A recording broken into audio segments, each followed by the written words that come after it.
Alright. Hello, hello. Hope everyone's doing well tonight. Oh, a little bit tired because of hecking allergies. Kinda getting a little bit worse day to day.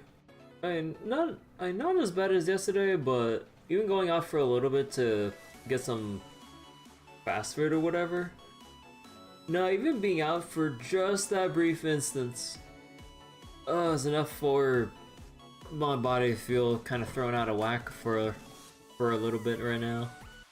But yeah, gonna keep up the gacha grind right now. Gonna keep doing some more, or going to continue where we left off with Zenless. We still got some event stuff to do, but I still have a couple more days to kind of burn through the main story before getting into the current events right now. I know there's like I think there's like a small time daily check-in kind of event, if I remember correctly, on top of whatever else is on right now. But yeah, let me just switch the capture right now. And yeah, I've been making some progress building up Nicole and some other characters right now. But yeah, like I think for the most part just finally converted. Nothing to fear. The cunning hairs are here. Finally converted all of Nicole's stuff over to S rank discs and everything. Finally got a hecking like S rank energy regen piece here. And thankfully, at least a couple things went into anomaly proficiency.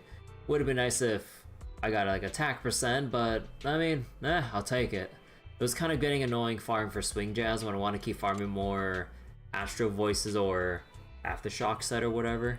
So I'm like, that's fine enough. So yeah, got Nicole nearly done. I'm at the very least trying to max out her skill here. But for the most part, yeah, everything else you can kind of just leave like underleveled, kinda. Although I should probably max out the core skill here just so I can squeeze out some extra defense reduction, but I think given the amount of expert challenge materials and weekly mats I would need to get, yeah, we can kind of leave it on level E for a while. Nothing to fear. The cunning touch my tail, and now. But yeah, as far as it looks for a lot of characters so far, like I've been trying to actually. Oh right, I still haven't gotten Ellen's skills to 12 right now, or at least like her, her big three, like basic, skill, ultimate, and chain attack. And for the most part, like you want to just max out her skill and basic first.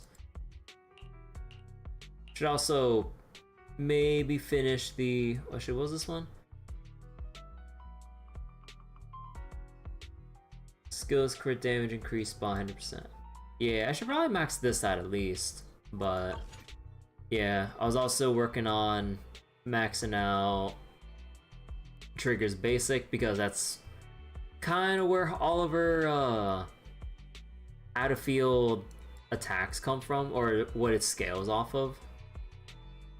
And then the other stuff here, if I remember correctly, yeah, I just kind of leave it at 11 because I don't really want to keep using the cage passes too willy-nilly because, still need to slowly catch up on, or from not having played since 1.0 and only come back in 1.6, so there's a fair amount of time with like either weeklies or endgame shop rotations where, I've been kind of missing. Oh yeah, also Battle Pass, I believe. Yeah, Battle Pass gives like some on the free part, and obviously some on the free section, or the paid section, I mean. So yeah, I probably just want to use the cage pass on the most important part of everyone's level 12 upgrades. Like Ambi with the basic and the skill. Those are the primary two out of the whole bunch here. And then Well, I mean, regular Ambi I haven't really, like, done much with.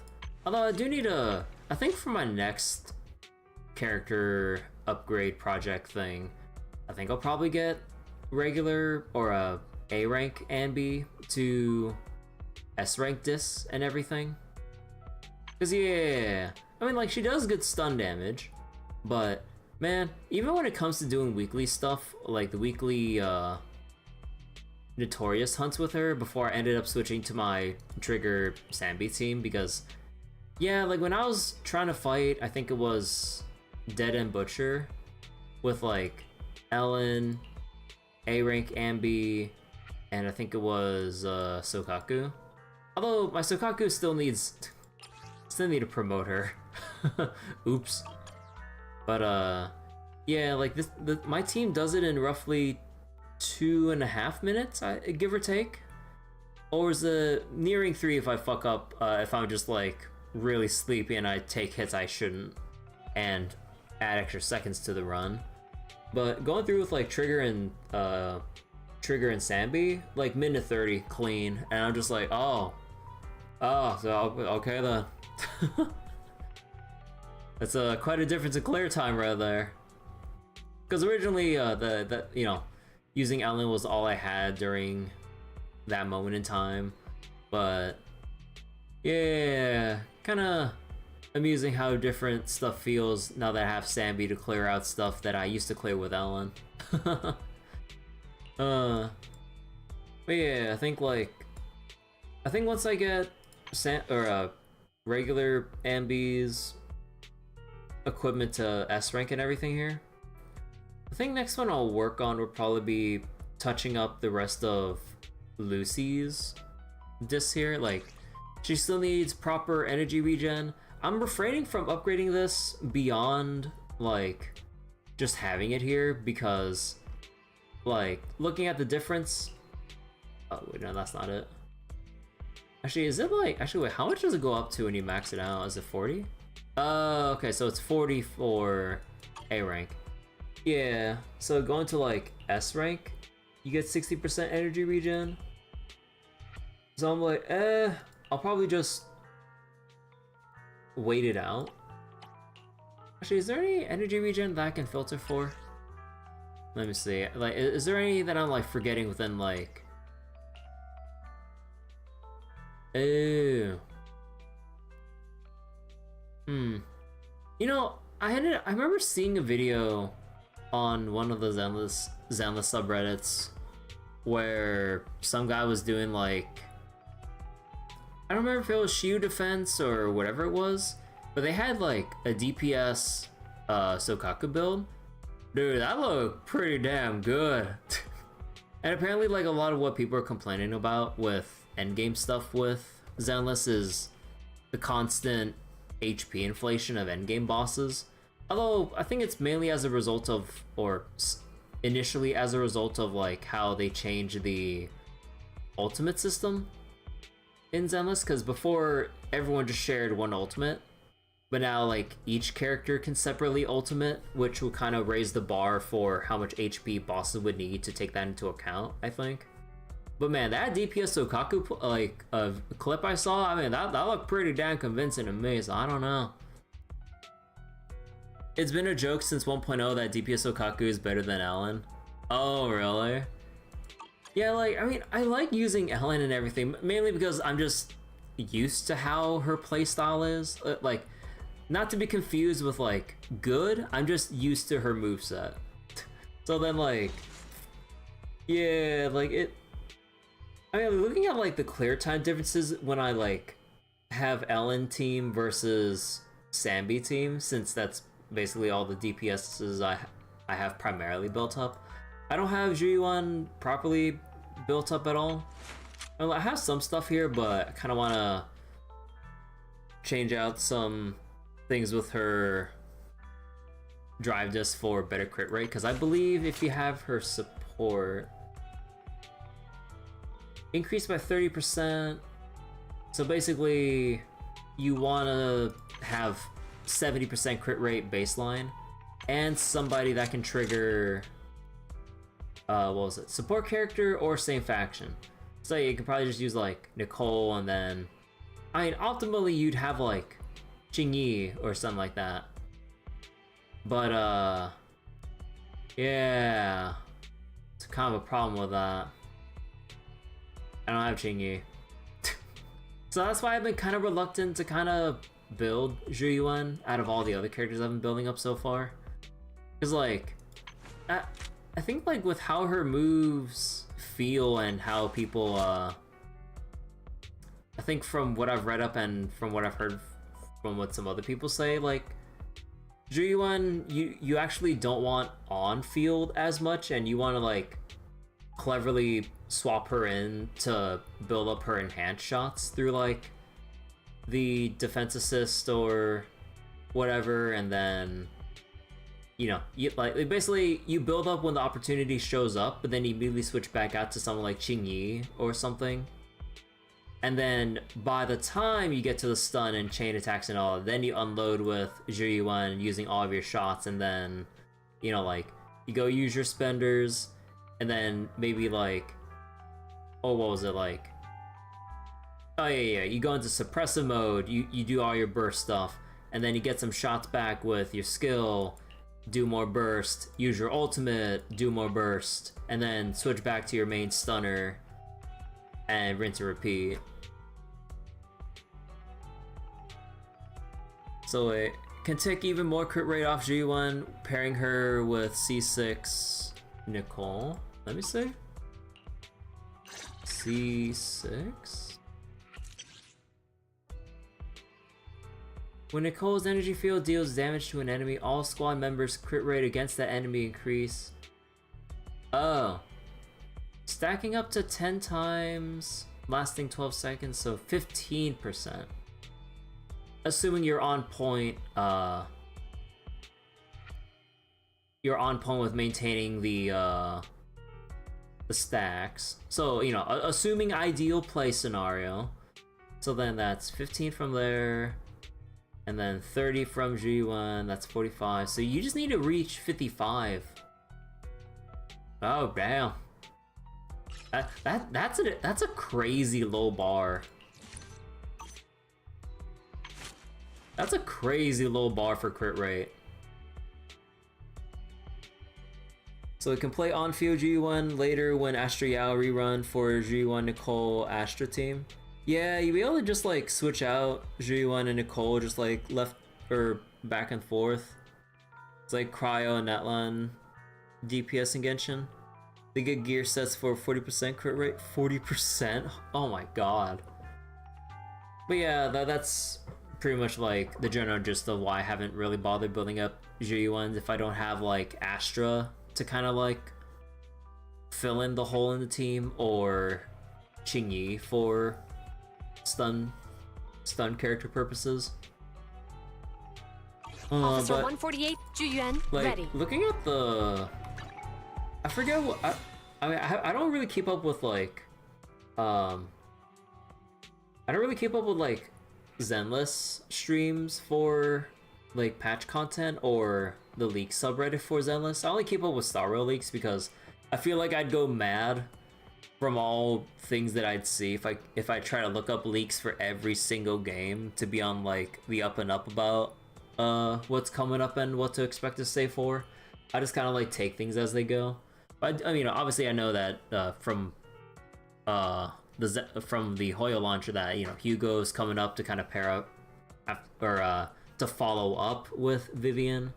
But yeah, like I think I just wait for Yishun or Jifufu, whatever they come out, and just save whatever pulls I got, because I still have massive like either I think like stat issue but also skill issue when it comes to Deadly Assault. I still can't get even 1 star. There is something I need to fix, because at least with how my Sambi team is built, I'm pretty sure, especially with Trigger, I should be able to do something, but I gotta work it out on my own. But that's a huge chunk of polychrome that I'm not getting from Deadly Assault. So I feel like I should have a lot more pulls, but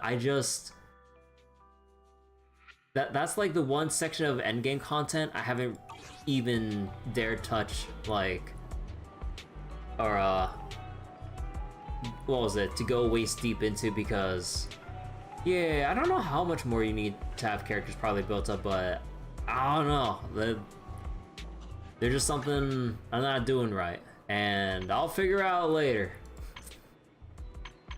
But yeah, with Shield Defense, I mean, it just refreshed a couple days ago, but normally as far as it goes, touch the content. Hey Bryce. But yeah, as far as like Shield Defense stuff goes, I can kinda clear up to Node 5, like S rank Node 5. Although last time I only hit A rank because it's kind of like a little gripe I have using Ellen at this point. Like, a lot of her moves or whatever, or no, her general rotations feel a little stilted because of needing to make sure that she maintains her charges for her flash freeze thingamabobs, you know, where you have to like dash attack and charge, or sorry, you have to charge up a dash attack to then build your stacks. Unless you have her like M1, I believe her M1 makes it so that instead of building one stack off of a quick charge, you get 3, which is half, or a full charge, which is 6 stacks instead of just 3. So the M1 would really help, like, remove some fluff from the rotation you're kind of forced into with using Ellen baseline without M1. But man, I can really feel the pain as I see the time tick down because of all the excess shit I have to do with like Ellen compared to like Trigger Sambi, where you build up Trigger's meter and then you just let her do her thing, and then on field Sambi just kind of tears shit up without needing too much like prerequisite setup with like needing to build stacks or whatever. She just builds stacks as she does damage. With Ellen, you need to build the stacks to then do damage, and it's just like that little difference is huge in the amount of extra time you'd end up wasting compared to just going straight off the get-go. How's our retired jury duty member doing? I don't wanna... Ah, God. Again, it's TLDR, interesting experience, even though begrudgingly I had to, you know, I was forced into it, so I might as well make the most of it. Interesting experience. Never again. Oh my God. But anyways, let me go back here real quick. And yeah, so last time we left off, we need to continue the story with Bury Your Tears and everything. I believe with where I currently am, we haven't finished it just yet? Let me see. Oh, no, we are on, oh, yeah, we are on part 2. Yeah. So, still got all these little bits here, so probably gonna take all night, if not, maybe even a second session to kind of close it out. And then on top of that, we still got the event here with whatever's going on. This is the daily disk drive drops that's going away in a couple hours. I already farmed my stuff out for it. And then I believe this one's supposed to be the daily check-in kind of thing. We only got 1 week left on doing it. And also, man, looking at that sandwich now, I'm kind of hungry.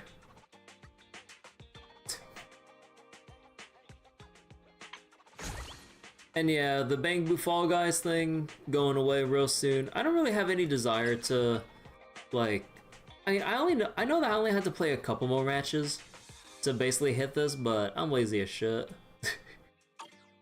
Like, I mean, yeah, like, it doesn't really, I don't really want to overstay my welcome with that mode because, yeah, there's not too many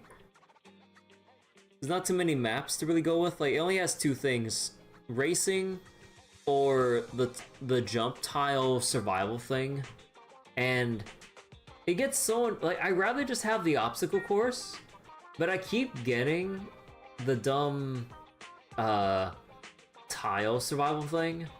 So then it always just feels so demoralizing because it takes so long with how long everyone takes to like actually drop down. Or for me to have one slip up when I'm like, what was it? When I'm just all the way up top, then I have that one bad fall which I thread the needle all the way into like the pit where I lose. I'm just like, and I barely get any rank off of that. I'm just like, you know what? Nah. Yeah, also let me double check, is Lucky Boo out here? No. Not here. Oh, yeah, apparently one Denny Boo only comes up randomly on Saturdays, Sundays, specifically. So yeah, I would have to refresh this whole week in game all the way to like a new Saturday or the next Saturday for Lucky Boo to come back. Or maybe it's because Nicole's here that one Denny Boo doesn't show up anymore. Possibly. It's like probably like conflicting with NPC positioning or something. But alright. Let's go continue main story. Belle, Vivian was in the store just now, but you weren't here. Did she need something? It was about the sacrifice core. The first time the sacrifice core appeared was at that auction, so she decided to try and find the security footage from after that day. It's possible more happened afterwards and we're simply unaware of it. If we can get the footage, we may gain new clues. Belle, if you have the time, head to Lumina Galleria to meet up with Vivian. Sure. You're about to enter immersive storytelling.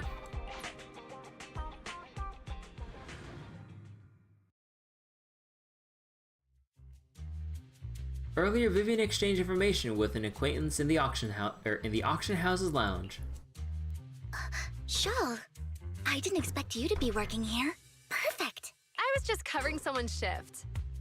The screening here is super strict, and I was afraid the supervisor would realize I was new and subbing for someone, so I hid in the control room during the supervisor's inspection.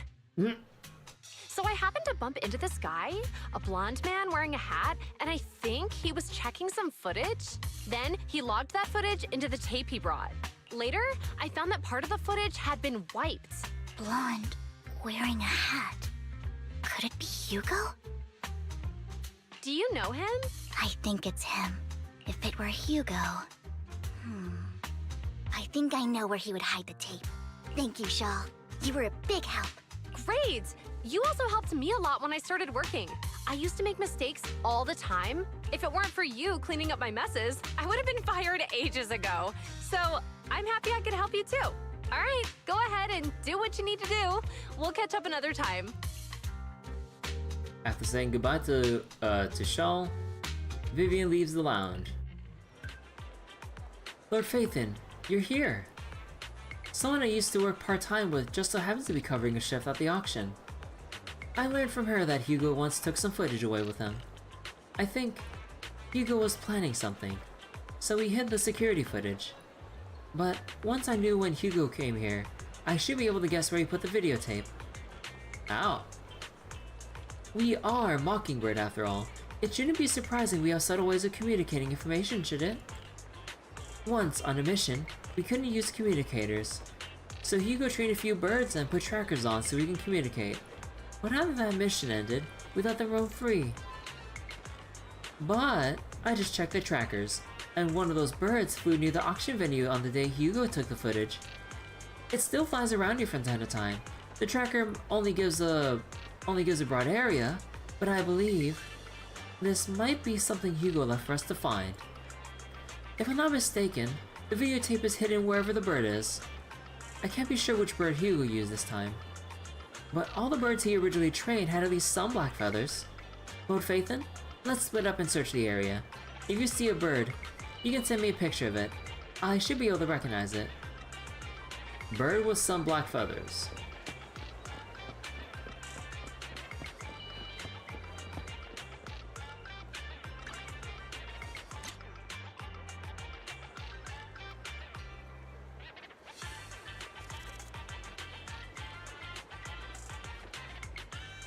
Oh, they look kind of cute.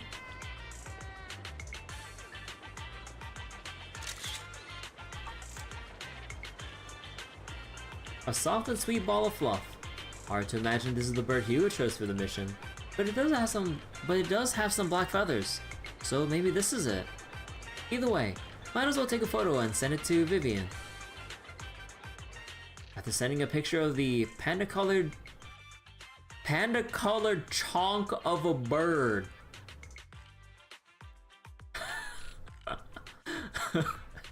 Okay, you get a negative answer. Let's keep looking elsewhere. Man, speaking of like chonky animals or whatever, man, I am like getting so tired of people running the meme into the ground for little Ica in Star Rail. Cause like I've seen people bring up the meme name for it like even during the leaks, but I'm just like, I'm so tired of seeing people refer to little Ica as that. I'm just like, oh my god, how long are you gonna keep going on about that? Like, the joke got old after J1, and that was when I read it during, like, Hyacinth leaks. Or early Hyacinth leaks. Now that Little Ico's, like, been officially revealed, the community as a whole is trying to, like, or at least on, the subreddit. The subreddit, HSR subreddit as a whole, is trying to just, like, refer to Little Ica with the meme name, and I'm just like, bruh. Yeah, hey Baltron, how you doing? Oh my god, is this the black bird we're looking for? Penguins count as birds, I guess. And besides, using a bamboo for communication seems perfectly reasonable. What if it is this guy? Either way, let's take a photo and send it to Vivian.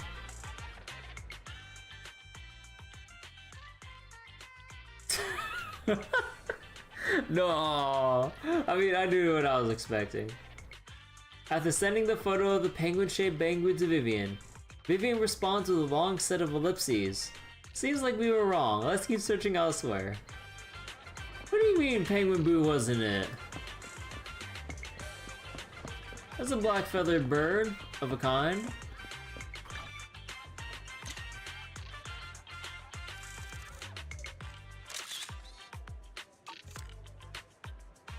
Black crows in a dark alley. Seems a bit cliche, but this really is a good place to hide something. Let's take a photo of this crow and send it to Vivian. After receiving the photo, Vivian quickly responds, "That's the one." She quickly comes over.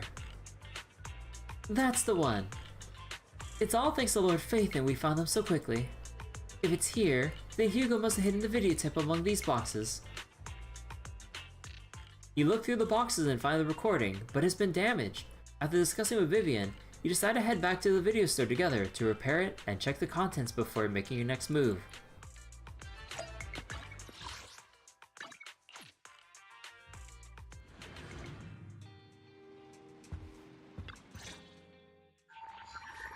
Barry repairs the videotape, and you watch the recording. The content leaves you shocked. Clickbait. It's a conversation between Hugo and Camille. If I'm not mistaken, you and Vivian share the same goal. Silence is no good for negotiation. I just don't want Dina to reach a point of no return. Hasn't she already reached that point with what she's doing? The formula for the Landon serum was lost, but a batch survived, and Dina was able to develop a substance that can be used for mind control. She's trying to combine the two to make sacrifices that would obey human commands. If the dormant sacrifice and the remaining Landon serum are destroyed, we can put an end to this. Dina's concoction can't create sacrifices on its own. And the sacrifice core? That belongs to the creator, not her. Although I find Landon's methods despicable, I can't deny that the Exaltists and the creator are leading us in the right direction. I just don't want Dina to spend her life trapped by her father's mistakes. I mean, no offense, but I find your protectiveness rather weird. I will confirm the location of the dormant sacrifice and find the chance to relay the information to you. I do not want any of my people to be going into danger. As for the sacrifice core, I can only guarantee that it will not fall into her hands. As for how things will ultimately play out, The Creator will guide me. The video abruptly comes to an end. Camille was actually destroying the dormant sacrifice? Now Camille's actions make sense. But why did Hugo never tell us? Hugo... he... Val, Lycon said there's something urgent he needs to discuss with us right now. All right, let's patch him in. Master Proxy, I apologize for disturbing you. We have just learned that the Ravenlock family will host a banquet tonight. This banquet is rather special, as they're allowing members of their family to invite business partners to attend. With Hartman at the center of controversy, there are many members of the family who are eager to use this opportunity to replace him. The mayor has been spreading rumors of a young tycoon who inherited a sizable fortune and is looking to partner with a person from an old and influential family. This information has lured a young man named Burton from the Ravenlock family. So... you want me to pose as this tycoon, and use Burton to infiltrate the banquet? Correct. And Hartman's study is also located within the venue. I see. Hartman's study might hold valuable information. So, what should I do? You can attend as her +1. +1? Lord Phaethon, please go with me! Oh my god. Master Proxy, it seems Miss Vivian requires your presence, so... Yes, just your presence will help me immensely! All right, then let's go together. I'll send you the time and place for the meeting with Burton. If you encounter any danger, please evacuate immediately or contact me for backup. I hope everything goes well for you tonight. You get in contact with Burton. He said I'll come to 6th Street later to escort us to the banquet. Is there anything I need to look out for? Don't worry, Lord Phaethon. Just leave the socializing to me. I won't let any evildoers get close to you. But, since there's still some time before we have to go, should we watch an instructional videotape on formal dinner etiquette together? I learned everything from videotapes when I first went undercover at a banquet for a mission too. Though such a method isn't sufficient to master it, it's enough to deal with this one excursion. Then, let's watch. Yup, I'll go over the key details for you as we watch the tape. You do some last-minute studying on the etiquette expected at a formal banquet for your mission that night. Before you know it, evening has arrived. Lord Phaethon, Burton sent his location. Are you ready to join me for the banquet? Then I'll meet up with Burton first and make sure he's not tampered with the car. Lord Phaethon, please wait 5 minutes before joining me. It'll be safer this way. Vivian heads off first. After 5 minutes, she sends a message saying all is good. Let's go meet up.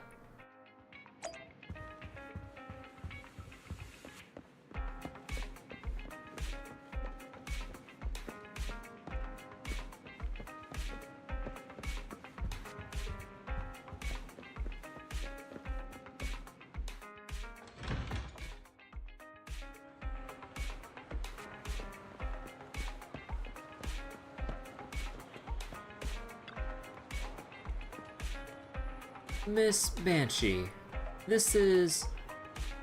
is something the matter?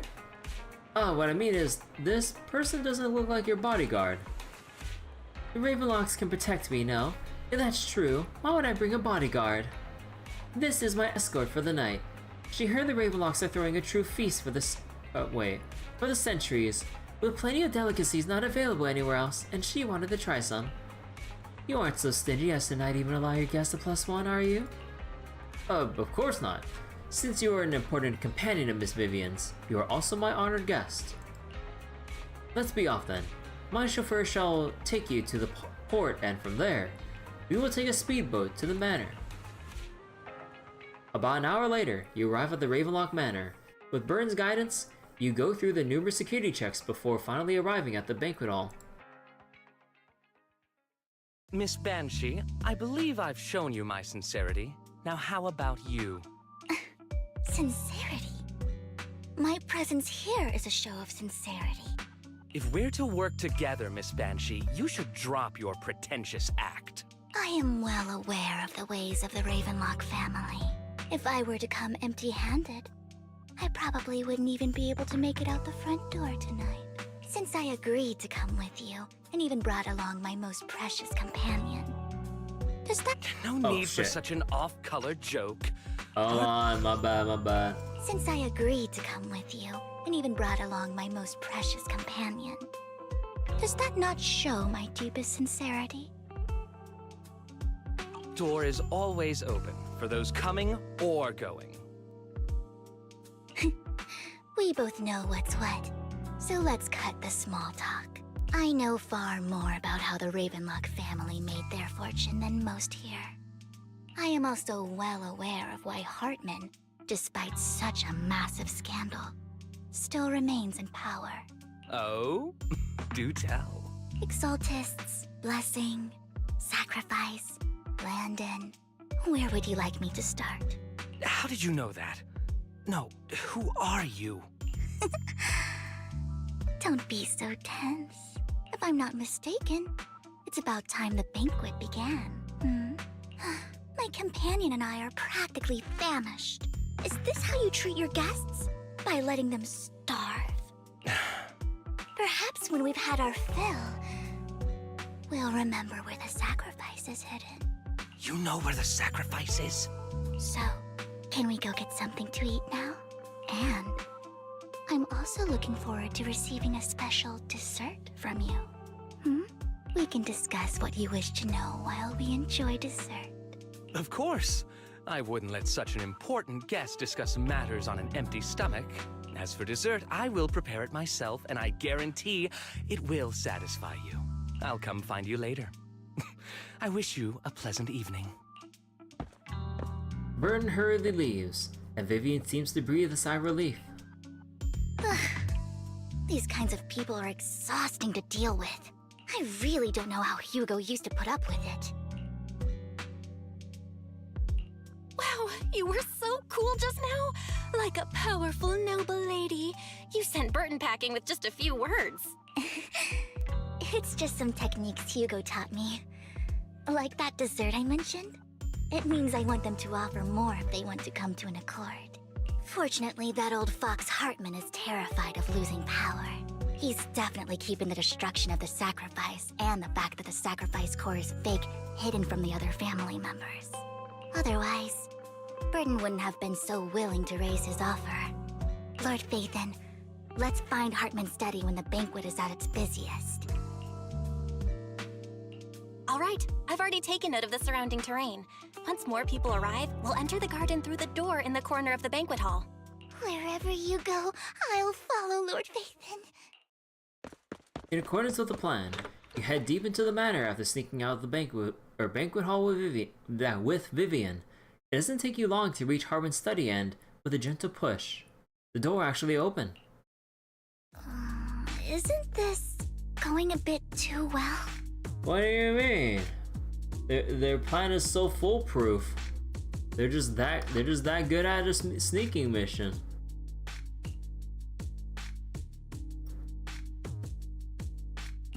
The security around the manor is really strict, but inside might be more lax. But just in case, let's tell Lycon. Right. Having some backup would be safer. Let's check Hartman's recent correspondences for clues. I still have concerns about the sacrifice core. Right. Though the core he gave Dina was fake, Hartman might have left a trick up his sleeve and hid the real one. Then let's split up. You and Vivian search through Hartman's office for a while, but find nothing. Just then, footsteps suddenly coming from outside, and in a moment of panic, you hide behind the desk. Esteemed guests, is the catering at the Ravenlock family banquet not to your satisfaction? Jurassic Park kitchen scene. Oh man, I need to like rewatch some of the Jurassic Park movies. I have not seen like the first one in. I only saw it. I saw it so long ago. Also, you know what like old show that I haven't bothered trying to watch, only having seen the meme clips from? Beyond Belief, the one with Jonathan Frakes as host that people keep making meme videos off of. Although apparently he's the second host. There was a different host for season 1, and I was like, oh. But yeah, I was watching an episode last night, and I'm just like, I can't take the episode seriously because of how many meme edits there are for Jonathan Frakes for that show. Even when I just try to watch the show normally, because apparently it's just all on YouTube, like on an official channel. And I'm just like, I can't take this shit seriously. I've watched it through osmosis, through like all the memes, too much to view it in like a normal way. The It's Fake, Complete Fabrication, etc. compilations. Yeah, like all the mashups that you can think of, like he tells you you're wrong for 47 seconds. Jonathan Frakes interrogates you with nonsense. Jonathan Frakes tells you stories are based, and that's just it. It's just, this story was based. Was this story based? Yes. Is this story based? It's like shit like that. They just keep cutting off the voice clips every time they finish saying based. It's so stupid. Out of all the mashups or compilations I've seen, I like the based one the most. It's so dumb. Or one where you're just like spewing out nonsensical questions to you like non-stop. It's like, have you ever gone mountain biking? Or have you ever wandered into a room only to forget like what you were doing just after entering? Or what were some of the other goofy ass like it just like blasting you with random question after random questions? Like, have you ever noticed how all restaurants nowadays are all theme or gimmick based? Or some shit like that.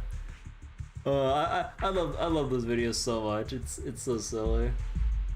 So much so that these two distinguished guests felt the need to come to my humble office to scavenge for food. Don't want to come out? Well, after all, you don't have long left. Burton, that greedy idiot, fell for the mayor's trap. But I never expected that he would bring you into my territory. I suppose I should thank him. Otherwise, I would have had to go to great lengths to eliminate you. Vivian, Phaethon, give Hugo my regards. Oh no, we're gonna get cutscene gun like a Yakuza game? Tell him I said hello. I shall be taking the wealth and power of the Ravenlock family for myself. Hartman raises his gun, aiming at the desk. Yet, there is no gunshot. With a clink of metal, a familiar voice comes. The bullet? How? Damn.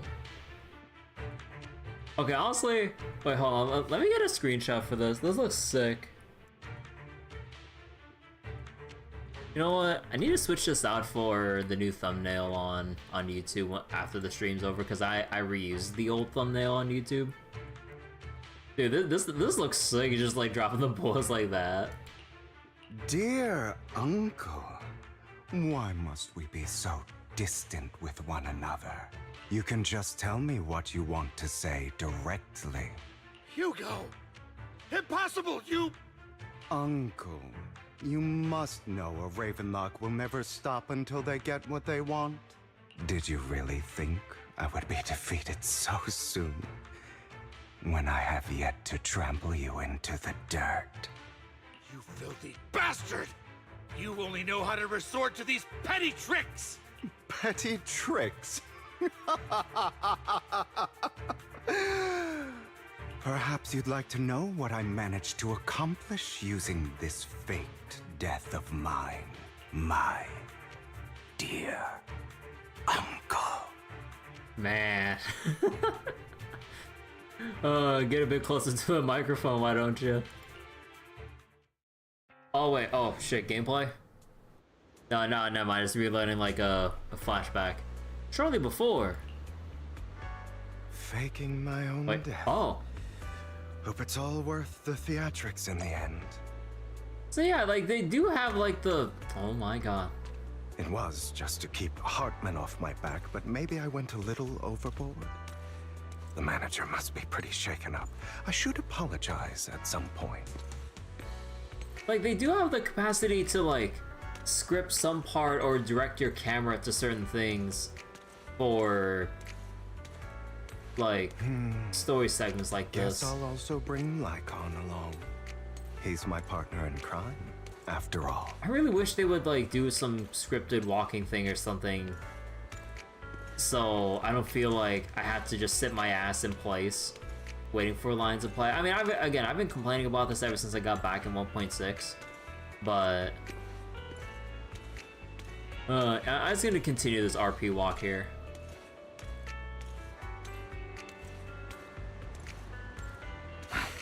You're late. So strict. Spare me a moment to catch my breath, will you?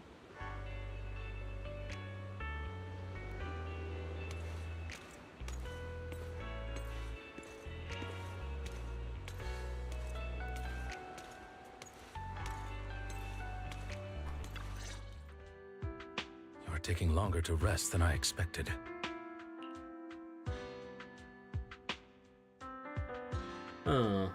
Wait, what's he holding?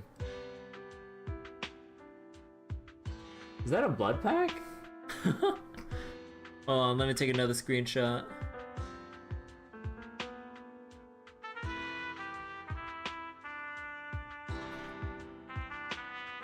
Lycon, you think too highly of my physical capabilities. Well, thank you for your cooperation. I must say, if nothing else, at least your acting skills have improved. Why do you look so angry? You should be happy. We pulled that off together with flawless teamwork and managed to fool everyone. Oh, right, because during the part where Hugo, or where Lycon basically, like, looked like it fucking crushed his heart or pierced his heart or some shit. No, that was just a blood pack. I was like, wait, blood pack? Yeah, it's been a little while since that like whole little fake death sequence. I was like, oh damn, he really did it. Nah, he just holding the thing to show to the readers, like, hey, yeah, it was fake, a complete fabrication.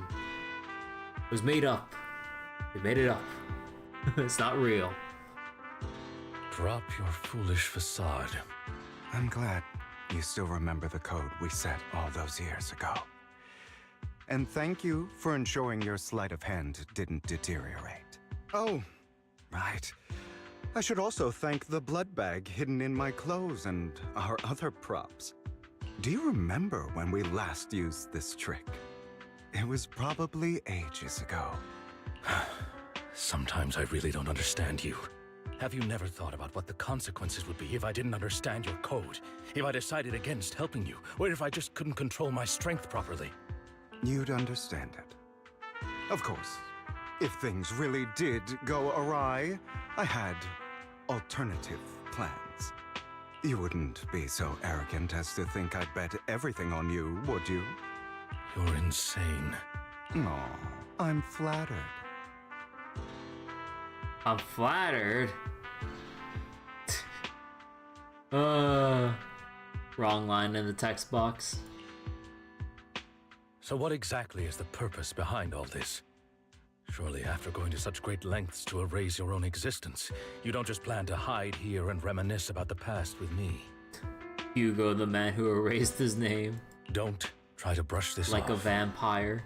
I've already helped you enact your plan. Tell me the truth. Don't get your tail in a twist. I have more plans that require your assistance, so naturally I would not hide anything from you. Simply put, as things stand, whether as Hugo Vlad or as Mockingbird, I am doomed to die. Seems you've made quite a few enemies. As a member of the Ravenlock family, I negotiated with Edmund and managed to obtain resources from Tops for my future plans. I also confirmed what attitude they held toward your master, the Mayflower family. Meanwhile, I used my identity in Mockingbird to strike a deal with Hartman and gather information on their collaboration with the remnants of the Exaltists. That's where I got my intel on what Bringer left. Oh, by the way, the crime declaration letter that your dear mayor received, that was also sent by yours truly. He's probably figured that out by now, right? Though I'm not sure if he told you. The mayor learned about the sacrifice attacks through his own means, but lacked an opportunity to take action. That warning letter was precisely what he needed. You aren't hopeless yet. How delightful. In short, I'm more well-informed than your lot because I get around, dealing with all these different important figures. But of course, it comes at a cost. It's only fair. After all, you can't hide the smoke from a wildfire. Rather than trying to carefully tame it and risk setting yourself alight, it's better to let it burn free. When I helped you put on your little act, killing you in front of everyone, you left the sacrifice core to Hartman. That was intentional too, then? Oh, yes. And it worked like a charm, didn't it? Now no one cares for me anymore, and all eyes are on Hartman. A perfect situation for keeping the Ravenlock family in check while dealing a cutting blow to the Exaltists behind them. Another crucial point is Vivian and Phaethon. I must sever any ties they have with me or Mockingbird. Although I feel bad for Phaethon about what happened, but it had to be done. That's the only way they would be safe, allowing the plan to continue. I noticed that you never turned your blade toward Master Proxy. So, those words you said back then were also... I will bloody my hands. I will carry the weight of my sins. I will become the Abyss. Obviously, it was all an act. My acting has always been impeccable, as you know. Hugo, you are taking such a tremendous risk. Why? Would you believe me if I said it's for justice? But unfortunately, it's not. I want revenge on the Ravenlock family. And I will make sure that despicable excuse for a human being, Hartman, suffers a slow, torturous end. Of course. I also promised Vivian that I would help her investigate the whole thing with the Exaltists. That's all. You don't look too good. Is it your wounds? No. This is the first problem I plan to resolve. Lycon, do you have a place that is sufficiently discreet, quiet, and can take a lot of damage? Huh. Lycon leads Hugo to a small warehouse in Port Elpis. Hugo looks quite pleased with the place. I've been scanning the area for a moment. He sits down on a chair, pulls out some rope, and ties himself up.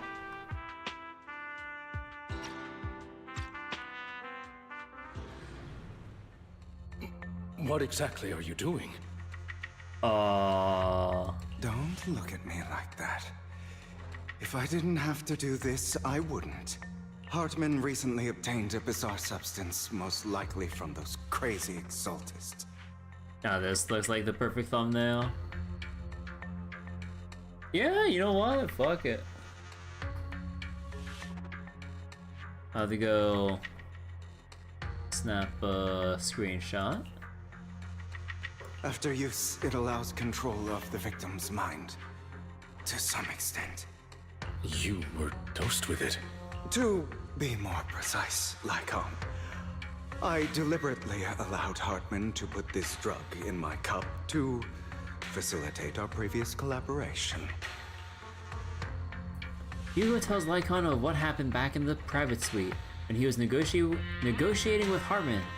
The only reason Hartman agreed to work with him was because of this. Because he had drugged that red liquid.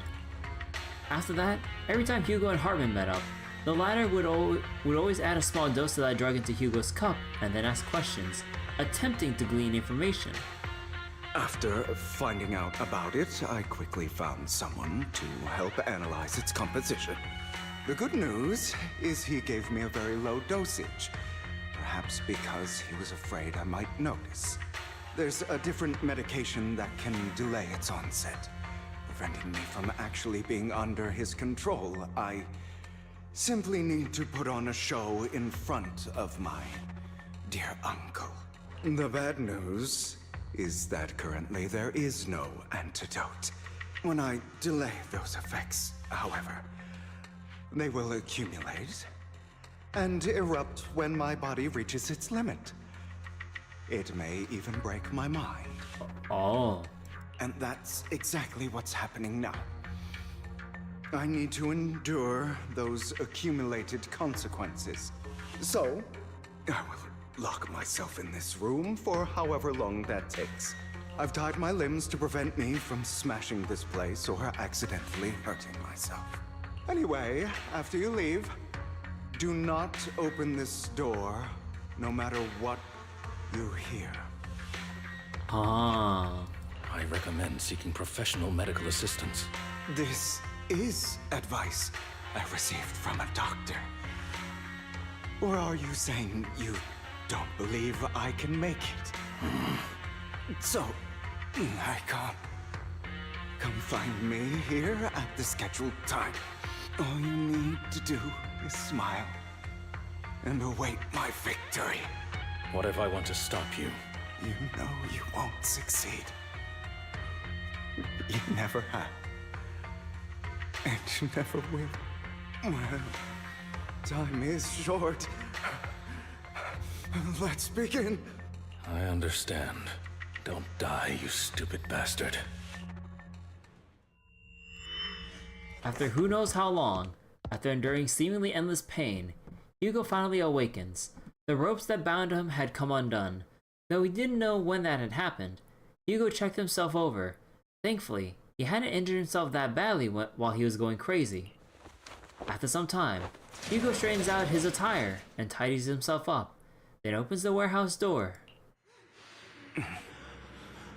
Is this because the side effects haven't worn off yet?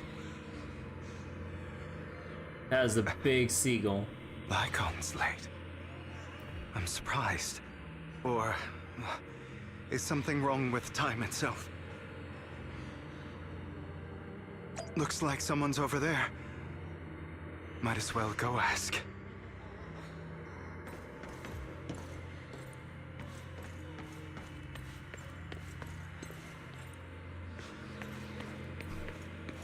Actually, is there anything else that might look different than?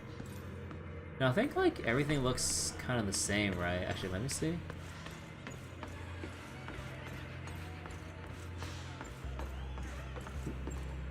Wait, it didn't always look like this, right?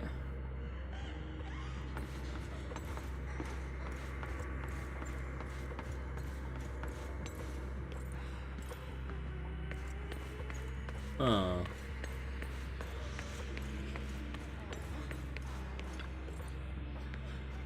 It's all your fault. Why are you born with those eyes? If it weren't for you, I wouldn't be in this mess. I had made it. I endured for so long. All those years of planning. I was so close. He already agreed. You, go and beg him to reconsider for me, okay? Tell him you do anything. Tell him to take me back. No, he won't want to see you now. You can't go and see him. Mother. It's all your fault. I wish I had never given birth to you. Oh. The woman's face is distorted with hatred. As if the person before her is not her child, but an enemy who destroyed her future, she blames all her misfortune on this innocent child. Everything will get better if you just die, right? If you die, he'll come back. We'll have another, more perfect child. One who will inherit the Ravenlock family bloodline. Then I will be able to escape this pain. So, Hugo, for the sake of Mommy's happiness, just die, okay? She raises her hand to reveal a pair of scissors, the tip gleaming with chilling light.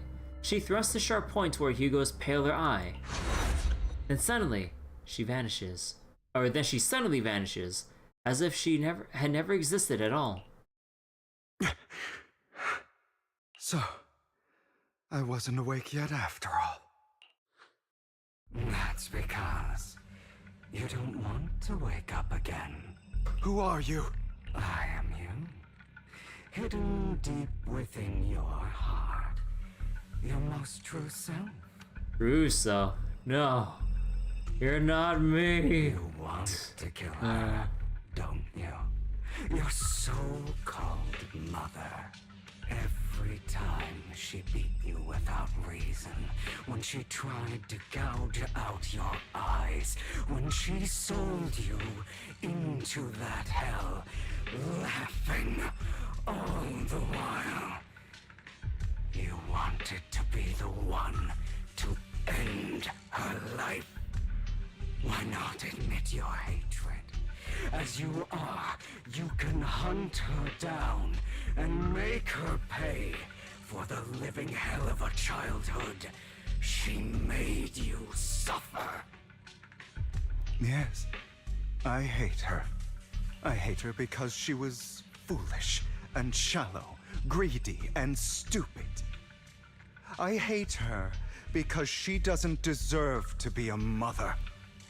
She did everything she could to try and get into the Ravenlock family, believing she could live a life of luxury without having to do anything and never realizing she was a pawn, discarded from the very beginning.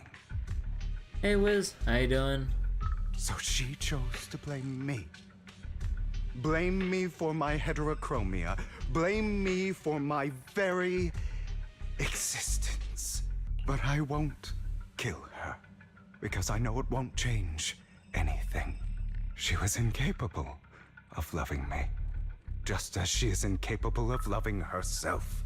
Have you been brainwashed by that dog? Keeping up the act of being some magnanimous and forgiving fool? Don't compare us. Oh, wait, whoops. Oh, yeah, he did finish reading that line. I thought I skipped over something for some reason. I've simply come to understand love or hate. I make my own choices, and they have nothing to do with anyone else. She sold you to the Ravenlock family for a huge sum of money. She used that money to start a new life without you. While she was indulging herself, you were going through hell in the Ravenlock Manor. Does it not torment you? Do you not feel the hatred? Do you not want to demand answers? Kill her. Only by killing her can you be truly free. For a long time, I thought the same way. Oh, so that was the Zenless have dialogue playback? Oh, yeah. Or for specific kinds of cutscenes, they actually have like the story log, and you can actually like click a little button. Don't compare us. So you can actually hear back some voice lines. Although if it's like voice lines for like story combat, you have to basically just like wait in place for voice lines to play out. Otherwise, they kind of like, they don't pace it out that well, so that you kind of just wander into the next part of dialogue while you're midway waiting for like 3 other lines to play. But then you skip 3 lines because you accidentally walked into the next room like 3 steps ahead. But moments like this, yeah, it's nice that they have playback for this specifically. But now, well, I want to make a different choice. Stop lying to yourself. You never had a choice. God, also, man, I hate allergy season so much. Hold on. Like, earlier I put on some eye drops because of like how irritated and like all that my eyes were getting, but even afterwards and like lying down for a bit to not get too bogged down by my allergy symptoms and everything. Oh god, it's still, I always have the wind knocked out of me, like even more so by the evening when it's allergy season and everything. Oh my god, like I feel like my head's not in the right place right now. Oh my god, ugh. You hate combat lines, especially in Genshin where it takes you 5 seconds to kill everything, but there's 40 seconds of it. A fever, May fever. Yeah, stuff like that. Yeah, that's exactly what happens in Zenless as well. Although I did partially fix it because I kind of realized, or I was told that I accidentally left story mode on casual mode instead of challenging mode. So we'd at least have combat that should take a little bit longer to finish, giving the story, the combat lines to actually, you know, play out instead of like getting cut off at the 20% mark and then you go proceed into like the next part of the story right away with no way of hearing back. And I'm just like, man, like, again, if you're gonna give us like multiple lines of combat against trash mobs, make the trash mobs not super threatening, but like give enough of them or have them respawn infinitely until your voice lines are done, and then you clean out the rest of the room. I wish, dude. This weak-minded thinking will only lead you to failure. Like before, you'll be nothing but a worm, trampled into the dirt by those so-called elites. Do you still not get it? This is how the world is, and always has been. Hesitate and you'll be the victim. If you don't grab your knife first, you'll end up being on the other end of the blade. If you want to change anything, you must first become the one who makes the rules. Just like that woman. The only reason she could treat us that way was because we were weak. So listen to me. Find that woman, kill her, and prove to this world your strength. It's what she deserves. Why forgive them? They don't deserve it. I'm not forgiving them. Or rather, I don't care about them. They don't even matter, at least not yet. You know, perhaps the person I hate the most, the one I truly cannot forgive, has never been someone else. I hate myself. But rather my weak, powerless past self who could do nothing but hide inside a closet and cry. Close enough. I hate myself for having neither the strength nor the courage to resist. I hate myself for begging for so-called familial love, even after being treated so terribly. I hate that despite the pain of my wounds, I still hope to receive the carrot and not the stick. And that me is you. Correct. So, I forgive you. I forgive myself. You'll regret this, fool. Your pretty words mean nothing. You will ultimately return here to me. After an intense bout of dizziness, Hugo awakens in the dark warehouse. The ropes that bind him had come undone at some point. Hugo takes a deep breath of the damp air and stands up. Hugo straightens out his attire and tidies himself up. Then he opens the warehouse door. I see. This is still an illusion. I wonder who's going to show up this time.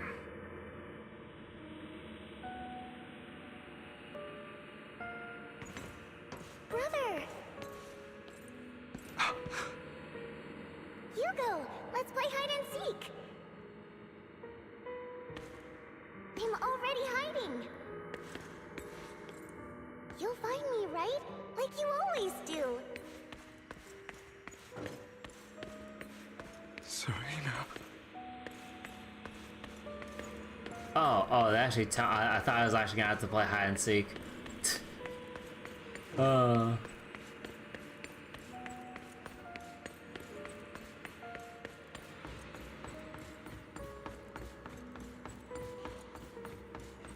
You're looking in the wrong place.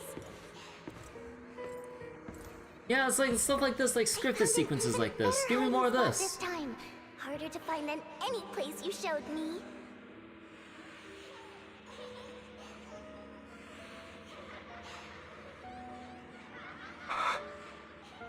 Hey, Hugo, do you ever wonder why I had to die? It was because of me. That's right. It was because of you. It's all your fault. If only you didn't exist, I wouldn't have had to suffer.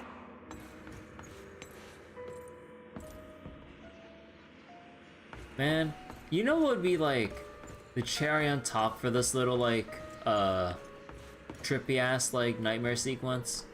If we actually had like the Serena teddy bear actually like transform into a monster that's chasing us, and then we'd have to make our way back up here.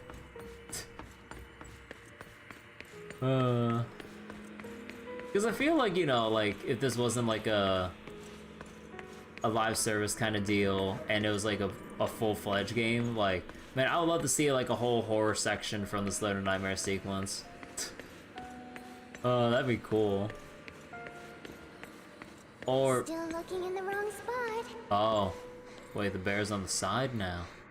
I can't believe you still haven't found me after all this time.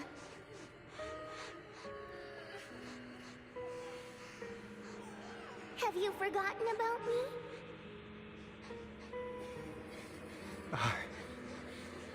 I haven't forgotten.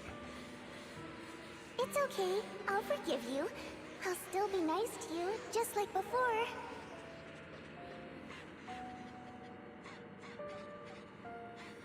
I was the only one who was ever nice to you, wasn't I? Yes. Then tell me, why do good people always suffer? Why is kindness always punished instead? Tell me, Hugo, why?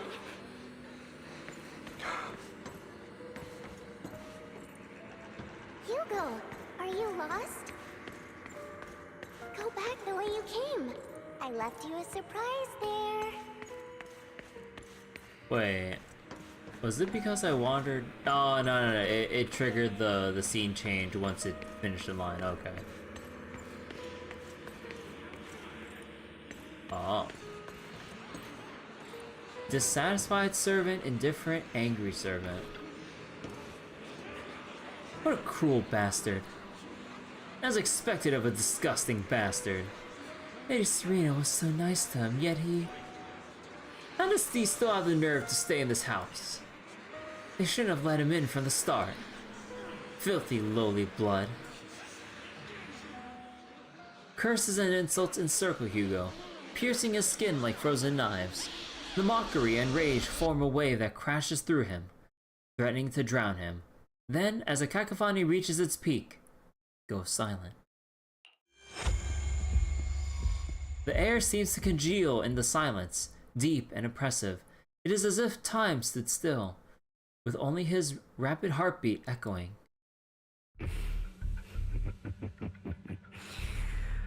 I told you that you would eventually return. We meet again, my friend. I told you, I am you. The side of you that you've always tried to deny existed. Of course. I know. This time it's about Serena. Right? Yes. Your half-sister. And the only child in the Ravenlock family who was kind to you, unfortunately. It was her kindness that led to her untimely death.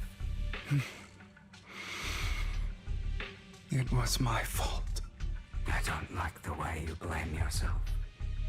Because that means I'm to blame as well. And I don't think I did anything wrong. Your mother sold you to the Ravenlocks. And your father, he saw your talent and wanted to use you to push the other children into competing with each other. My brothers and sisters wanted to get rid of me from the moment they first saw me. In their eyes, you were no more than a slave. But Serena dared to treat you, a slave, as if you were human. And so, she was fated to die. They tried to kill me many times, but I was careful, and they did not succeed. So they killed Serena, who was weaker, an easier target, and pinned everything on you. Serena died in your place. Those cruel brats thought that by reporting this to Father, they could use it to get rid of you, a rival who threatened their positions. Yet, not only did Father not blame you for the incident, he praised you for it. In this world, only the ruthless, cruel, and merciless can stand at the top. And that's exactly what you managed to live up to, no? You found a perfect opportunity thereafter to catch the ringleader of the group who framed you and almost beat him to death.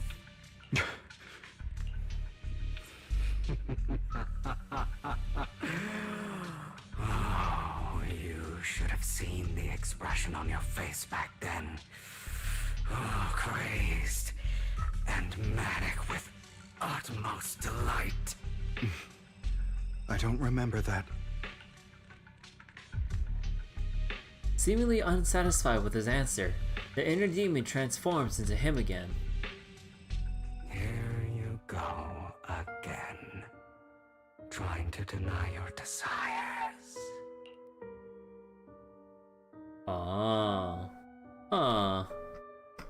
Another screenshot.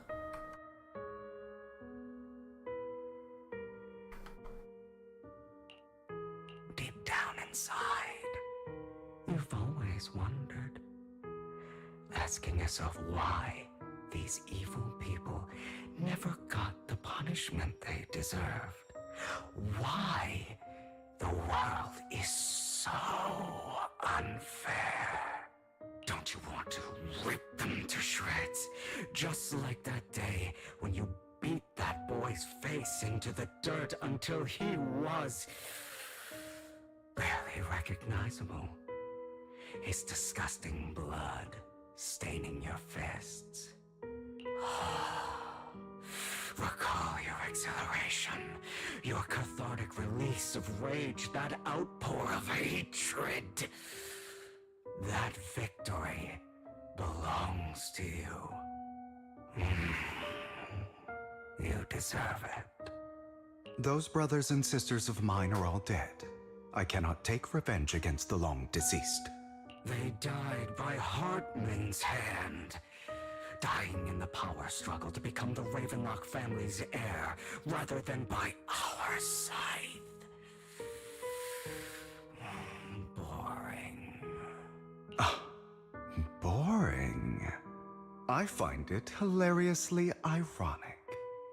Children who would murder their own kin for scraps of power dead at the hand of their uncle who followed their example. Is that not karma? Power struggles pitting kin against each other, betrayal, suspicion, and hatred between people of the same blood. It's like a curse, written into the Ravenlock family's genes. Laughably stupid. Don't forget, my dear, that the same blood flows through your veins. As if to prove his words, the inner demon transforms into Hartman. That's right, my dear nephew. No matter how much you deny it, the blood of the Ravenlock family flows through your veins. Survival of the fittest. Only the strongest deserve to live. Only the strongest deserve to rule. This is the path of success that has led the Ravenlock family to victory countless times. A blessing and a curse etched into your flesh and blood. As long as you live, you'll never escape the mark of family. You are destined to one day become someone like me, like your father.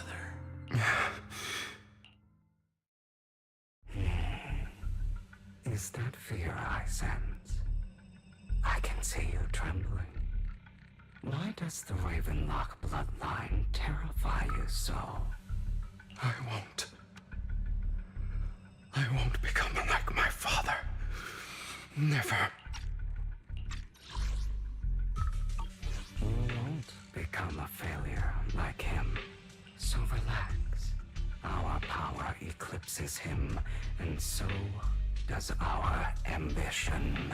So, do not deny your own desires. Do not resist your own ambition. This is the talent you were born with. The best gift fate has ever given you. Admit it. Deep within your heart lies a spark, yearning to ignite a raging inferno that will burn everything down. And I am that spark. After an intense bout of dizziness, Hugo awakens in the dark warehouse. The ropes that bound him had come undone at some point.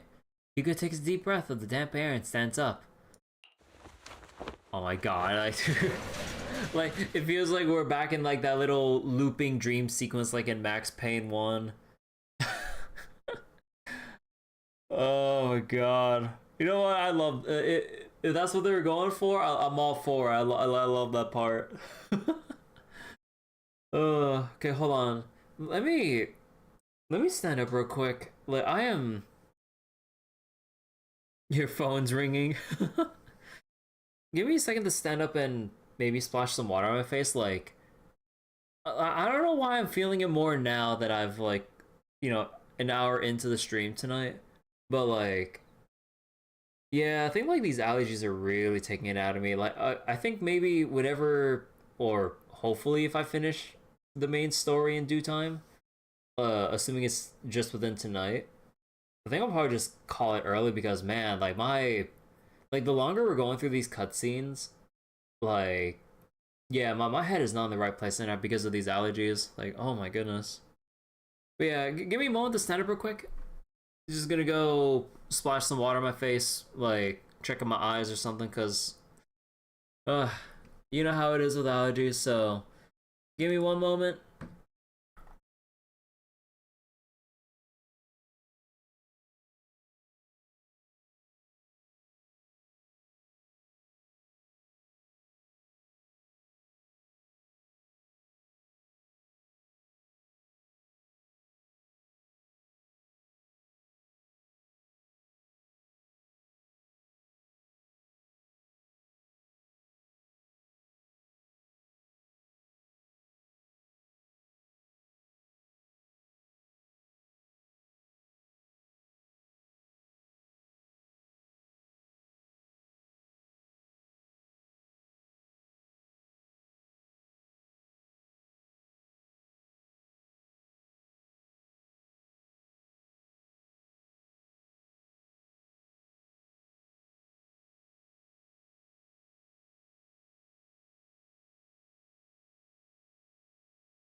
Alright, I am back.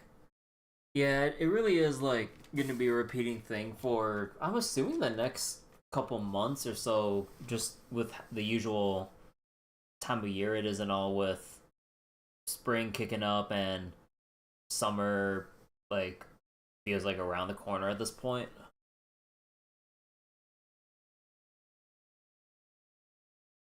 So what's that was?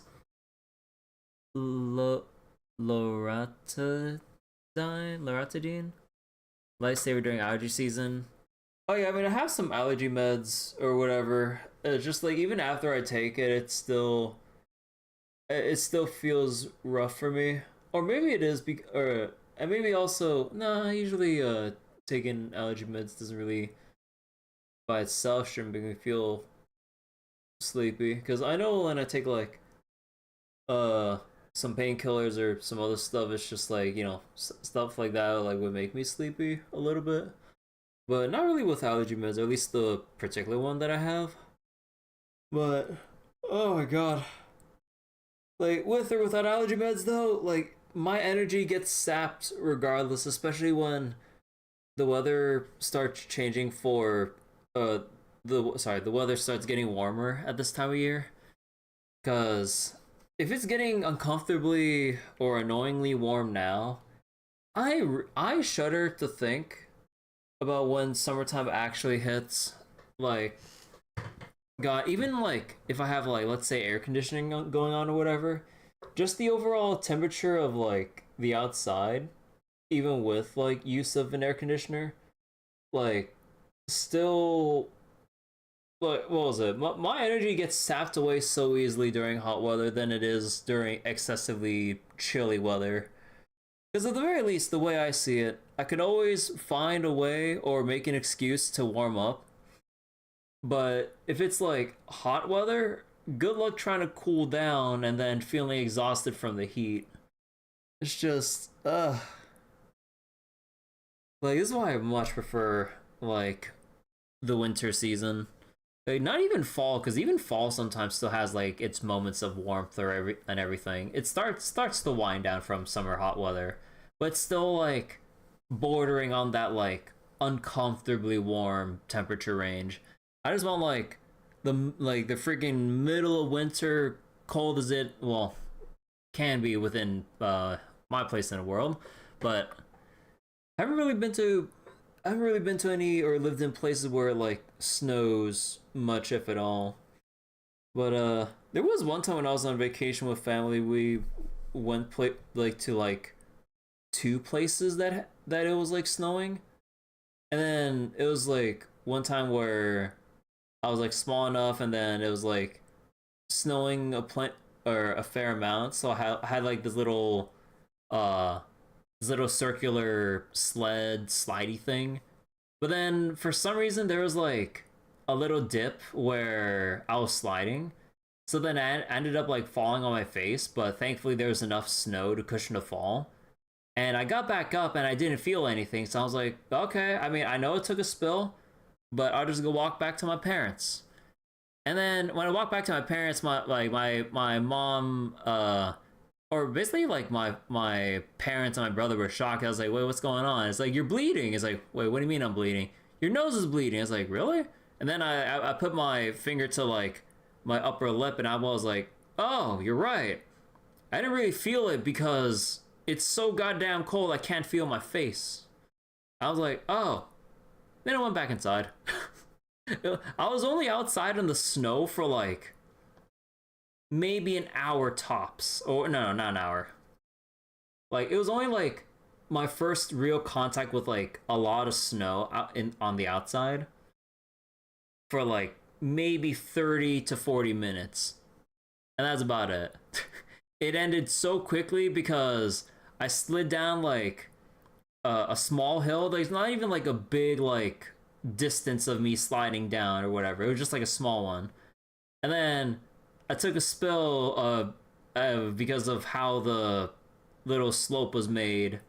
And then yeah, I could even feel like part of my face. I didn't even realize I was like having a nosebleed from, I'm assuming, the cold weather more than it is like the fall itself or something. I'm not exactly sure, but yeah. North Dakota can get to negative 40 Fahrenheit in the winter and up to 110 Fahrenheit in the summer. Oh dear God. Like, I mean, I feel like I struggle with positive 40s. And yeah, like in summer, like what was it? High 80s, I'm uncomfortable. Mid 90s, I feel like I'm dying a little bit if I'm outside having to quickly go off or something. If it's like 100 plus, no matter where I am, whether indoors with AC or struggling to live on the outside, having to like make my way to someplace, wherever it might be. No, I might as well just be dead on the ground or something, because I'm just like, I can't handle 100 plus weather. Oh my God. So wait, live here and I can enjoy the snow from October to sometimes May. So wait, dry winter weather can cause sinuses to bleed. Yeah, maybe it was something like that caused like my nosebleed or whatever.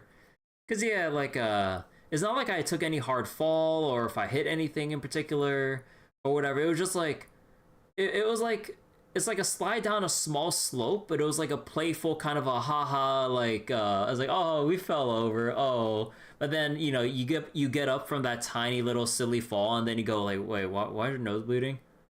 And I was like, yeah, when did that happen? I didn't even notice this at all. But yeah, that was like my only brief moment of exposure to snow that I can vividly recall. It was just sliding down a slope and taking a small spill. That's it. And then maybe trying in vain to ball up or to try to make a snowball. But then all I did was just make a flat pancake of snow. Because I think maybe it was also because of my gloves, I wasn't used to how like you're supposed to pack snow together. But yeah, and it was only like a little flat disc of snow, and then I was like, yep, that looks like you took it's like the shape of like taking a bunch of Play-Doh and smashing it between your palms. That's all I managed to do. Lygon. Never thought I'd be this genuinely thankful to see you. So you used to get cracked skin on your knuckles on top of just random nosebleeds every winter? This never-ending nightmare is finally over, right? Hugo? So wait, adding tree nuts to your diet fixed it? Oh, really? How does that work?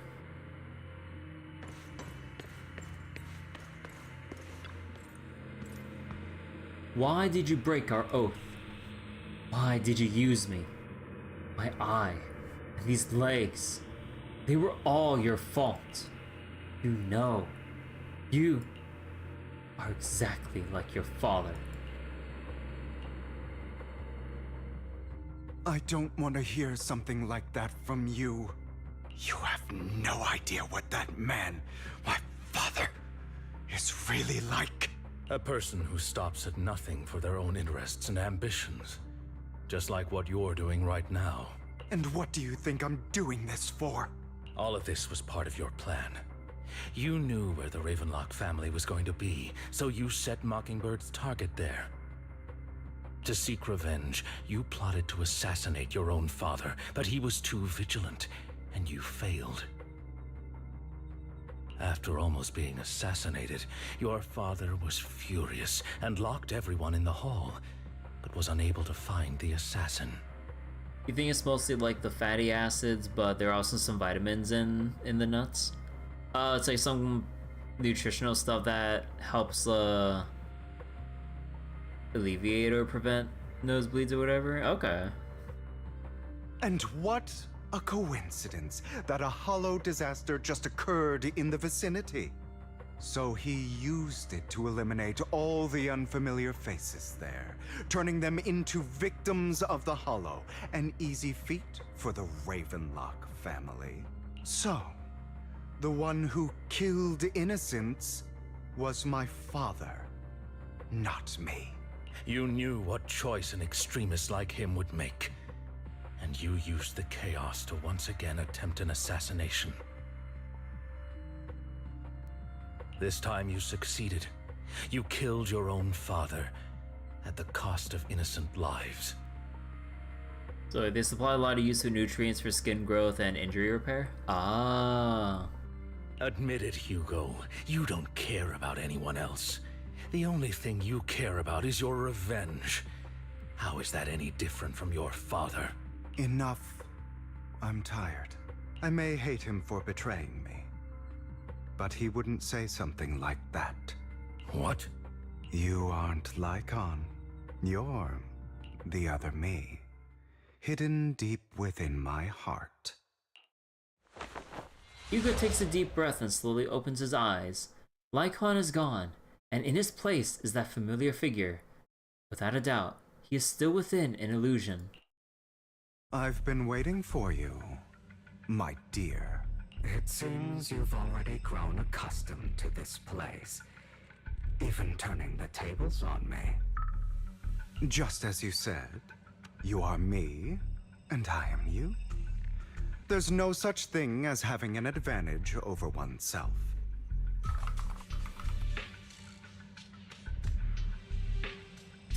He said the thing. He said the thing. We are ultimately one and the same. Forever inseparable. Then you should know what I want to say. When you and Lycon split, you didn't even try to clear up the misunderstanding, didn't deny or argue against what he said.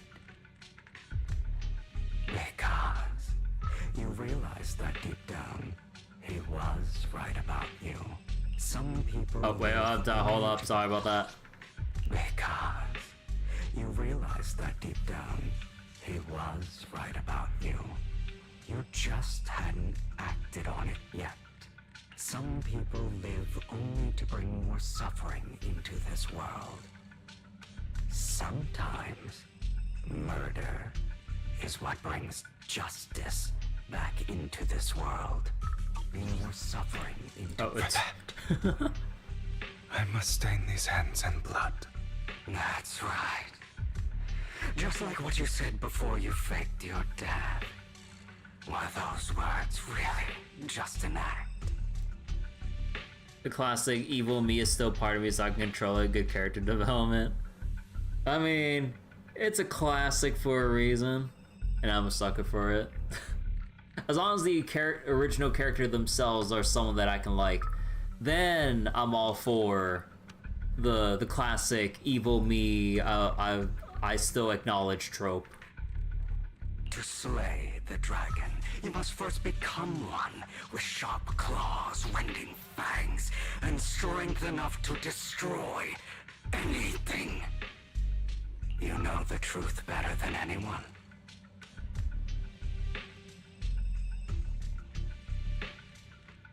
If you hadn't hesitated, and instead seized the first opportunity to kill your father, none of what followed would have happened. Innocent civilians wouldn't have died. your partner wouldn't have lost an eye and both legs trying to save people. And Mockingbird would have never gotten to that point. You can save more people. Save good people. Save more lives than the evil ones you take. I've spent countless hours in regret over that incident. So why not submit to your true nature? You want to be the judge, jury, and executioner of this world. And you can. I'm just thinking about the fucking Punisher now. Like, I haven't played Marvel Rivals in a hot minute, but I still like have that automatic like reflex of when you like of needing to hide somewhere. The moment you just hear judge, jury, executioner, it's like, oh shit, hide. I wasn't responsible for Father's death. The true mastermind is my uncle, Hartman. His schemes to kill the head of the family were all so he could take control. Mockingbird was simply unlucky enough to get caught up in it. So, for a behemoth like the Ravenlock family, with its roots so deep, a single person's death, regardless of who that person is, wouldn't change anything. Of course, whether it's Topps, the Mayflower family, or even the entire world, it's actually all the same. I refuse to be dragged down by pointless hatred any longer. You foolish, stubborn idiot. Do you understand the power of hatred? Have we not come this far precisely because of it? Or are you going to follow Lycon and Jack's twisted logic? Come on. You don't actually trust anyone? Otherwise, why would you hide this whole scheme of faking your death from them?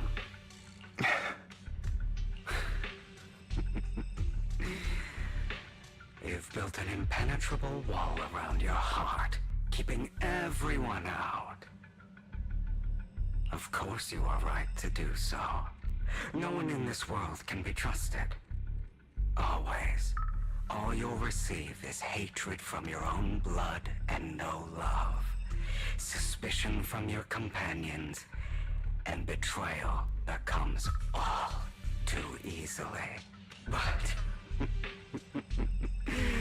the most ridiculous thing is that you want them to trust you.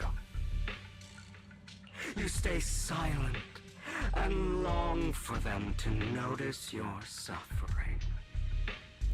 You yearn for your companion's understanding and trust. Idiot. That little tongue clicking like before he says the final word.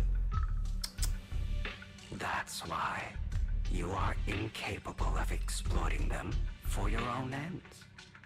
You care about their safety even more than your own.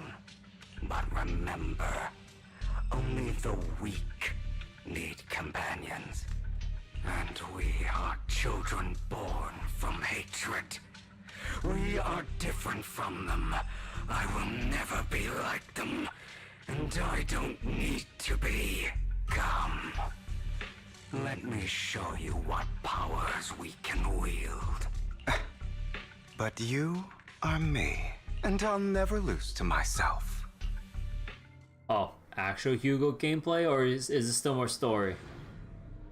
Oh shit.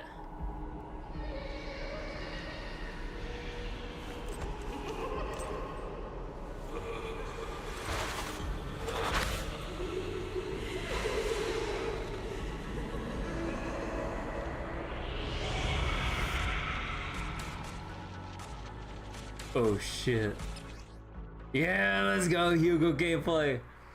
So when EX Special or Ultimate hits a stunned enemy, Totalized effect is triggered. This effect increases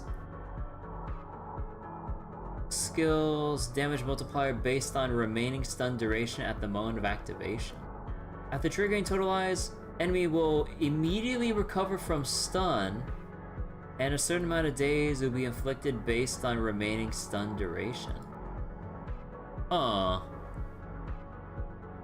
So, EX or ultimate, you'll trigger an effect, and so basically you can like instantly skip the rest of the whole stun state, and then yeah, just like a damage multiplier based on chewing like the rest of the current days meter. Okay, wait, I need to see the move list. So we got 4 hit, actually no, skill info, yeah. So perform 4 attacks, Biz or, oh, it's an ice thing? So the 4th attack is a shot. During this, hold and charge. Okay, hold and charge on 4. After the 4th hit, the dodge counter, or quick assist, or hold to activate, throw scythe forward, followed by a shot dealing ice damage. During shot, hold to perform a charge shot. So you can either, so you have your basics and then you can just charge a shot right away. Oh no, the 3 hits, charge, or on the 4th hit, or when you're dodging or assisting. And in this case, since we're solo, we'd have to dodge counter into the charge. And then this one, spin scythe. I mean, this one looks like you just use it by, yeah, I don't think you really use this by itself, right?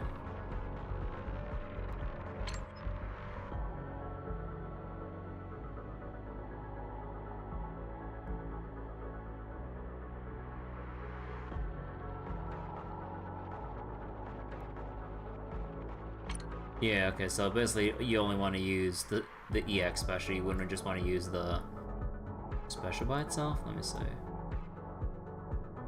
Perform a series of attacks. During your dodge counter, hold to launch a shot. And then, I mean, this is if I had teammates with me, but during a quick assist, the shot is considered a basic attack. Ah. And then ultimate, finishing move, ice damage. Wait, this skill is not counted as a heavy attack, so it won't automatically trigger the chain attack. It's only when, at that point, you would follow it up with the 4th hit of your basic, or the charge shot, basically. When chain attack, oh, I mean, we don't have any teammates right now, but what the fuck? Look at all this text! I mean, this is like the thing with like his passive and everything, but oh my god! So, what's like the TLDR with this whole thing, even though I know I don't have any other teammates with me? So when you're chain attacking,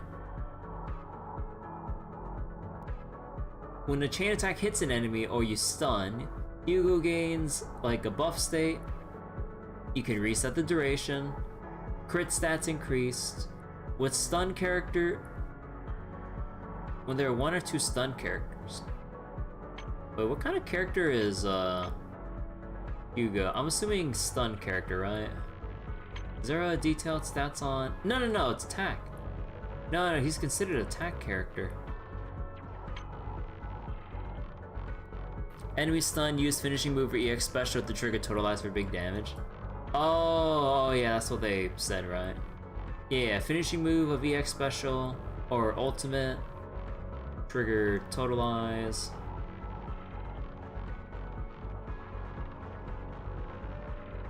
Okay. Hugo explicitly not wanting Vivian on his team is pretty funny. Yeah, when you kind of note that like they want you to go with like a potential double stun team, that basically completely rules out Vivian. Then and he's like more traditional DPS from what it looks like than it is having to do anything with Anomaly as well, which is pretty funny. Yeah, okay, so yeah, like this is what the tutorial pop-up showed us, but yeah, like EX special, ultimate. Basically use your EX special or ultimate when they're stunned. That's it. And what was this? When another character in your squad is a stunned character or shares the same attribute, chain attack increases. Furthermore, against normal enemies. When totalize is triggered, damage up by skill increased. Okay. So, looking back, went like 3 hits, and then charge on 4. Oh no, charge after, wait. Oh no, 4th and 5th are charges. Hugo gameplay is the only time we ever canceled a chain attack midway through. I forget, did I turn back off the chain attack thing? No, I left it on manual, right?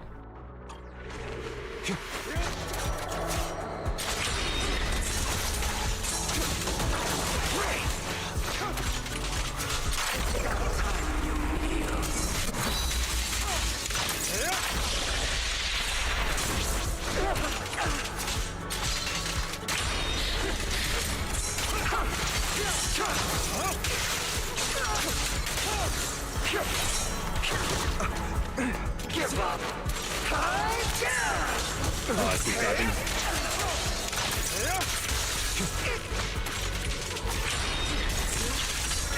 It's battle!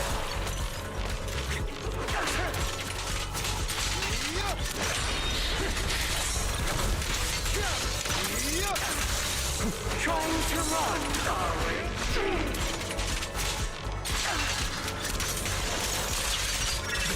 It'll just a breath for a minute.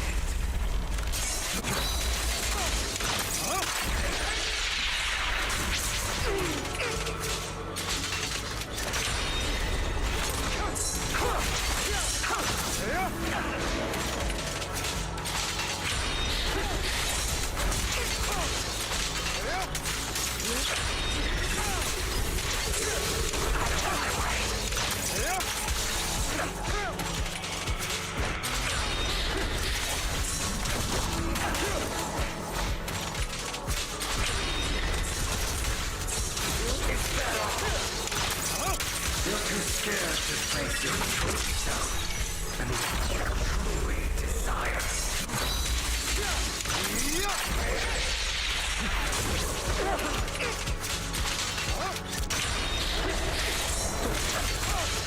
I have you now.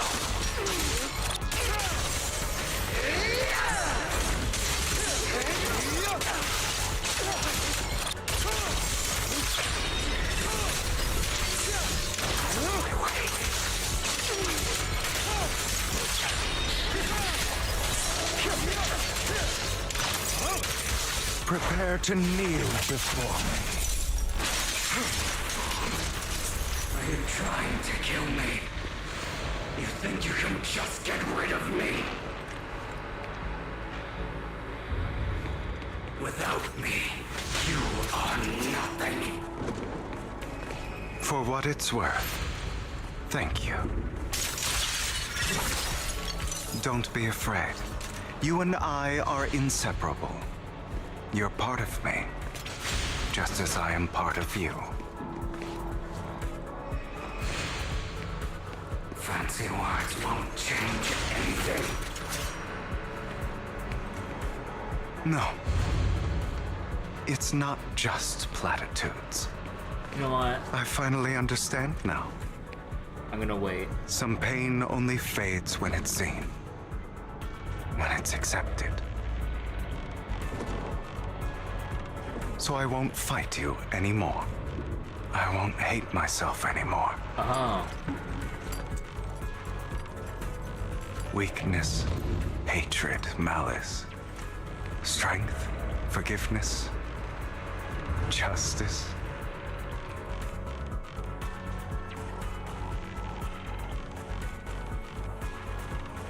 They pulled a Final Fantasy IV on me.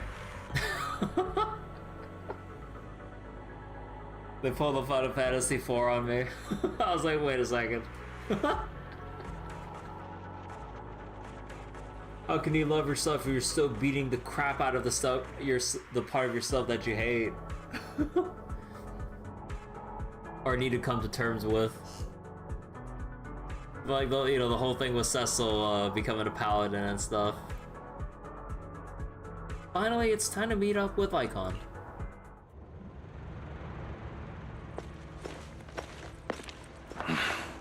Hugo, it's time.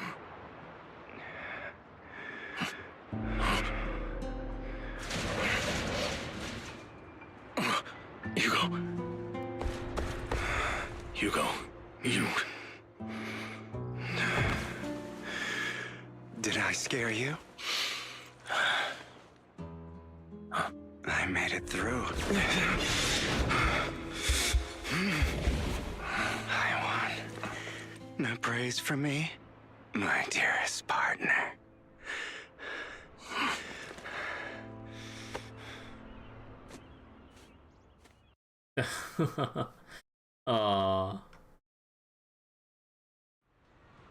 This is just like what I saw in my dream. We can't look back inside? Aw. I guess there are still some lingering side effects.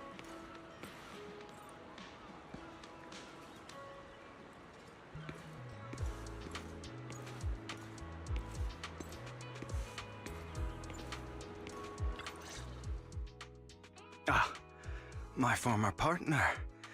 You're still as punctual as ever. Are you sure you're fully recovered?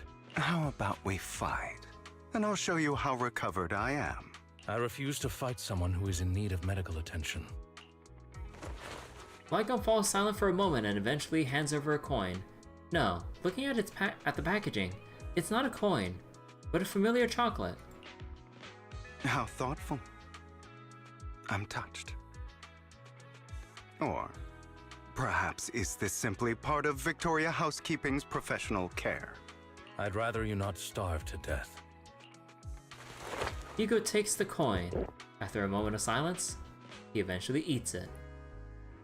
I'll take this chocolate coin and eat it. I'm fairly certain this is the same kind as before. No. I've just gone too long without food. It feels a bit uncomfortable. Either way, thank you. Aww. Now tell me, what exactly happened in the warehouse? Just going a bit crazy from... you know what? Were you expecting anything else? But... I did have a very long dream. A dream about many things from the past. If I had to put it into words, it would be like giving myself psychological therapy. Psychological therapy? You seem like you could benefit from some too. How about it? Want to book a session with me? Trust me, I'm a pro. Seems you really have recovered. Well, of course. I'm feeling pretty great right now. Like I could argue with you all day on every petty detail of who exactly was in the wrong back then. I wanted to ask, what you said about Mockingbird before, when you faked your death, was that part of the act? You mean the part about how Mockingbird has never really changed anything or saved anyone? I didn't expect you to still be so hung up on this. Interesting. After all, it was you who chose to betray Mockingbird. To betray me. Just as I said before, I never considered Mockingbird a failure. Perhaps Mockingbird deviated from its origins, but it has its value. You shouldn't reject the things you've done. Or Mockingbird. I have contemplated this before. Yes. Mockingbird has helped some people and has genuinely managed to cause trouble. For those who abuse their positions of power, for evil. Yet those in high positions still possess immense resources, and the people we helped remain destitute and suffering, willing to become slaves to those in power for scraps. But just as you said, even if what we did was childishly idealistic and flawed, as little as we actually achieved, even the slightest change is by no means meaningless. Nothing holds more value to me than Mockingbird. Hugo stares out at the ocean. A gentle breeze lifts his golden locks. The sunlight glances off both his eyes. All right, let's catch up later. I still have things to do and need to wrap up my plan.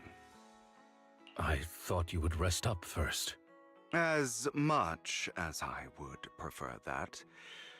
My dear uncle and the Exaltus fanatics likely would not give me such an opportunity. If all has gone to plan, the fish will have taken the bait already. And if everything goes very well, I'll soon have solid evidence of the Ravenlock family's crimes. Well then, thank you for your assistance, former partner. Let's part ways here. I'll go with you. Lycon, surely you don't think that because I just recovered, I'm too weak to deal with those useless fools. Hartman's actions will disturb the safety of New Eridu. As I serve the mayor, I should intervene. Very well, whatever. Let's go. And don't slow me down. Before that, don't you have something to tell me? What do you mean? Don't play coy with me. I know you're not spilling your whole plan. So you kick things off by approaching Edmund from the top's big shots. How did you manage to sweet-talk him? I'm a bit of an illegitimate child, but I still have that Ravenlock family blood running through my veins. Funny enough, this Lord Edmund thinks direct lineage is way more noble than the side branches, which is absolutely laughable. So I played his arrogance to my advantage. And let's be real, I had some juicy intel to swap with those high rollers, but that's Mockingbird's secret, so I can't let any outsiders in on it. Was the sacrifice core from the mayor's lab your handiwork too? You could say that. The security there is no joke, so I had to leverage Tops for some extra intel. After all, as you know, they've got plenty of moles planted next to your mayor. And it was you who threw the sacrifice core up for auction to lure in the Exaltist. You knew they'd be all over it. Yep, I embedded the sacrifice core right into the robe of heroes. They actually matched pretty nicely, don't you think? Classic you. I heard that after the auction, they found the stash of counterfeit Denny's. Well, feel free to take wild guesses, but honestly, I think those Denny's would be rather out in the I think those Denny's would rather be out in the wild than sitting in those hoity-toity accounts. Then you found Hartman and talked him into a partnership, getting your hands on more intel on the sacrifice and the Exaltist. After that, you shot that crime warning letter to the mayor, giving the city a legit reason to spring into action. Yup, that was spot on. Look at you, real genius over here. In the end, you faked your own death to pull yourself out of the mess, and you used the whole show to redirect everyone's attention to Hartman and the Ravenlocks, keeping the Exaltus on their toes. Hold on a second. If that's all there is, why did you let Hartman slip you the drug? I mean, you'd have a way to dodge that kind of thing. Lycon, I got something I've been keeping under wraps. Actually, I've teamed up with your beloved mayor. But what? When it comes to stopping the Exaltus, the mayor and I are on the same wavelength. We can totally collaborate. What you should be wondering is why I didn't include you in on this. The mayor must have his own reasons. If you can convince yourself of that, more power to you. Just know, if you ever want to swing back to Mockingbird, you can come beg me. I'll make sure to turn you down gracefully. Alright, enough chit-chat. We've got bigger things to deal with. Dang. Man, well, what's annoying about those voiceless cutscenes in that fashion? They don't give you a message log for talking out in the city. It's only for special cutscenes that you have I'm sure you've the heard playback. about the missing workers from companies under the Ravenlock family, too.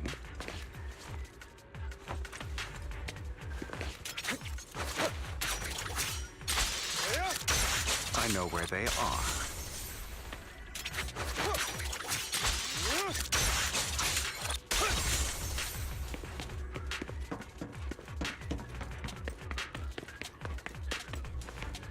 Wait, is there any places with like... Oh.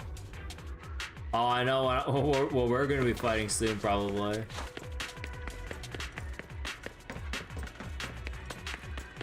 Those are Ravenlock's men. The workers with them are the victims who were tricked into going into the Hollow.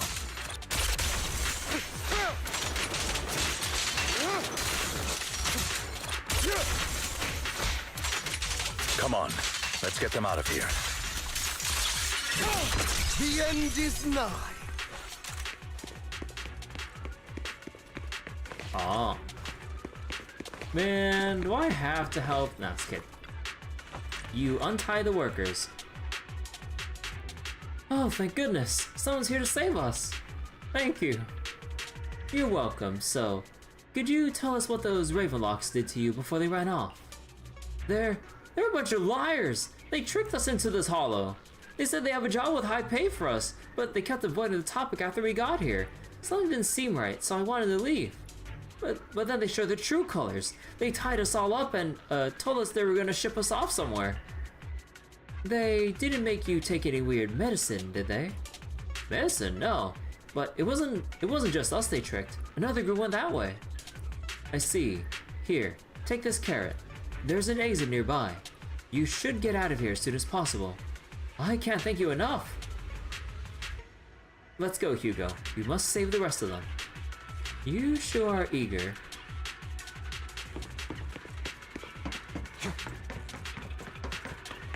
Bunch of nobodies. Annoying as hell. Kill them! You're welcome to try.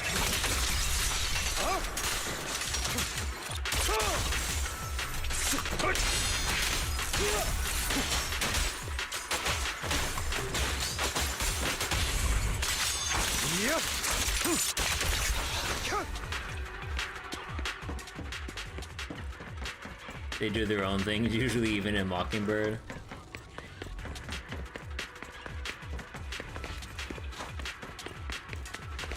Trying to joke, but there aren't any like random chests here needed to find, right? More workers here. And quite a lot of them. Ah, here it is.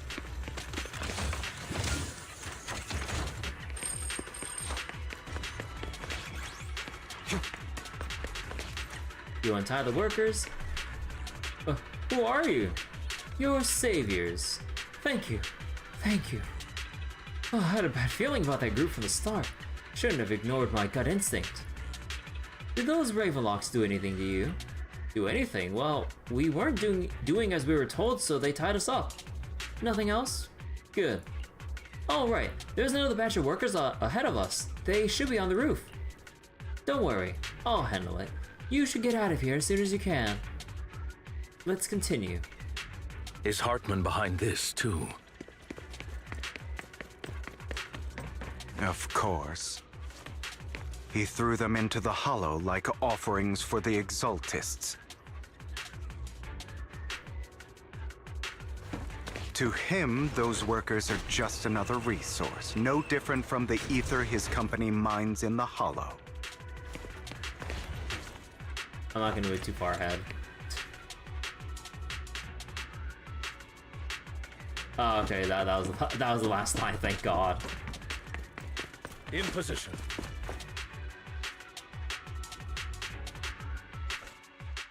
There's more over there. Let's hurry. It's different this time. Don't rush in. Let's listen in on what they're saying first. I still need more direct evidence to ensure the plan is absolutely foolproof. The compensation you promised, it's all real, right? All we have to do is follow you into the hollow for some simple tasks, and you'll give us a huge sum of dennies. It sounds real suspicious. Shut your trap. You keep yapping and asking questions. If this is all so suspicious, why were you so eager to sign up for it? Because I don't have a choice. My daughter was previously caught in the hollow disaster and suffered severe corruption. The treatment costs have completely drained our family's savings. So that's why... It's the same for me. A serious illness at a senior age. I need the money. Who would risk taking a job like this unless they were desperate? I'll do it. No matter how suspicious. As long as I can get paid, I'll do anything. Even risk my life! Wait, you people from the Ravenlock family, you're part of a big company in Tops. You wouldn't go back on your word, right? Don't worry, you'll get every denny you were promised. But before we start, you all need to take this medicine first. A fierce man pulls out a batch of white pills and gives one to each worker. Another Ravenlock family member seems a bit doubtful and leans in to whisper. Bro, should we really be doing this already? These workers keep talking. We're wasting time like this. And the sooner they take it, the sooner it'll be over. Consider it an early release for them. What? You didn't say anything about having to take pills before. Look, this is good stuff, all right? It'll increase your ether aptitude. There's tons of people who'd kill for something like this. Exactly! You'll be working in the hollow for several hours. This is essential medication. You have to take it before we continue. If you refuse, then you can forget about the job. Of course, you won't receive the compensation either. Lycon, what are you doing? Rescuing those workers, of course. There's clearly something off about those pills. We can't let them take them. Now is not the right time. As I said, we need more evidence to ensure the plan works. And as I said many years ago, you can't exploit innocence to achieve your goal. So that's how you see it. If that's not what you want me to think, then explain everything to me. All right. It's a little complicated, but simply put, these workers will be fine. Of course, it's your choice to trust me or not. But if you try to rush in, I will stop you. I trust you. Meanwhile, the workers have also made their decision. Except for the talkative worker, most of them already swallowed the pills. That's when the arrogant Ravenlock family member finally reveals his true nature, saying, "You think I'd let you run," while forcibly shoving the pill into the worker's mouth. After clearly capturing everything, Hugo lets out a sigh of relief. All right. That's the evidence. Now we can go and beat them into the ground as much as you want. Don't forget, you owe me an explanation. Also, don't overdo it and kill them. Even if they're the worst of the Ravenlock family. All right, Your Holiness, Saint Lycon. Holiness. Who the hell are you? Why don't you take a guess? We're the ones here to stop you. Freeze all evil! Can't remember the last time we worked this well as a team.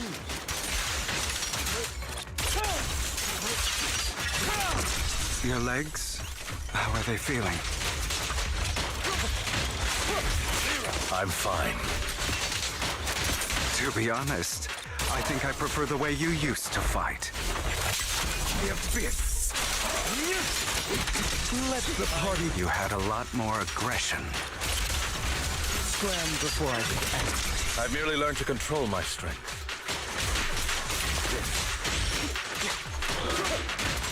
When I need to be aggressive, I will be. The two defeat the Ravenlock family members. God damn it! Who the hell are you? How dare you mess with the Ravenlock family? Ravenlock. Savor the name while you can, for it will soon cease to exist. What's that supposed to mean? It means exactly what I said. I think this might be good for you. Sever your ties while you can. You still have a chance to walk your own path. The family's honor comes above all else. Is that really what you think? I saw the compassion on your face just now. You're not from the main family, right? That's why you were assigned to these trivial tasks. But in reality, there's no need for you to keep playing this boring game for them. I don't have a choice. From the moment I was born into the Ravenlock family, You always have a choice, if you're willing to act.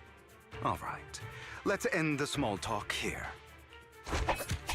Hugo delivers a swift chop to the back of the necks of the Ravenlock family members.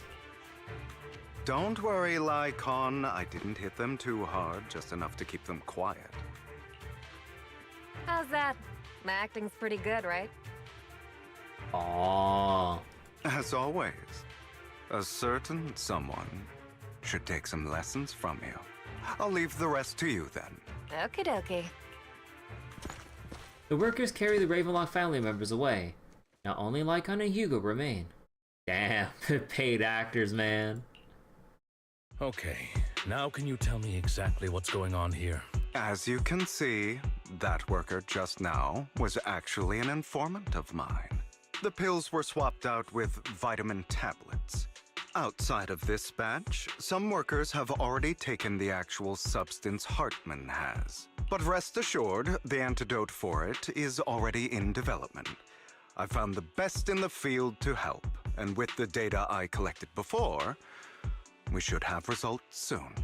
I wanted to ask.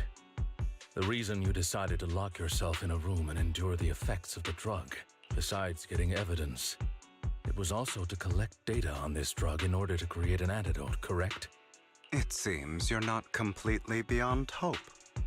I thought you were just being stubborn. Sometimes I wonder if you know me at all. Then, I have one last question. Why did you never tell me any of this back then? The truth is, I heard everything. That entire conversation between you and Jack. Oh, is it the classic thing where one-on-one private conversation was secretly like just around the corner, you know who was just like listening? The classic. Before he passed away in that small attic. Oh my god. When Jack called you aside and gave you those warnings. When he told me you might go down the wrong path? That's right. You never said anything. What would I even do? Scream and rage over your suspicions, or get on my knees and beg for you to trust me? You know there's no way I'd allow myself to do such a thing. Besides, back then, even I was confused about myself. Jack, he... It's all in the past. You don't need to explain anything to me. Enough. We should get going. If we're going to reminisce over the past, we should find a more suitable location. After leaving the hollow, the two arrive at a place with nice scenery. Lycon,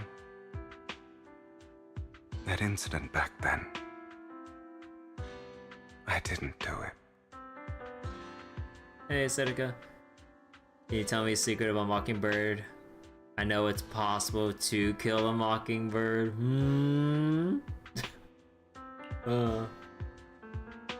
You know, this nighttime shot's pretty cool too.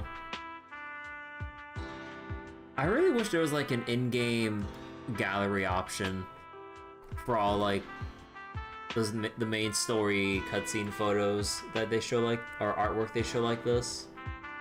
Like, more gachas that are like that actually do have an emphasis on story.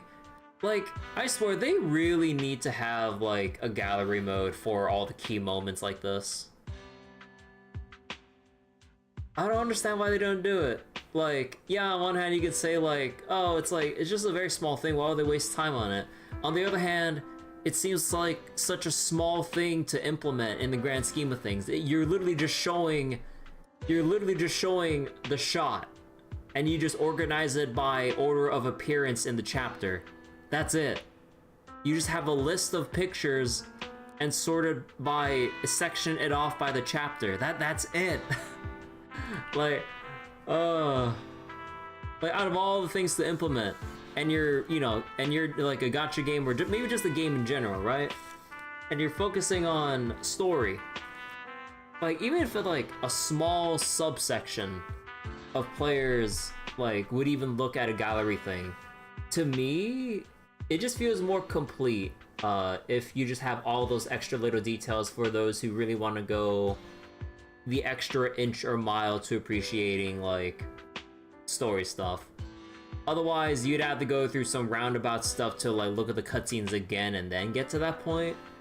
And then it'd just be overall frustrating when, like, you know, you just want to look through the artwork and see like Hugo and Lycon just chilling like at the port or whatever. And yeah, like this really neat wallpaper. If you like snapshot it as such. If only I could remove my user ID from the bottom right here, that would be lovely.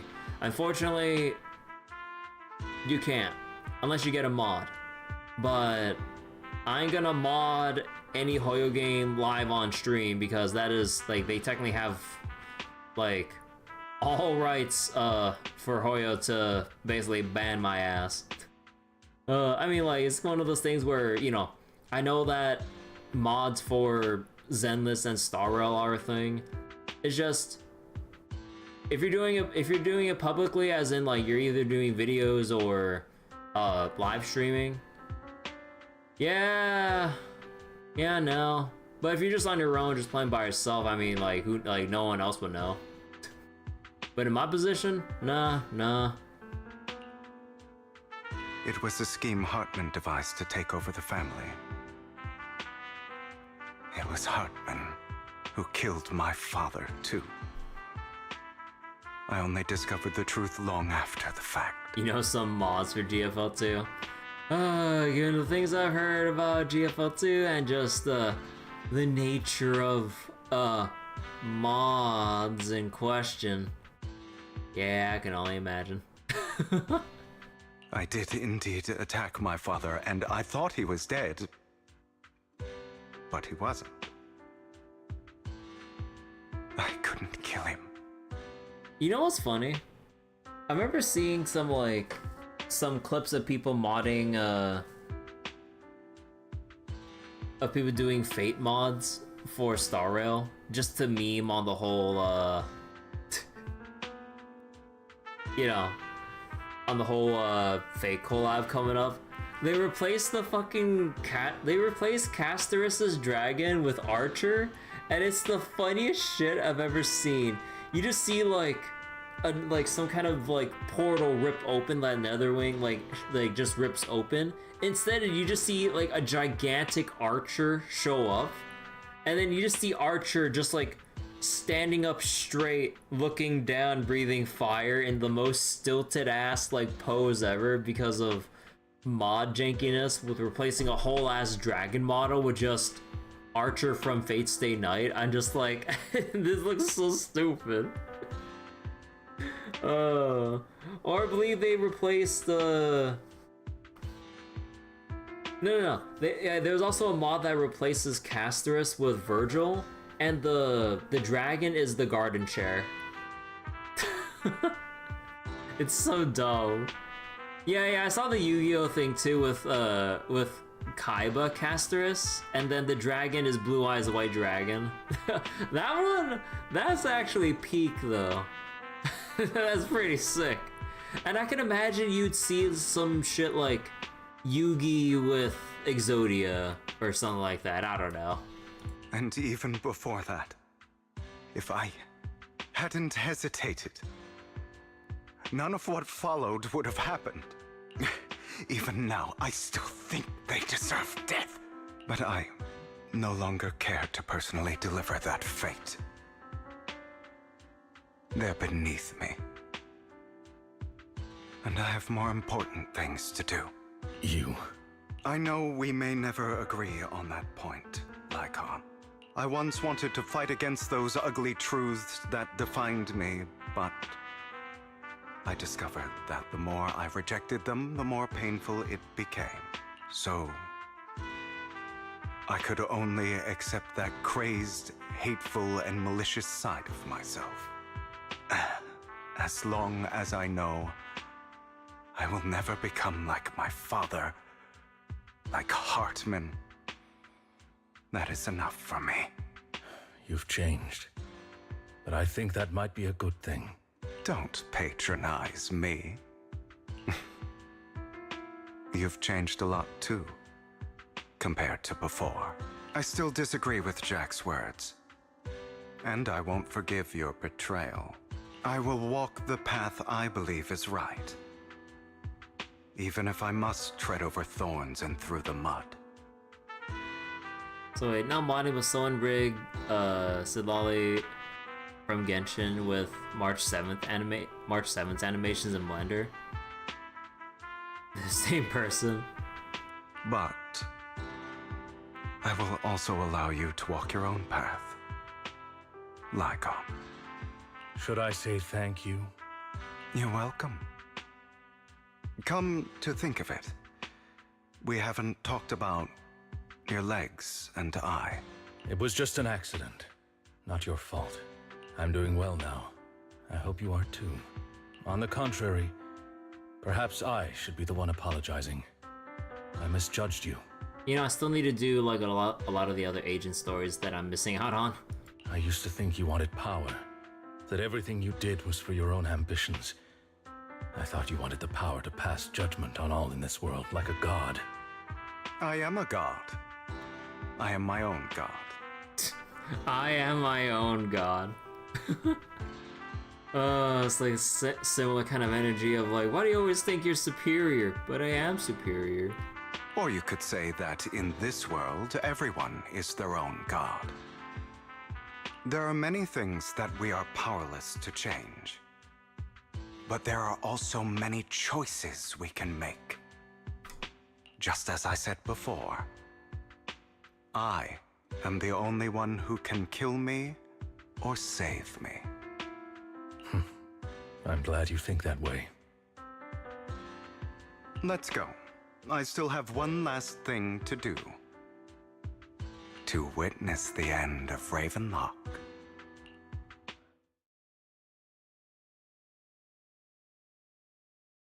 Hugo recounts the process of gathering evidence. Hartman, unable to listen any longer, slams the table in anger. You really think you can take my place if I die? Never, you filthy bastard! Your little tricks mean nothing. As long as the Ravenlock family stands, I can still get back on my feet. You still don't get it, do you? This was never about avenging my father. And I don't care about taking your place. I didn't come this far just to kill you. That'd be pathetic. Right on cue. Why don't you take a look at this, Uncle? On behalf of TOPS, I'd like to clarify that we had no involvement in the Ravenlock family's actions. Aww. TOPS is officially terminating all partnerships with the Ravenlock family, effective immediately. We will have no further affiliation with them. Are you crazy? What the hell do you get out of ruining the Ravenlocks? You want to be a petty thief forever? Thief? Oh, Uncle. Allow me to reintroduce myself. I'm the name people whisper about. The one who robs the rich and gives to the poor. I'm the master con artist who can fool anyone, anytime. I'm the leader of Mockingbird. The one who turns every headline into my own stage. I have friends who'd catch me if I fall, partners who'd shed tears for me, and allies who always have my back. Aww. I am Hugo Vlad. You're the one who needs the Ravenlock name. I never did. Ooh. You ungrateful bastard! You should have never been born. You flatter me. Same goes for you, Uncle. You leave the Ravenlock Manor on Hugo's speedboat. After reaching Port Elpis, you all wait for Lycon to arrive. You've done well, Vivian. You had better give me an explanation. And here I thought this would be a touching reunion. What's with all the anger? Hugo, I'm a member of Mockingbird too, and I mourned your death. Listen, Vivian. I don't want you or the people you cherish to get caught up in danger because of me. Look, Vivian. Tales of my death were greatly exaggerated. I've always been selfish. So I don't hesitate to use you all as variables in my plans. Also, wait, let me check all the highlights.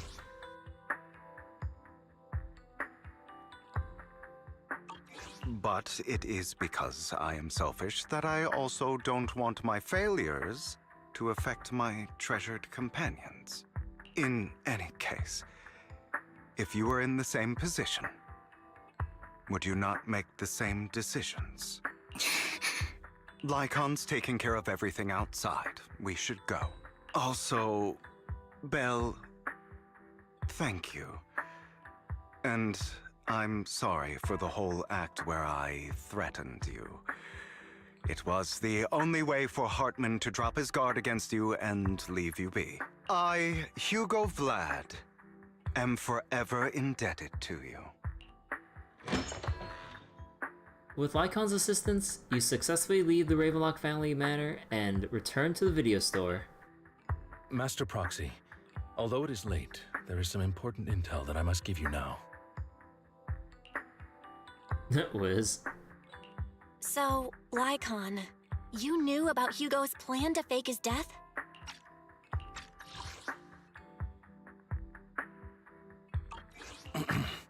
I was simply playing along. After all, I could not determine whether Hugo's plan would pose a threat to you. You are a student of the mayor's late friend, and I am obligated to protect you. You still have that habit of finding awkward excuses when you're embarrassed. Mr. Hugo Vlad, if you have any important intelligence to share, please do so with haste. I need to return to rest before midnight. You two sure are close. For the sake of a certain old fossil's sleep schedule, I'll keep it brief. I learned from Camille that Dina intends to embed the sacrifice core into the sacrifice. Apparently, it will make the sacrifice much stronger. Sacrifices created this way will not retain their minds and will indiscriminately attack all living beings, including their creator. So the Exaltists don't do this. It would bring them no benefit. But Dina's concoction can control people's minds. If a person takes the pill and is injected with the serum Landon left behind, the sacrifice would be under its creator's control. Although the dormant sacrifice has been destroyed, Dina found a batch of that serum her father created and wants to create new sacrifices. Never mind the sacrifice. Hartman's sacrifice core is a fake. We don't know where the real one's gone. The real core has always been here. Here? In Lord Phaethon's video store? Vivian, do you remember when I suggested you give that collectible to our dear Proxy? Aww. I remember. But that was just an ordinary pendant. And I've met the person who submitted it. She has absolutely no connection to the Exaltists. How about our dear Proxy take out that pendant so we can take a look? After finding the pendant sent by Vivian, Hugo takes it and gently presses a hidden clasp. The pendant clicks open from the middle. Inside is the sacrifice core. Oh.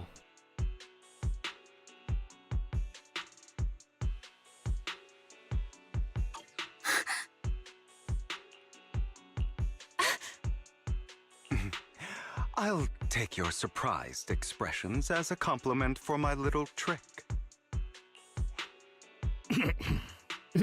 Lycon? I will hand over this core to the mayor as agreed. Since he fulfilled his promise to protect Vivian and the manager while I was pretending to be dead, I won't go back on my promises. No wonder the mayor would promote rhetoric favorable to Mockingbird. I can't believe I thought he was actually being sincere. Since we have the sacrifice core, all we have to do now is stop Dina from using innocent people to make more sacrifices. Yes, and we need to destroy the last batch of Landon's serum. Hopefully with no options left, Dina will give up her obsession. All right, that's the important stuff. I'm going to go and confirm where Landon's serum's been stashed. I'll contact you again once I have something. What's wrong, Lycon? Weren't you in a rush to get back and rest? You act like you're gonna turn into a werewolf over midnight or something. How are you feeling now?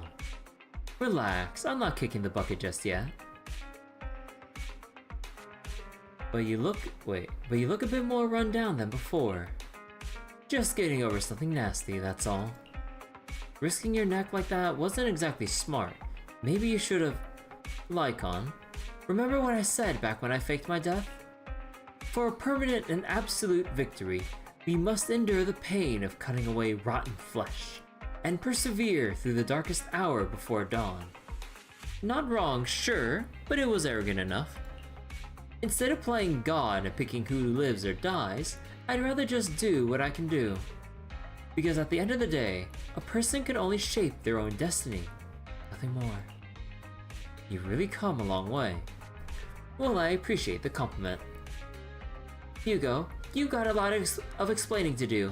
No more secrets. I will. Oh, I will. I'll lay it all out. I promise. After a little chat, Lycon, Hugo, and Vivian say the goodbye and take off. Back in your room, you drift off to a nice deep sleep. Belle, Hugo sent a message earlier. There's new progress on the sacrifice situation. They found a large batch of unused sacrifice serum. He wants us to be their guide. He, Vivian, and Lycon will be heading into the hollow with us to destroy the serum. And I'll use the HDD system this time to head into the hollow with you all. Tell me when you're ready, and remember to bring Eos with you. Ah.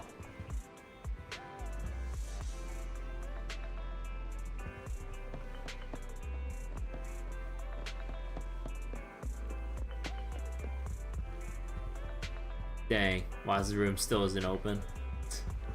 Oh, there's Eos. You know, I gotta wonder how the charging works from... Oh, you can see the little things on the little gloves holding Eos up. Oh, maybe it's like the palm. That's like a certain, I don't know what the technical term is, but the palms are the thing that grants charge to Bangbu or whatever.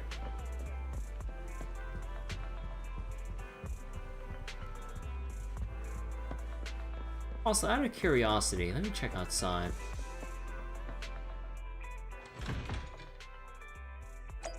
Nope.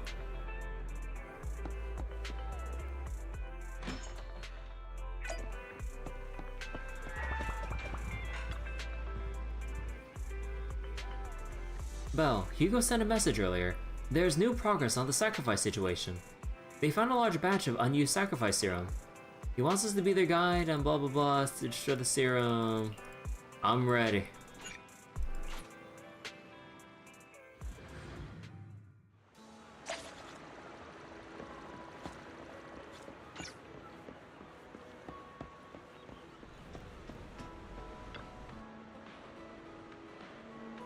Dear managers, you're here.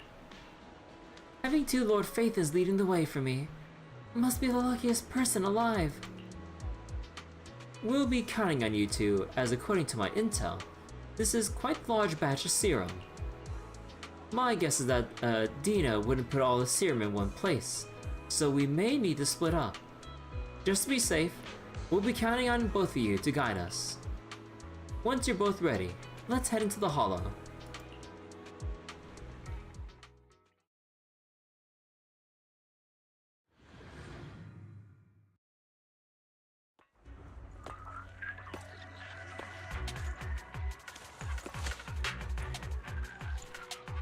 Landon's stash should be somewhere nearby. I'm just gonna wait for the audio. I did some digging. Some of the missing workers were brought here too. Don't touch me. Dina's getting ready to make her move.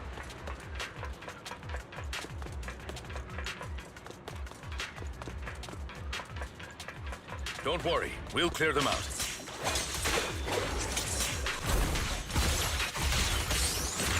Well done, Kitty.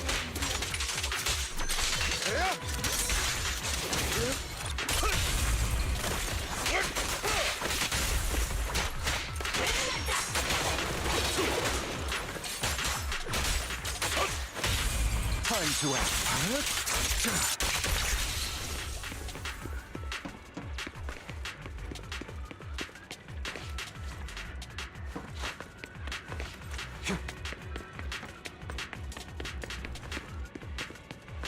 I'm so paranoid looking for like other They're trying to chests destroy here. the goods! Stop them! Hi. We need to take care of the guards first.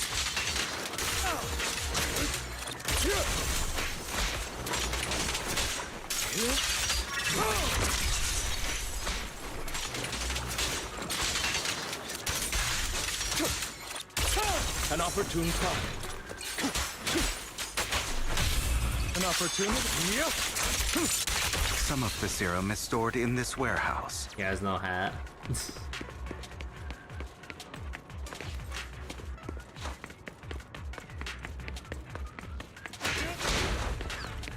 You're not taking anything from here. Hugo, get the guards first. That is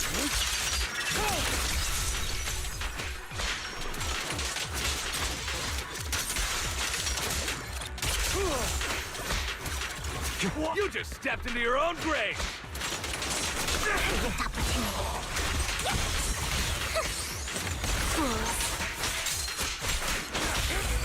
Truth is a beloved fairy tale.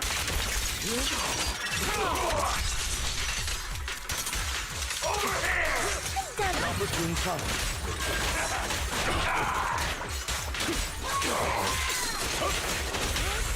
I'll write the ending to your nightmare. Prostrate yourself before the abyss. Out of my way! I'll take you. You better not get my Thank you for your trust.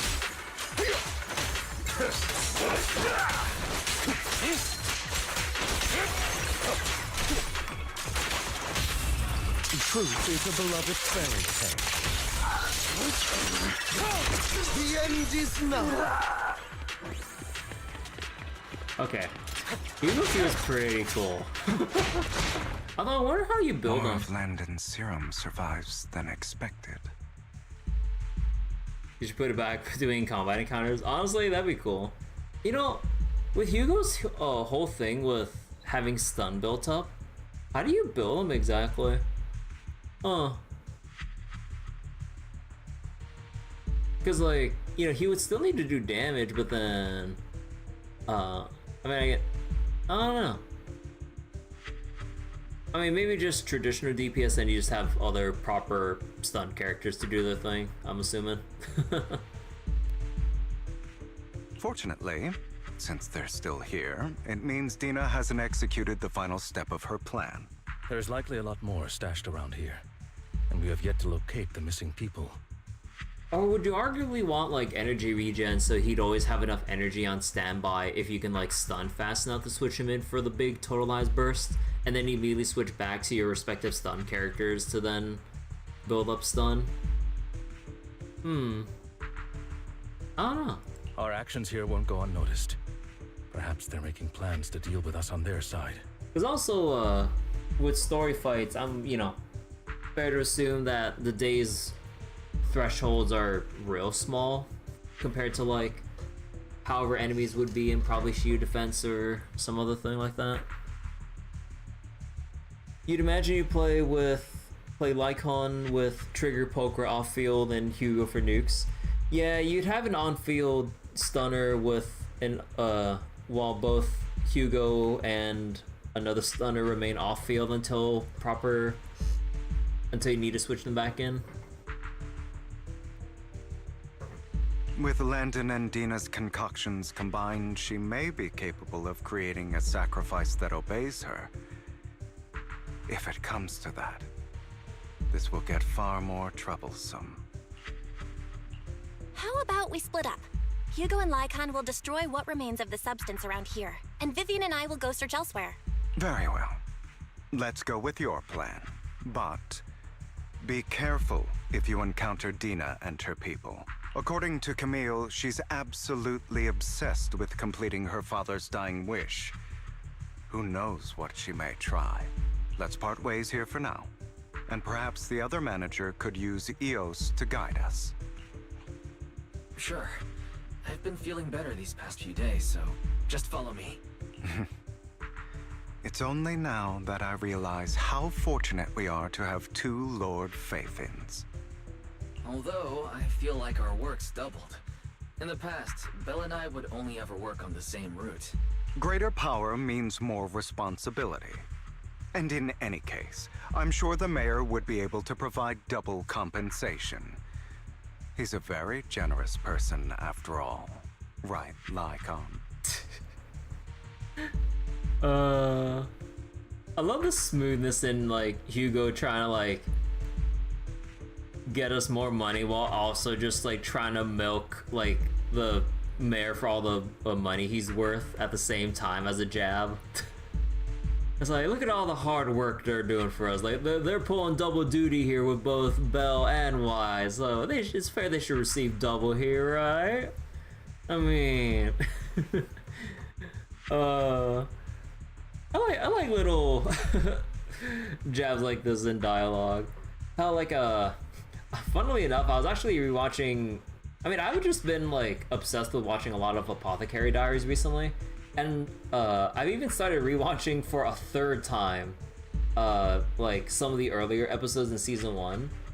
You know, obviously keeping specifics vague, but it really is amazing, or it really is interesting seeing the character development with Mao Mao and Jinshi as they were in the early episodes of season 1, and just seeing like, you know, having just caught up to the current episodes of Apothecary Diaries and then immediately going back to early episodes of season 1, it really is amusing like how different they both act and feel, like with the things they say and how they address or treat other people, compared to like how they've kind of like learned and grown from, you know, all the story things that have kind of happened and came up in between like the early season 1 to mid season 2 right now.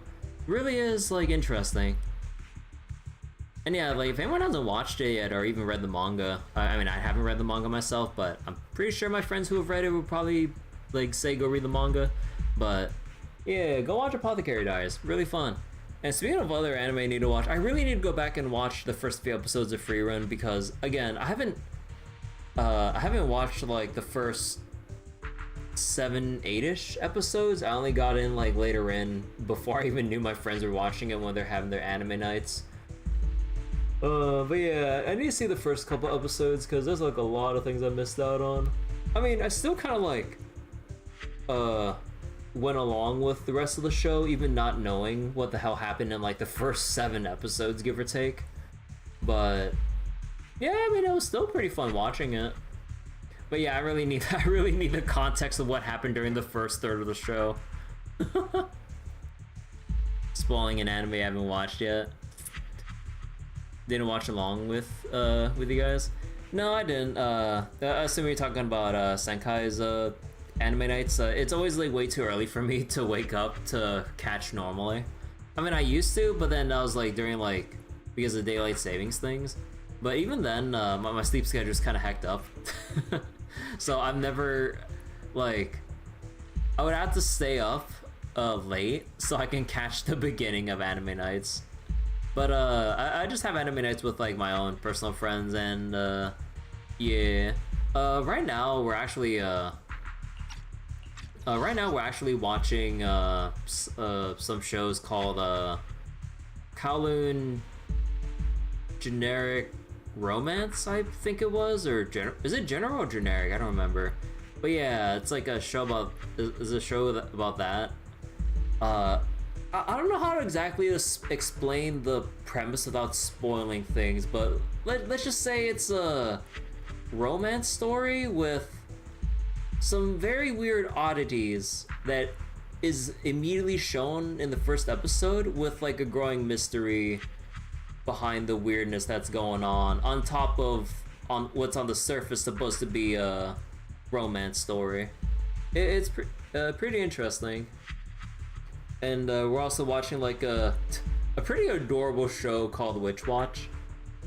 Like witch girl, like childhood friends with an Oni. Like they split up from childhood onwards, so the witch girl trains and understands how to use magic. The Oni boy basically just, you know, learns to control his power and or his own like physical power and deals with some stuff. And then just silly slice of lifey stuff ensues, like in between like the more serious bits of story. I mean, there is supposed to be like an overarching thing going on in the background, but for the most part, it's just like random silly shit, at least so far. So wait, too early for USA Crown. Who watched episodes on your own? Yeah, I'll probably watch it my own time or something. Kowloon Generic Romance? With wait, what do you mean adult woman fetish? Zedeka. But yeah, like I've been watching those at the moment. Also, there's like a Chinese anime that like a friend of mine really wanted me and my other buddies to watch. You know, like I believe Chinese anime, but Japanese voice acting. It's called To Be Hero X or something. And the whole concept is like it's like a superhero kind of thing, but the superheroes are established based on going viral on social media. Your power is based on how viral you go on social media and shit. To the point where it's like you're the hero that people make you out to be, whether you want to or not. And I thought that's a pretty interesting premise. Because like, you're not the hero you want to be. You're the hero that the people think you are. So is it OG Japanese voice or is it JP dub? I think it's OG Japanese voice, but I believe it's like I don't remember the details exactly. My friend just kept saying Chinese anime or something like that. Finally, Chinese cartoons. But yeah, I mean, since we're on this tangent real quick, I know we're in the middle of a cutscene, but let me look it up real quick just so I can verify.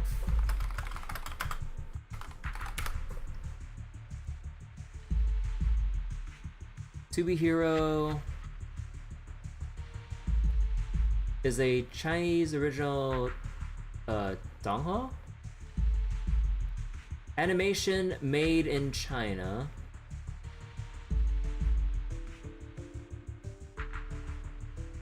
So is it? Oh wait. So is it like JP? Is it JP? That's the dub. Okay. So was I assuming wrong? Wait.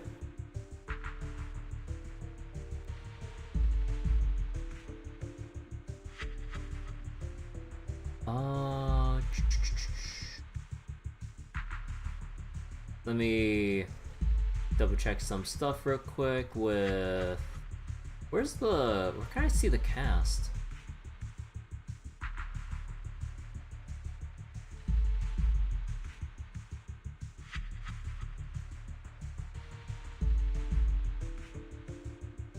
Wait, why is it actually so hard to like look this up? Wait. Oh god, I'm gonna have to go into like the fandom for this. Hold on.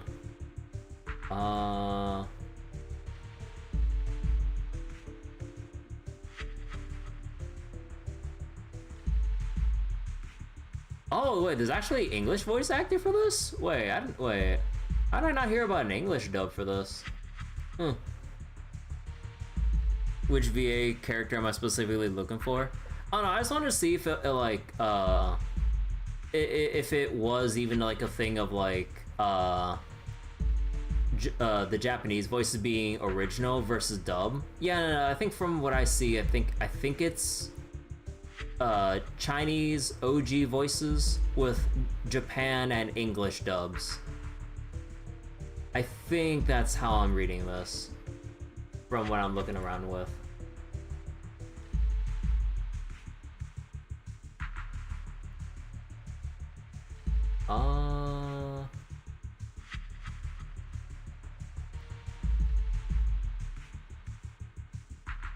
Wait.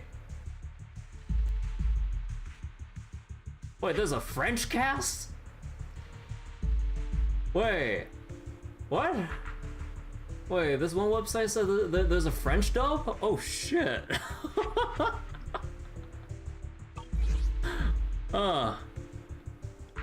That's so weird. Wait, because like I was just looking at like Anime News Network, and then I like cross-referencing with like Wikipedia and the actual To Be Hero like fandom wiki. Wait, it was only Anime News Network that actually says it gave credits for a French dub. What the fuck? Oh, well, why is that the only website that mentions the existence of a French dub? I will request additional compensation from the mayor. Lycon? Compensation is just one aspect. It's one thing with Belle being in the Hollow in person, but now with us working on separate routes, I can't help but worry even more for her safety. Oh, but I trust in your abilities. I'm just not quite used to this. Oh yeah, why is this right? Yeah, because like when it's just normally Belle with Eos, Wise is also just like the third set of eyes overlooking, or fourth set of eyes, depending if you want to like think about Fairy's placement and all this too. Looking over Eos/Belle during investigations. Yeah, now they're actually splitting, like officially splitting off on the same mission. Huh, yeah, actually, As they talk, Vivian stands behind them and suddenly sheds tears as she gazes at one of them. Fairy, who's getting less relevant the more powerful we get. Yeah, like it really is like a weird thing that now that we have ether aptitude, like, you know, I really, like, they gotta do something big with Fairy to justify her, continue justifying her existence. Because, like, at the very beginning of ZZZ, when we first got Fairy, there's, like, some sort of mystery behind what the heck Fairy is and why Fairy's a thing. But, yeah, I'd assume they're gonna have to go into that soon enough. Otherwise, it would feel like they're gonna make Fairy be a third wheel in this cast for a little bit too long now with this like whole update to Belle and Wise. She turns and quickly approaches the area where... Wait, why does it cut off there? Oh, it removes the rest of the story recap from this moment onwards? Bro, can I just like yell at the clouds one more time about how spoiled I feel when it comes to like the Trail series? Oh my god. Like, I wish I can look back at the previous 1600 lines of dialogue. even like during cutscene or even outside cutscene where you're in the field just walking about, even when there's like no story to be had, you can just bring up the message log of anything and everything you interact with for the past 1600 lines. Bro, I feel so spoiled for that shit. If I wanted to read 800 lines ago that I was looking at a locked door, I wish I could do that. Oh my god, I feel so spoiled by Falco. They'd had to make Fairy into an agent. You know, I'm sure that would probably sell. You just have like, you just like, you know what? They would probably, you could take a page from Mega Man Battle Network 6 and transplant Fairy into some kind of like android body that can, through whatever sci-fi mumbo jumbo, can take the form of whatever Fairy wants. Because for some reason in Mega Man Battle Network 6, when you transplant Mega Man or whatever NetNavi into the copy bot of choice, you could either just have them transform into like into like something that looks like Mega Man, or you have like, for some reason, like the thin humanoid template transform into something like huge and bulky, like let's say Gutsman or some shit. Like, you know, like the difference in builds of those NetNavis between Mega Man and Gutsman. But then you go to a copy bot and then the template is just like a blank, like average build.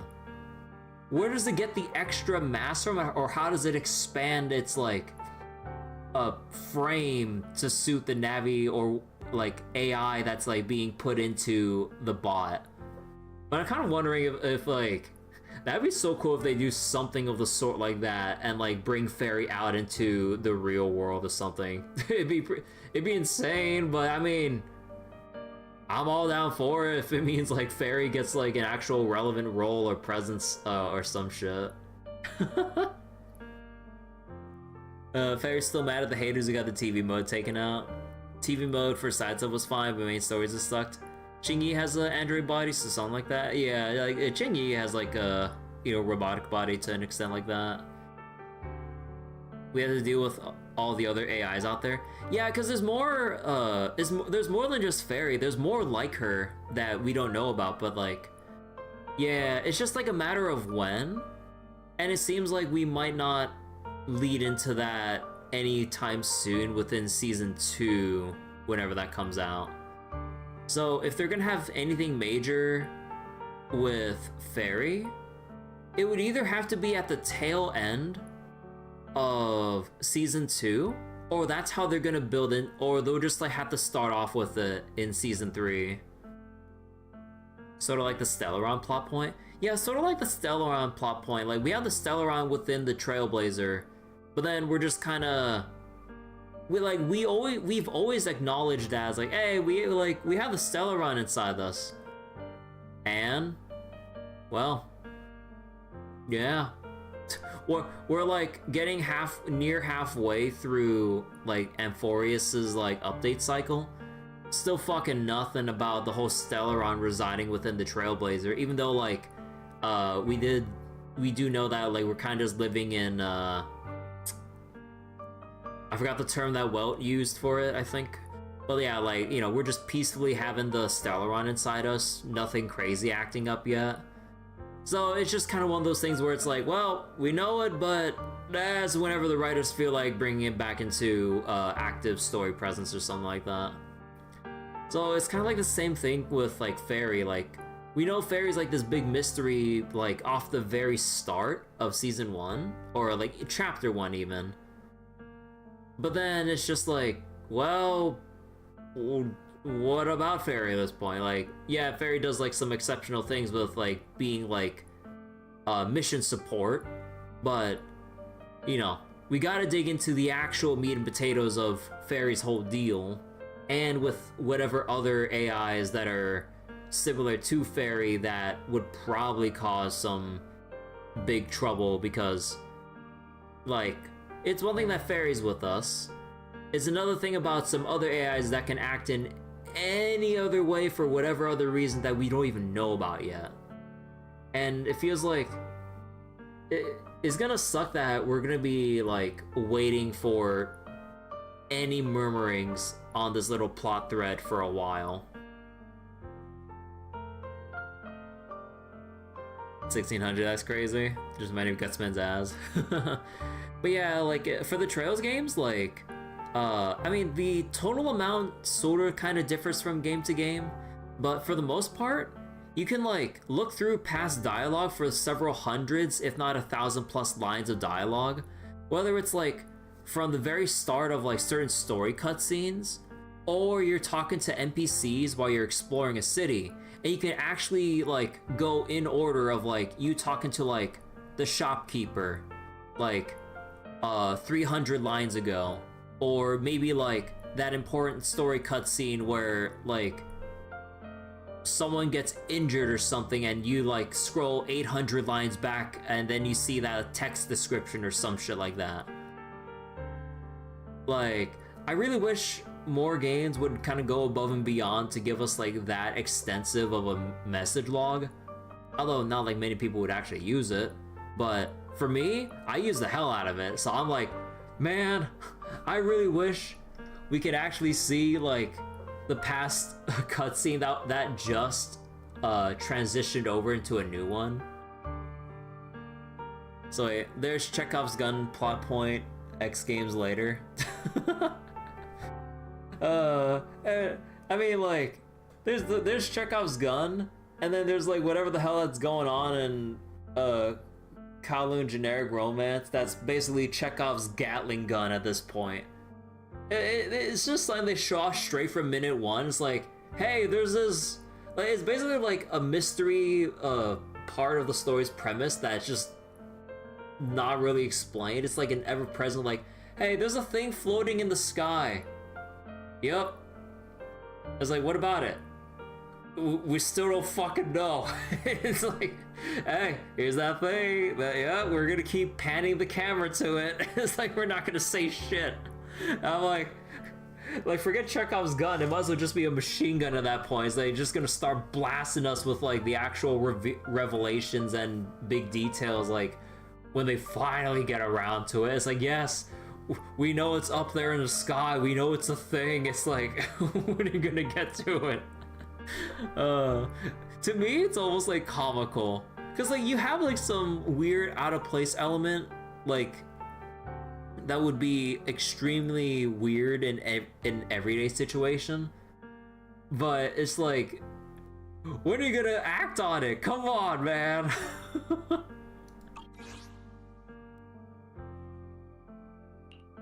This is the future I saw. Lord Pathan. Vivian closes her eyes as if making a decision, then grabs a vial of Landon serum. Chekhov's 3000 RPM minigun.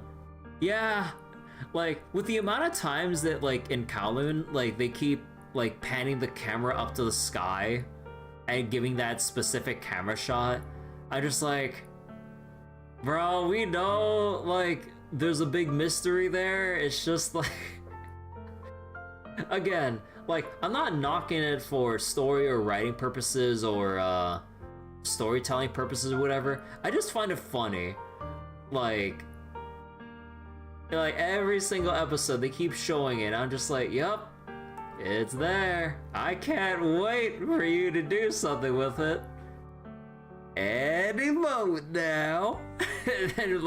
and then end credits, wait next week. I'm like, you son of a bitch.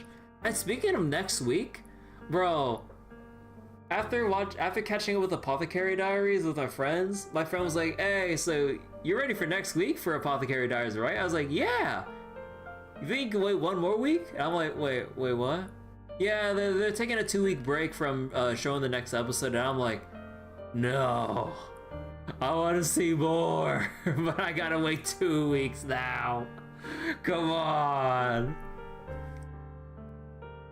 So it's like Genshin's The Sky is Fake reveal in its very first actual event that didn't pay off until the climax of the current arc. Wait, really? I mean, I don't know anything about Genshin's story. If a tragedy is inevitable, then let the misfortune fall upon me. I'm sorry. Vivian? This time, I will make sure the future I saw does not come to pass. I thought we asked why the sky is blue. But who was the first to ask? I don't want to bring you misfortune. That's all I wish for.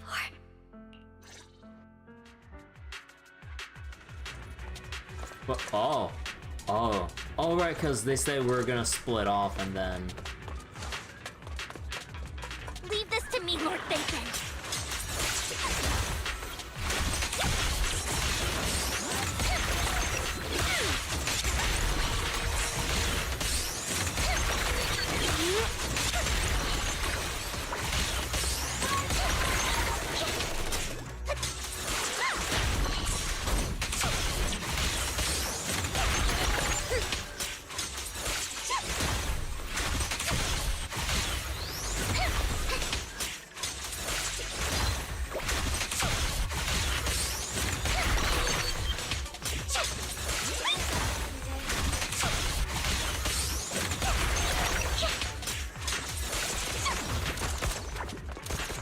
Just Vivian. Lord Phaethon, there might be more serum here.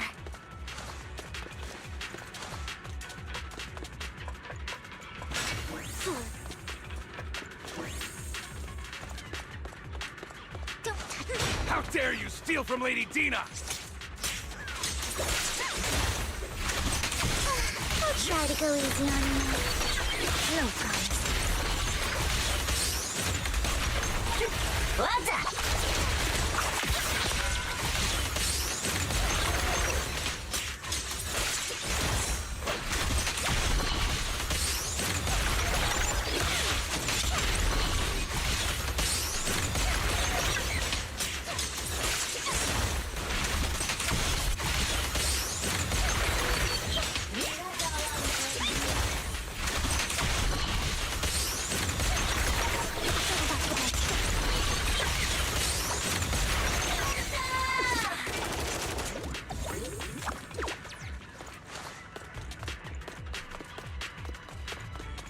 So this is when you realize Vivian doesn't do her normal attacks with the umbrella.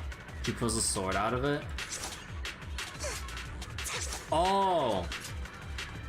Oh shit.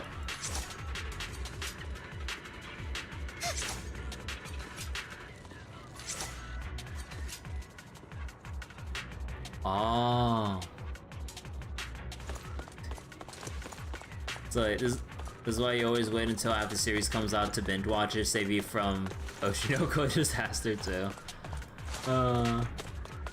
There are containers by the fissure. There's got to be something inside. Let's try opening them.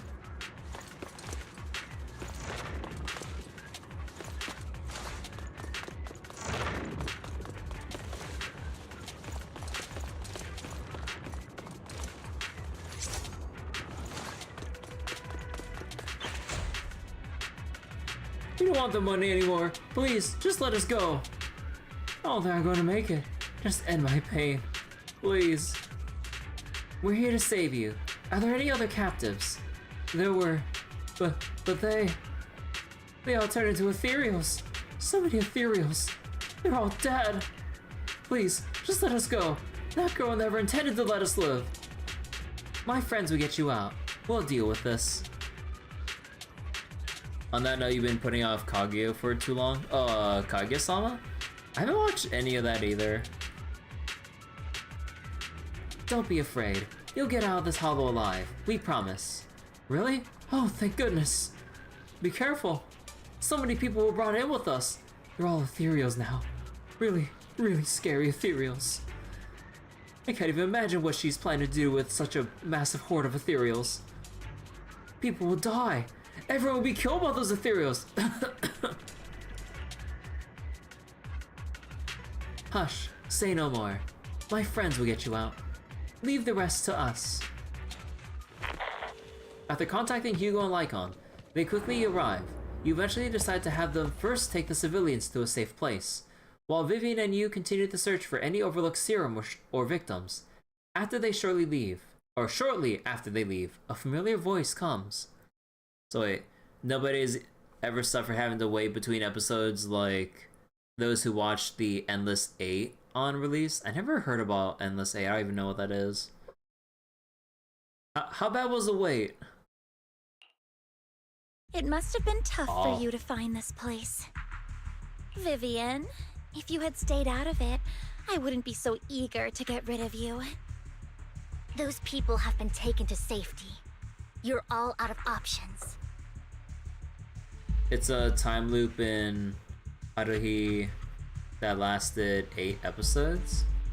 Huh. They're just mere test subjects. So what if they get away? 8 episodes of the same episode over 8 weeks of airtime? Wait, what the heck? So it's like one of those things where it's like you're in that time loop for those 8 episodes, but there's always like something slightly different or something like that, and they try to like figure out how to break out of the cycle, or what the heck's going on? There will always be people consumed by greed, and therefore, they will come willingly to me. In any case, what are a few sacrifices in comparison to the completion of Father's grand ambition? But yeah, like having to wait 2 months or 8 weeks, going through like essentially 8 time loops of the same thing, of or however much the same that might be. Huh. Dina, you deceived those people. They didn't come willingly to you. You tricked them, just like Landon did back then. Deceived? Father gave hope to those who had everything taken from them by the Hollows.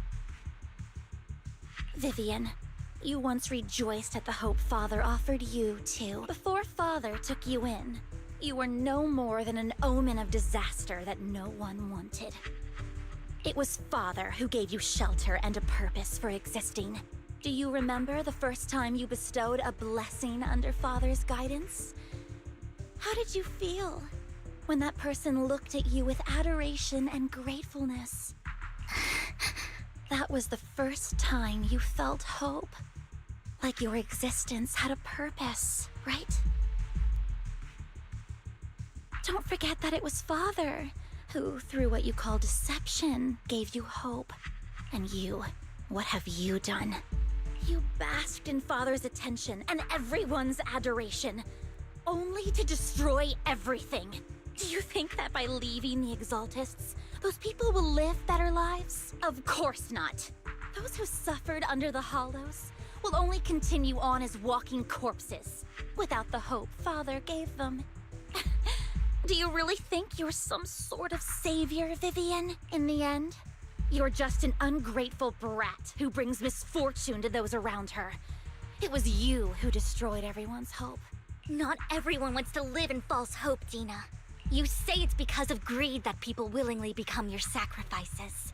Perhaps those people aren't entirely virtuous. But that greed is just wanting to live a better life beyond the Hollows. What you and Landon have done was never about giving people hope, but exploiting it. Stop lying to yourself. Deep down, you know what Landon did was cruel. No. Back then, when Landon wanted to inject you with the serum, the fear in your face was as plain as day. I saw it all clearly. If all of this is as righteous as you claim, then why did you make such an expression, Dina? Don't look at me with such pity! Father did nothing wrong. All of this is to make something of the Hollows other than disaster. That's everyone's only hope. Dina, it's not too late to stop. Stop living in this lie. You know what would happen if a sacrifice loses control and escapes the Hollow. It's not the Hollows that are to blame for those people's deaths, but the hope you keep talking about. That will cause more despair and claim more lives. That is merely the necessary sacrifice to accomplish a greater goal. No one deserves to be a sacrifice. Your hypocritical magnanimity disgusts me. I can always go and get more test subjects if they've escaped. and I will be able to replicate Father's serum with enough time. With you gone, I'll be able to complete Father's gift to the Creator and fulfill his last wish. Camille, release the failed subjects. Lady Dina. Camille, are you going to do what you did before? You keep saying you'll follow the Creator, but it's all lies. Lady Dina, the Hollows took my family from me. I understand that there's no way to get back what I've lost. It was Lord Landon who told me that the Creator would guide me. One day, Hollows will no longer be disasters. Everyone will be able to survive inside them. I look forward to the day when this hope becomes reality. I watched you grow up, and I know that you've always looked up to your father. He gives you hope. And I destroyed that hope with my own hands. I know the pain of loss, so I've always felt guilty. I want to atone for the hope I destroyed. But Dina, I don't want to ruin more lives, and I don't want to continue watching you destroy yourself. Vivian is right. Not everyone wants to live in false hope. So, please, stop. Huh. You know, I'm just like reading random shit on my phone at the same time. Apparently in the Oblivion remaster, they kind of misinterpreted the implementation of the security skill milestones. Because, like, anyone familiar with Oblivion's lockpicking minigame? And you have to, like, jostle around the tumblers or whatever, and then lock it in place. And in the original, every time you met those security or those skill milestones, it basically be like less pins will fall down. But for some reason they flipped it around in the remaster, so that instead of less pins will fall, then it's no, I think it was like, wait, hold up. Did I read this wrong? Oh yeah, it's like at least some pins will stay up, and you'll have some more that will stay up as you get past each threshold. But then, like, in the remaster for Oblivion, they flipped the description seemingly by accident, going that, oh, we'll only let X amount of pins fall. So let's say you have like an average skill level in security, which is like level 50, and you go to an average door, which is 3 pins.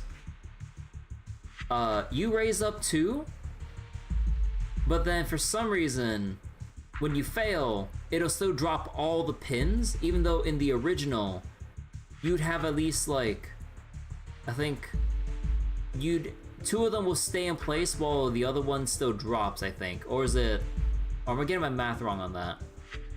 But either way, yeah, you're supposed to still have some locked in place, but they worded and programmed it in a misinterpreted way where it still basically drops all the little tumblers that all the pins you'd had to push up in the minigame. Huh. Man. There's like some really amusing like misinterpretations going between OG and remastered Oblivion. And then the funny bugs that come up that are like remaster specific. It's kind of amusing. It's like we never left the early mid-ish 2000s, baby. So sorry about getting distracted there. It's I have a habit of like kind of turn my eye to the side for a moment when I see like some interesting things. Camille, are you abandoning me too? I'm not abandoning you. I just don't want to see you go past the point of no return. And man, I really want to get Oblivion Remaster, but it's like, 1, my backlog. 2, I'm a week behind of like doing everything I wanted to do because of heckin' jury duty. 3, Oblivion Remastered still needs some big patches and still is expensive as hell because it is technically brand hecking new. The point of no return. I passed that point ages ago. No, Dina. You can still turn back. Also, speaking of my backlog though, I did pick up on sale for like $2.50 or $2.50 Star Wars Knights of the Old Republic 2. Because I don't think there's a sale that would go beyond that, and it was during the whole May the 4th thing. So I'm like, yeah, I got KOTOR 2 in my backlog. I still need to install it and get the restored content mod, but yeah, I should be able to. Well, if I can somehow find some spot to fit it in the playthrough schedule, I would love to actually try out KOTOR 2 completely blind, because it is one of the very few games at this point that I know about that I actually haven't looked into at all. But I don't know how skills or attributes are scaled. I don't know what kind of companions you have or what those specialize in. I don't know about where any rewards are or the quests or whatever. I would love to just go into it completely blind and just kind of like not even ask for anything. Unless there's some weirdness with the store content mod, but yeah. I'll be your way back. KOTOR 2 restored stream. Yeah, like I mean, I still have to download the mod and everything, but yeah, I did get KOTOR 2 on sale, so I'm like, ooh, hell yeah. You're just playing Gachas only, understand Seneca. Bethesda never disappoints. Nana's been playing KOTOR 2. Yeah, I love her watching playing. I love watching her play KOTOR 1. I've been refraining from 2 because I did just buy KOTOR 2 on sale, and as much as I wanted to watch, I have to watch the VODs like sometime way down the line because I do want to play it myself eventually. Sort of similar to me not seeing anything about like Nier Automata, even though it's been so long since Nier Automata came out. It's like, when am I actually gonna even buy and play it? Where are you going, Camille? I made a deal with Hugo and the mayor. If someone needs to take the fall for this, let it be me. Oh. I did it. All of it. It was me, Dina. I've been forcing Landon's only daughter, Dina, to research how to create sacrifices. I colluded with the Ravenlock family for my own gain. Everything Dina did was under duress. Since I've kept her captive for so long, she doesn't have the skills to survive as an independent member of society. She'll need a caretaker and teacher. Someone who will look after her. No! I refuse, Camille! I refuse to accept this! Dina, I'm going to dispose of those failed subjects. I won't allow it! You'll die! I won't allow it! You can't leave me. I command you! You've always followed my orders, and you will follow them now! It wasn't your orders that I've been following.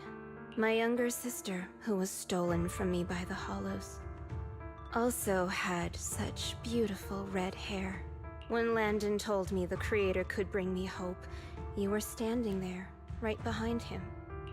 I was certain, then and there, that this was the hope the Creator had given me. Start over, Dina. You still have so long, so much time. You'll make friends, find people who love you, and make many beautiful memories. That's not what I want! Camille, you're not allowed to die! I won't allow it! I won't allow it! Goodbye, Dina. And I'm sorry, Vivian. I'll leave the rest to you. Camille resolutely walks toward the fissure, as Dina stares after her disappearing figure. After a moment, she also walks forward. Vivian is about to stop her, but Dina uses the controls to open a container door. Ethereals surge out, blocking the path. Take out these ethereals first. We can't let Camille's efforts go to waste.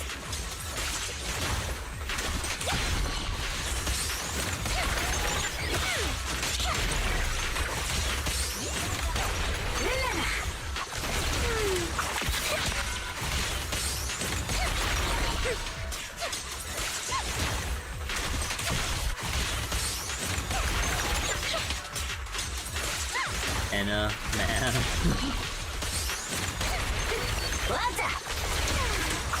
Let's go after Dina, Lord Phaethon. Don't touch me. They must be on the other side of the fissure. Last game we bought was the classic RE4. Oh, we have fun playing bingo.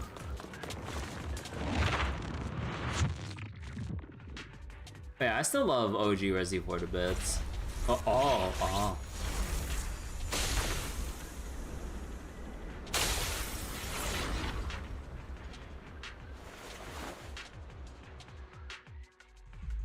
Are you satisfied now, Vivian? You were the one who brought yourself to this point. You're saying this is all my fault? Losing my father, losing Camille. I wish you had never come into my life. At first, when Father brought you home, I was happy. There are so many Exaltists, yet Father never allowed me to get too close with any of them.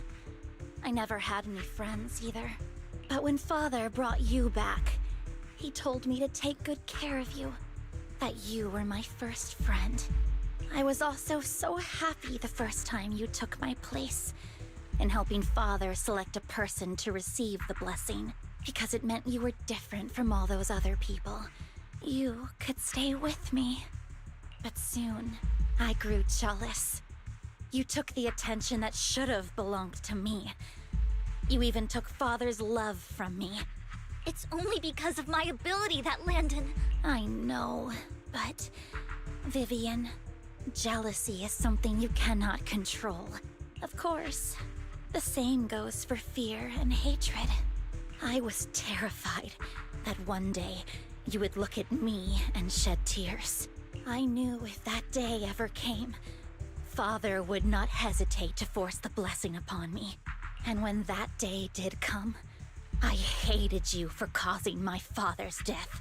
At least it wasn't fear and hunger. I was trying to refrain from mentioning fear and hunger. Tina, you knew everything about what happened back then, so... why are you still defending Landon? Fear of hunger. And why didn't you tell me back then? If I had known earlier, maybe I could have found a way. Because it's the only thing that makes me more special than you, no? Censorship mods for Funger. I mean, like, from what I hear, like, Twitch actually doesn't really care about the needing, or having it played uncensored anymore. So I've been seeing people play with the bug fix patch instead of the censor mod, because I believe from what I heard, the censor mod and the bug fix patch are incompatible with each other. Yeah, like, I've seen people who just stream, like, Funger just straight up. And, you know, they're notably sized streamers that, you know, if it would probably catch, like, Twitch staff's attention if it wasn't okay, but, you know, like, it's one of those things that, where it's like the GTA kind of situation where it's like there are like explicit elements, as long as you don't just focus the stream on it and just have it as long as you don't just AFK in those parts, then you can just kind of keep playing the rest of the game for the game, as long as like you don't make the whole stream about said explicit element that like kind of got it caught under the radar anyway. You wonder how they handle Daggerfall. I mean, like, I know people just play with Daggerfall Unity and stuff. I don't know. I haven't seen any actual Daggerfall gameplay, OG or Unity.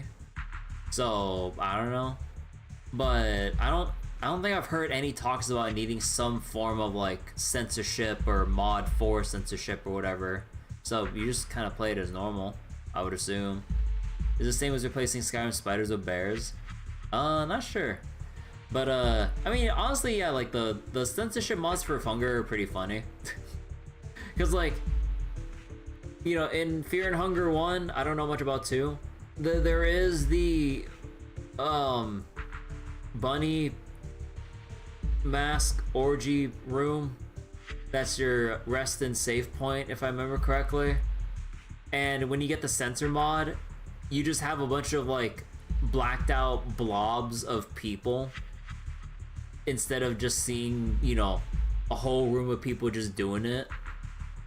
Which is pretty funny. It's like you just see like a bunch of like scratched out black blobs on the screen as you're just trying to like walk up to the NPC. It's so silly. It proves I had Father's trust. I was more useful to him. Vivian, you said you wandered without a home ever since you were young, hated by anyone you encountered. The black blob room, pretty much. You know, I kind of wonder, like, I mean, like, I always go on and on about, like, oh, if I get around to playing X or Y game. But either way, like, if I do get around to playing Fear and Hunger 1 on stream, do I go with the censor mod or do I go with the bug fix patch mod? Because I haven't really done any full proper playthroughs of OG Fear and Hunger 1 without bug fixes. I mean, I remember, like, just on my own, I remember playing it on the easiest difficulty just to get a feel for the game because, you know, Fear and Hunger is one of those knowledge check games. You just gotta know how to look around or navigate the game's, like, levels or side quests or other objectives to do whatever you gotta do for your playthrough. Like, man, even playing on the easiest difficulty, I'm like, what the hell am I supposed to do in this game? Even though I watched like a fair amount of streams of Fear and Hunger 1, it's like, I don't remember shit about like what it is you're supposed to be doing, where you're supposed to be going, and why. You were happy to gain recognition from everyone and help Father when you were among the Exaltists. But in the end, you discovered you were being used, so you felt betrayed and hurt. Then, what about me? All I ever had was my father. I've never known a life outside of the Exaltists. Ever since I was young, my only purpose was to help Father select who was to be blessed. The only purpose I had was my father and the Exaltists. I've never been taught anything else, Vivian. It is what little value I have, and have ever had. In the end, you took even that from me, and completely destroyed it. You think you're doing good and fighting evil. You've only managed to affect a small part of your world. But have you ever wondered if maybe that's all there is to my world? I never wanted to hurt you. You were also my first friend. And that's why I wanted to save you back then. Save me? You and Camille all talk about saving me. Why don't you understand? To me, loss is so much more painful than death. Tina, you can start over. Everything Camille did was so you could live on. Let's leave the Hollow together. There are so many amazing places in New Eridu. This time, I'll take care of you. I've also met so many amazing people. I'm sure they'll love you too. Okay, Dina?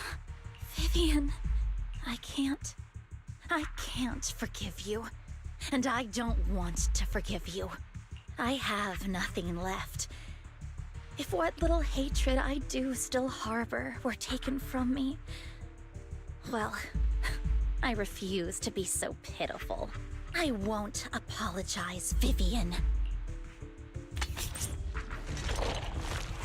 Dina closes her eyes and injects the vial of the serum into her own arm. Soon, ether crystals appear on her body, a sign of corruption. I don't want to hate myself, so I can only hate you for killing my father, and hate Camille for leaving me. That's just the kind of person I am. Hateful and despicable. I refuse to owe anyone anything. I refuse to feel regret. I won't. Vivian, I will keep hating you.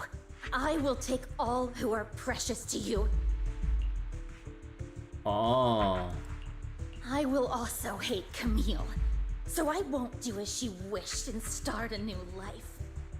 Vivian, if you had never existed, if I had never, you would be... Lord Phaethon, please do not interfere. She was my first friend. Wait, you think we know how to fight? I'm going to bid her farewell.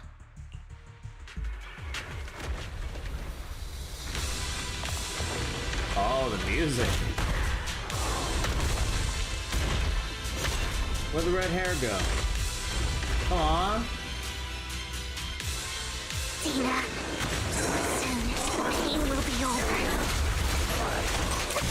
Lord Phaethon, don't come any closer.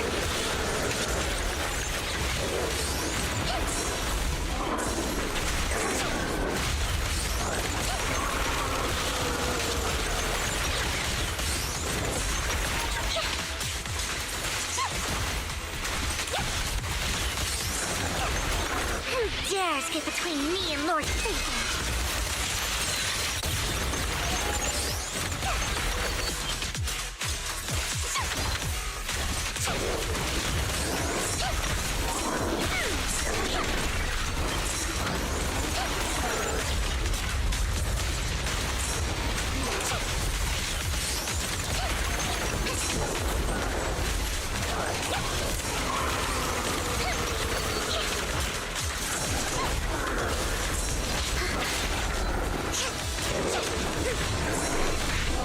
Where am I talking about? I was on Kalan.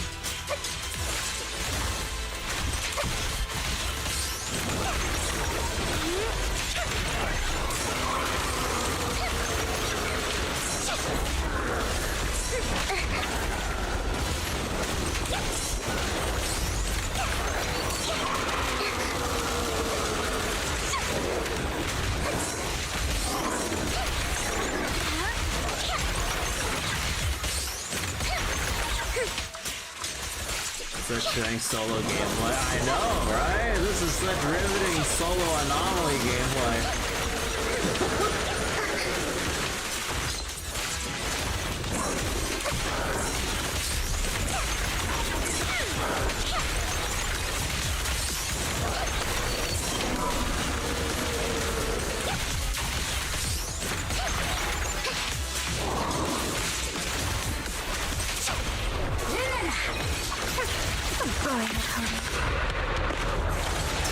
The fucking Bangu did more burst damage. Behind you!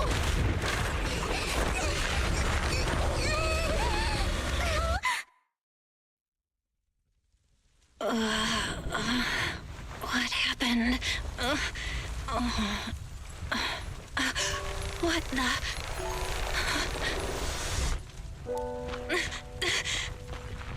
Vivian! Belle, don't come near me. This is my own choice.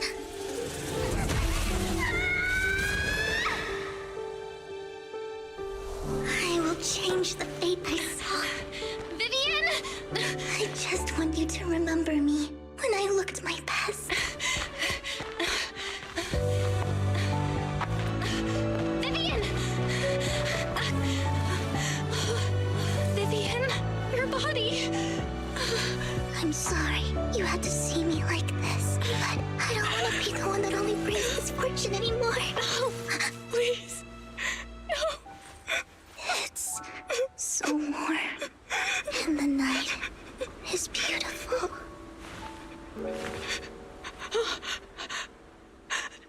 Vivian?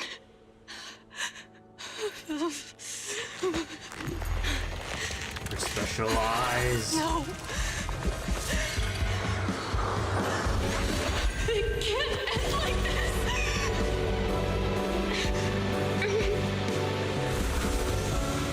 We need more hugs. Come on.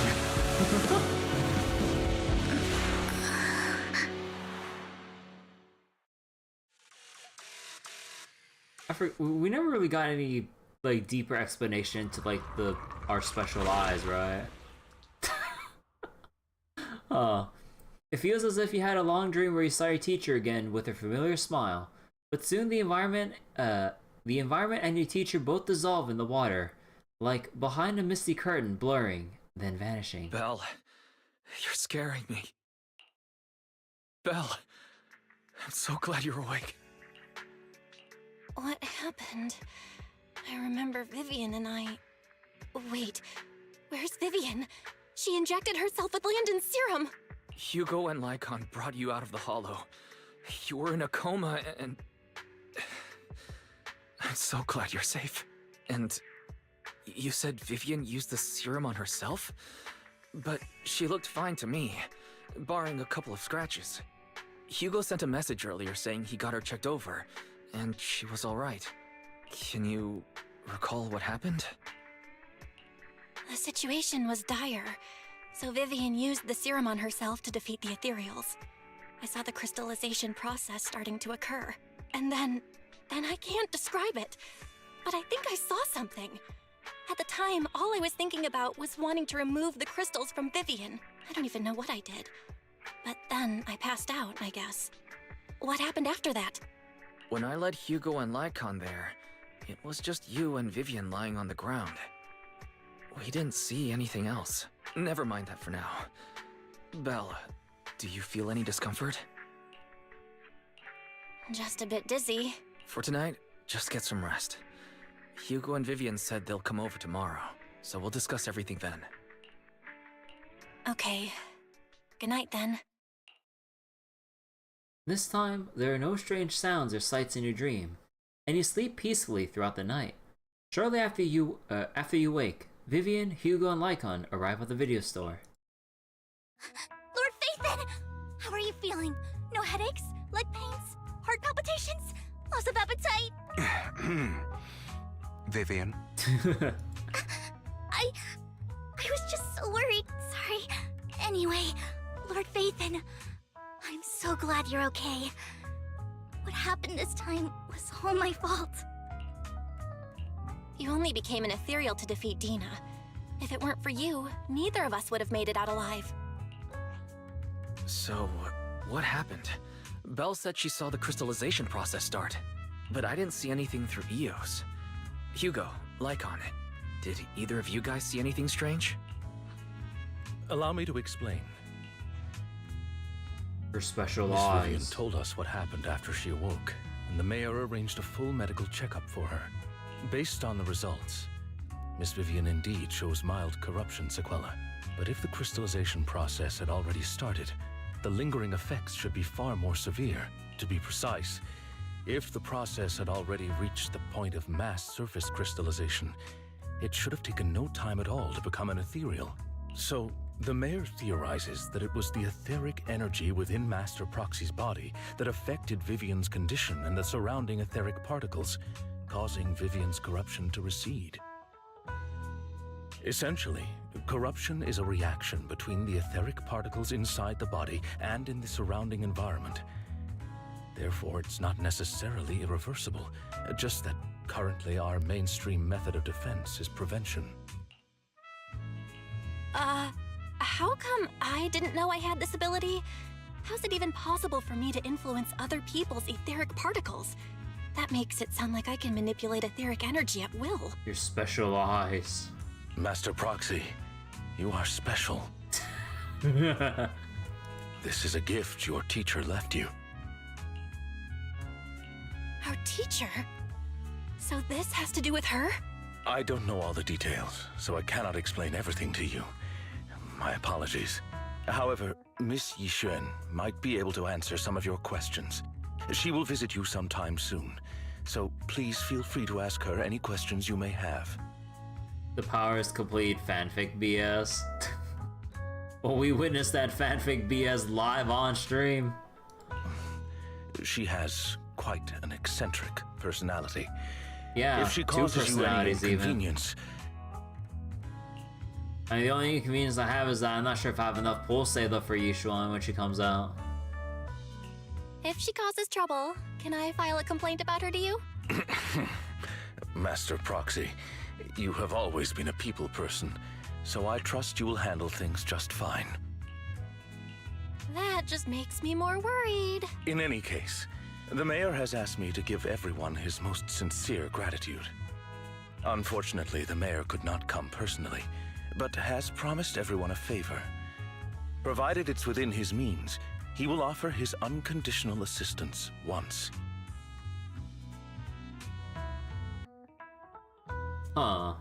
One-time unconditional favor. Just like with the... what was it called again? The Jade Abacus thingamabob from fucking Lawfu and Star Rail. It's like, yeah, we got that emergency press, or pressing case for emergency card for the Lawfu to come in to help our ass. We still got that in the background. It's like, yep, when the big moment actually comes up, then we'll get their help for real. You feel like the mayor's possibly behind Hollow Zero and creator stuff? I mean, it's all like, it's all up in the air about like what really is like the case or not. Like, I don't think there's really enough lore info out there to really like maybe make any firm like, or make any firm speculation on what may or may not be the case. So, we'll just wait for when the story actually starts leaning in towards like the whole thing about Hollow Zero itself. There is no time limit on this favor. Unconditional, What if I wanted his position as mayor? If that is what you desire, then the mayor and his subordinates will be first in line to vote for you in the next election. Damn. As for the other votes, you'll have to work for them on your own. But should you assume office, I hope you take full responsibility for handling all day-to-day matters and lead by example. By sheer happenstance, the mayor has provided you with a copy of his current assignment, the City Waste Sorting and Processing proposal. Old fox. It's like, oh, you want to be mayor, huh? So you want to start on all this paperwork? Mm-hmm. The mayor special. Well, can I request Lord Phaethon's? Hmm? The mayor imagined, you might ask. Hmm? I have prepared all the necessary documents, and the ceremony expenses will be covered by the mayor as a gift. As long as Master Proxy agrees, we can sign and process the documents immediately. Holy shit! This is a ceremony expenses and everything? Oh shit. Well, I mean, who are we to decline, alright? I mean, can't deny the mayor's unconditional favor that he's granted to Vivian. I mean, who are we to deny her the one thing she asked for? Three-way married. Yeah, it would also include Wise as well. Because, yeah, it's like, it's both, it's Phaethon, but they're both Phaethons. They're still Phaethon, though. But this matter requires mutual consent and cannot involve coercion, confinement, or one party's lack of consciousness. Damn. No, just kidding. Stop! I would never do that to Lord Phaethon! Probably. At least not today. As for you, Master Proxies, the mayor has some sense of what you desire. That said, he hopes you might speak with Miss Yixuan first before you decide the timing of that favor. Hugo and Lycon are still bickering, and Vivian sits to one side, eager and anticipatory. As always, you can smell the aroma of noodles from the neighboring noodle shop. Hear snippets of Elfie's music from her store. Thank goodness. Time goes on, but there will always be friends by your side. After eating, Hugo, Lycon, and Vivian take their leave. Belle, are you feeling alright? Lycon said you could control ether particles, and it was a gift from our teacher. I keep thinking about it. And that Miss Yishuan, we should investigate her. But let's not talk about that for now. You've only just started to feel better. You should get some rest. I'll be there with you whatever happens in the future. Get upstairs to sleep.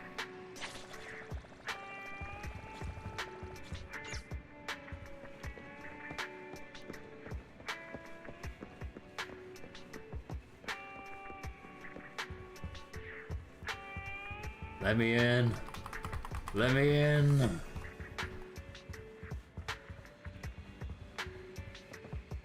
But yeah, I really wonder how Wise's room looks like because, I mean, like, everyone says that, like, Belle's room looks pretty messy, but to me, like, I mean, aside from, like, the stuff on the little chest here, this ain't really messy at all. Like, the fact that there's not trash littered all over the floor, to me, is, like, already squeaky freaking clean. Like, maybe the way to, like, the little, like, fluffy blanket here could be, like, straightened out a bit. But if this is considered messy, Wise must have, like, the most minimalist of minimalist rooms. Like, Wise would be the meme that I've seen of, like, men would just have, like, only these things in their room and they'd be perfectly fine with it. It'd just be, like, a cardboard box to sit on with, like, another cardboard box to, like, hold up their computer, and that's it. Like, this shit ain't messy at all. This is, like, fucking, like, tidy enough and cozy. You remember one thing is how Wise's bed is properly folded? Ah, you haven't made a bed or even as much straightened a blanket in over 20 years. Yeah, I really straighten out blankets myself, but depending on my, like, mood or whatever, like, I just look at my bed, it's like, do I want to straighten out my blanket today? Nah. Or, like, the next day, I'm like, you know what, I'll just, like, flap it around and then, like, straighten it out and then, like, go about my morning or something. It's just, like, it's kind of like a flip of a coin. Whenever I wake up and I look at my bed as I, like, get off of it, I'm like, I want to, like, or it's mainly just, like, it's not even about straightening the blankets at that point. I just want, like, a valid excuse to just keep flailing my arms about, just keep waving the blankets like a child.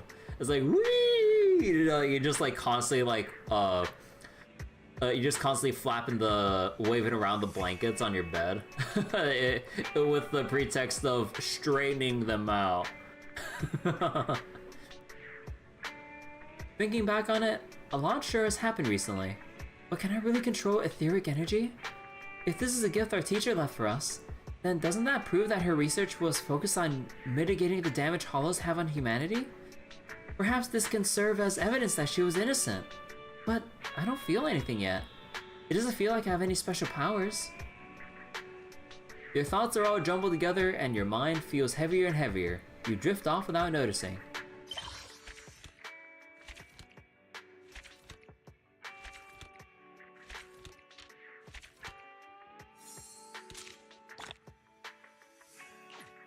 Oh, there we go. All caught up. New Eridu continues to coexist with sacrifices, and neither daily life nor hidden crises ever cease. New stories and the distant horizons are surely exciting, but one should also cherish each passing day, present or past. One day, they'll become memories worth holding on to.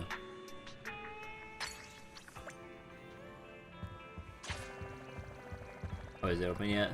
Damn. Wait, still gotta talk to Wise?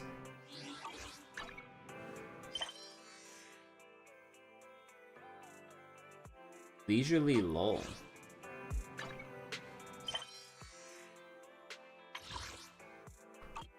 I mean, sure. Although, wait 1 second.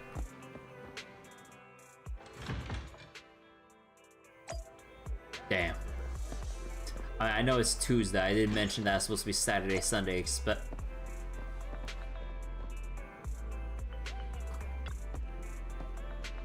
Hello? Did someone order holo travel services from the Best Palace channel? I guess so? So, when are we hitting the road? I'm not really sure. Are you in a rush? Not super urgent. It's just, I'm not a full-time holo investigation assistant, Bangbu.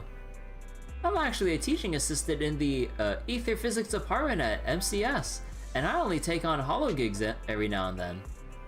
But lately, things have been rough. I seriously can't write papers. My problem's been breathing down my neck, but I just can't get it done. My wheels creak. Then what are you doing here?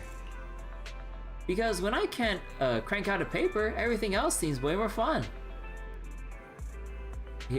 Rozonobu is just like me, for real, man.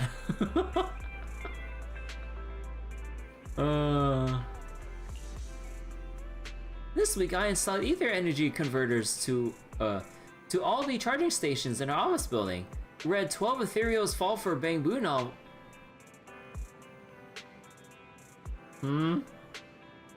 Read 12 ethereals fall for Bangbu novels and got to know every stray cat on campus. I even helped 6 classmates polish their course reports for free. And if you ask for help on the campus network, that easily costs 500,000 dennies. And of course, I'm really trying to write my paper. But when I finally handed in the half-baked paper I managed to churn out, my professor said, "You're absolutely no threat to me in academia, but you're dragging my rep through the mud in education." I've never met a Rozonobu so clueless about ether. You're like a dumb cat that can't even learn to groom itself or use a litter box. And I'm the failed cat mom. You look super bummed. I can't keep going on like this. What are you gonna do?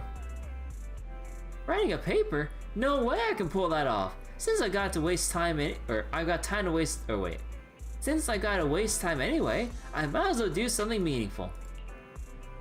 Please take me along for the holo commissions. At least I can earn some cash.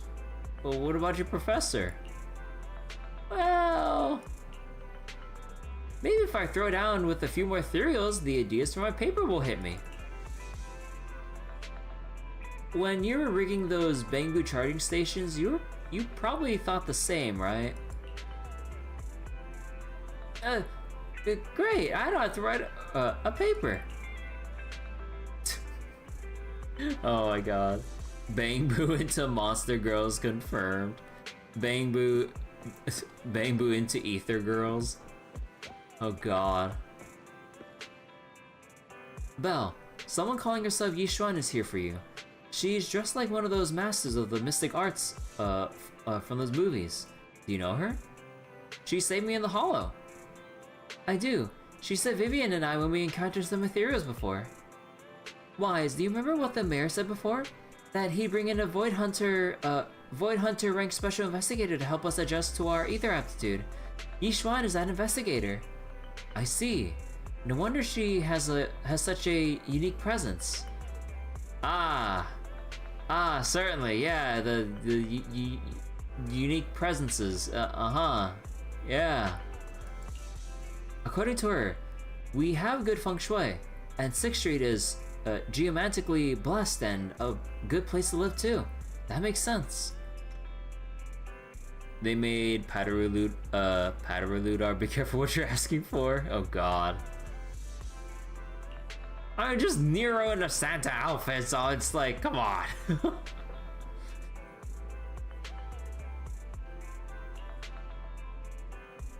Yeah, she looks so serious. It didn't sound like just empty flattery. You weren't here when she came in earlier. I asked if she wanted to stay and wait, but she said she wanted to take a look around and you could talk once you were free. If you have time now, you should go find her, Belle. Oh, yeah, okay, wait, no, we're now locked in the story for a bit now. Hit her.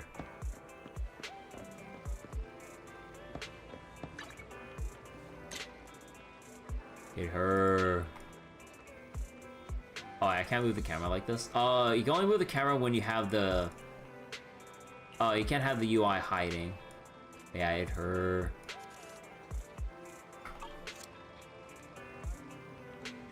Also, Yeah, she is like notably taller. Actually, like, what are her shoes?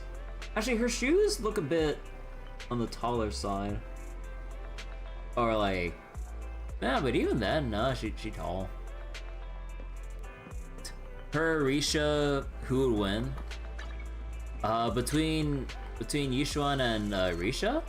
Honestly, still Risha by a long shot. I'm sorry, but like, they made Risha like comically thick, and even though I'm all for it, but it's so ridiculous when you get the story cutscenes. They have, you know, when like in cutscenes when they have like character gestures, and you have like that part where a character moves their arm and their hand, or basically their hand to their chin when they're pondering something. Because they made Risha's chest so fucking huge, it like, as her arm moves closer inward to her chest, as she moves her hand to her chin to ponder something, her boob clips into her chest. That's how overly thick Falco made her. I'm just like, Falco, like, I'm all for making thick characters, but like, you can't have the boob clip into the chest because of how overly huge you made her. I'm just like, it's so silly. Like, imagine if Yishua actually had some like gestures or whatever, and that like, if she puts her arm to, or her hand to her chin, her left boob will start clipping into her right boob. Like, that's how ridiculous we're talking about. I'm just like, wait a second.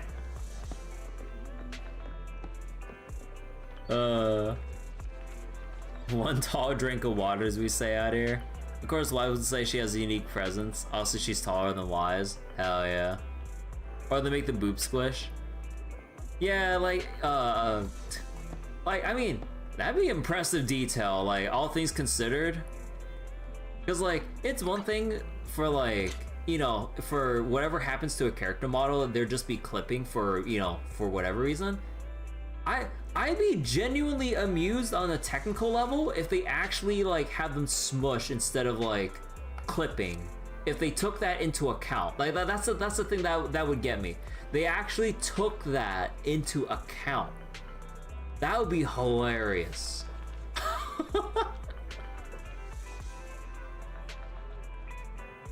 So wait, they actually ported ZZZ's thigh physics to Varessa and Genshin? Wait, really? Holy boobage. She's the most Honkai-verse looking character they've introduced. Inconvenient breasts is the tag on Danbaru. You know what tag that always gives me a chuckle on Pixiv or whatever? Heavenly ass. That is the funniest fucking tag. Like, I mean, there are more silly tags, but it's just something about like the existence of the heavenly ass that just like, you know, I'm glad that that's a tag. I did not expect that such a spiritual entity would exist here. It appears this street is a geomantic gem. The fact that it's the definitive tag for its subject, yeah, it's like it's one thing to have like tags for like ass, big ass, or whatever. No, like it's just the tag that everyone acknowledges and defaults to, like as a collective, unsaid agreement. Like everyone just puts heavenly ass. I'm just like thumbs up.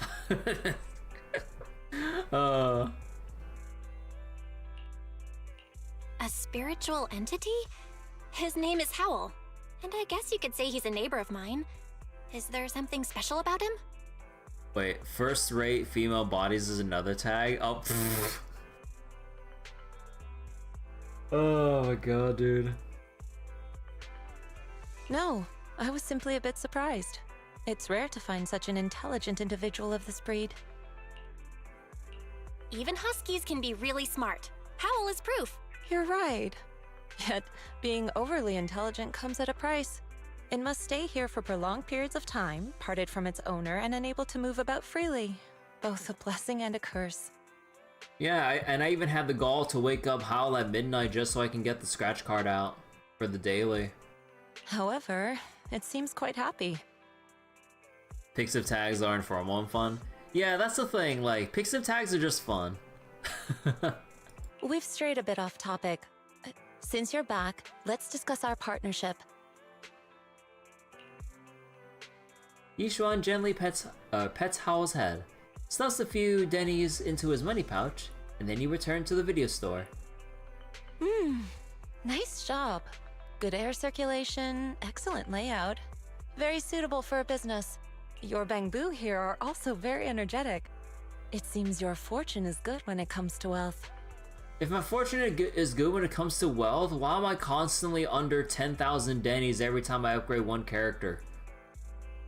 Didn't expect you to understand feng shui. Thank you for your blessings. But who exactly are you? So also with dubbers currently going uncredited. Most agreed opinion so far about Vivian is that it's Fushan's VA who voiced her. I can see that, like thinking back on the lines. I'm a big spender but not a big saver, that's the gacha life. I'm just trying to upgrade a character's skills and I'm always constantly like back under poverty line. I'm just like, bro, I only like upgraded 2 skills and I'm like poor as shit. Like again, it's amusing how much of a struggle it is maintaining dennies in ZZZ so far still versus Star Rail. Although admittedly, you know, I've played significantly more time for Star Rail than I did Zenless, only having come back like some month or two ago at this point. But man, the denny struggle is, oh my god, it hurts so much struggling for dennies. She said fortune, not spending habits. Same thing. I suppose this is our first official meeting since parting ways in the Hollow. Now that both of you are present, allow me to reintroduce myself. My name is Yishuan, a mystic from Yunquei Summit. Wait, mystic? Like those people in movies who can tell your fortune and go around blessing people? This is my first time meeting one in real life. But what's Yunquei Summit? Wait. How do they pronounce that? My name is Yishuan, a mystic from Yunquei Summit. Yunquei? But what's Yunquei Summit? Yunquei? Which pronunciation is it? My name is Yishuan, a mystic from Yunquei Summit. But what's Yunquei Summit? Huh. So if I think about it, building characters like investing in businesses, the assets are no longer liquid, but still help you to earn more. Don't trust Belle. Oh, okay. Just an ordinary sect of the mystic arts.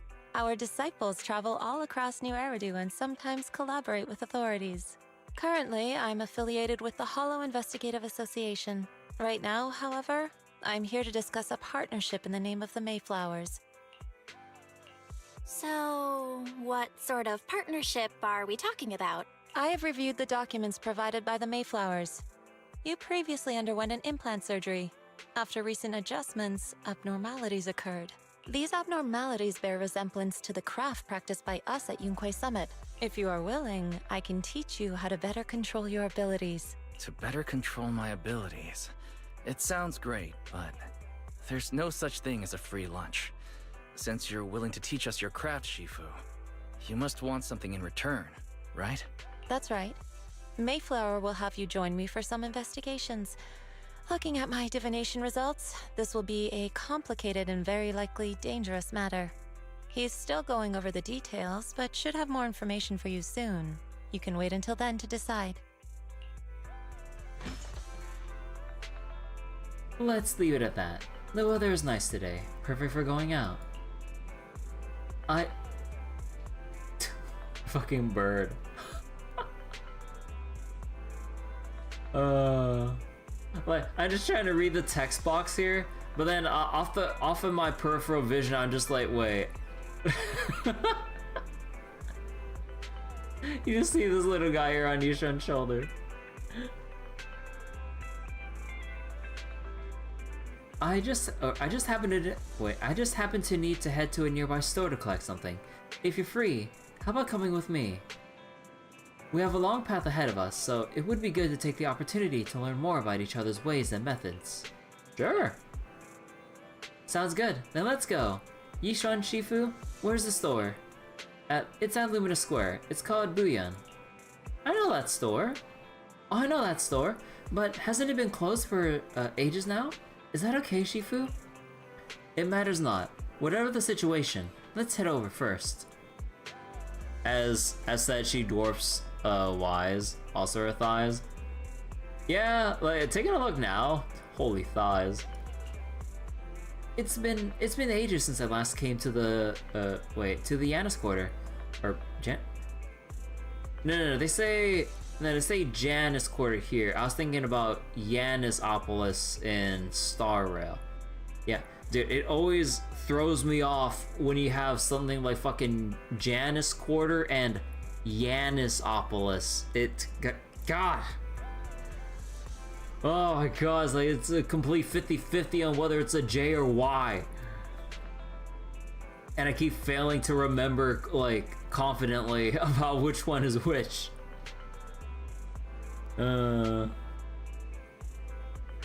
Just tell me when you're heading to Lumina Square. We can meet up there. Yishua nods a goodbye to you and leaves 6th Street. Is that it? Oh, okay, so we still got, like... Yeah, okay, it's gonna go on for a little while. Might as well get this fully out of the way.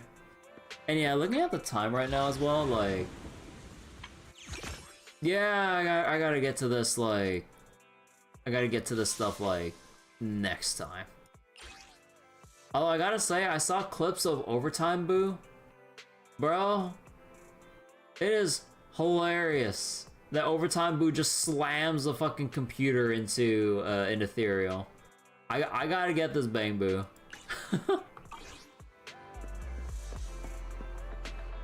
This mission took you 10 minutes? Yeah, I assume it, you know, it's just like a filler episode because, you know, we don't actually have the 2.0 content. So there's just like a transition kind of a thing into our setup for 2.0. Shouldn't take that long. Please, help me check my fortune! Here's my palm. Look, doesn't this thick wealth line mean I'm about to strike it rich? The thick wealth line. I've looked it over, and your fortune is decent. Huh? You barely looked at it, and you're already done? You have good fortune. What? You don't believe me? I do. Thank you so much. Next, it's my turn. Hey, wait, hey, quit cutting in line. So, this is where you were. Who are all these people? You're here, Belle? I decided to take a break. I didn't expect so many people to come seeking my divination services. Don't worry, I need no more than a simple spell to solve this matter. Facing the crowd, Yishuan remains calm and composed and says... Fortune-telling services is 10,000 dennies per session.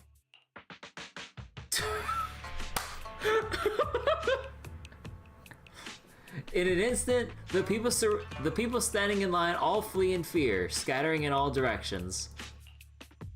All gone? Good. It seems the Banish Wealth and Desire spell is still effective. Banish Wealth and Desire spell? A powerful incantation. My favorite spell, Greed. Banish wealth and desire? That's a spell? Well, I mean, she chanted it. And she certainly did banish all the wealth and desire in the immediate area within her vicinity. So I'd say it's a working spell. This isn't the kind of craft you said you were going to teach us, is it? Our video store has a business license, and we'd get complaints if we charged unfair rates. Of course not. This is just a trick to deal with trouble. I'll take my time showing you the true craft of Yunkwai Summit. For now, let's find that shop. Shifu, please wait. Shifu. So many people wanted you to tell their fortunes. You must be a divine immortal of legend. Great. I finally get to meet an immortal in the flesh. Please, I need your help. I'm no immortal, just a normal mystic.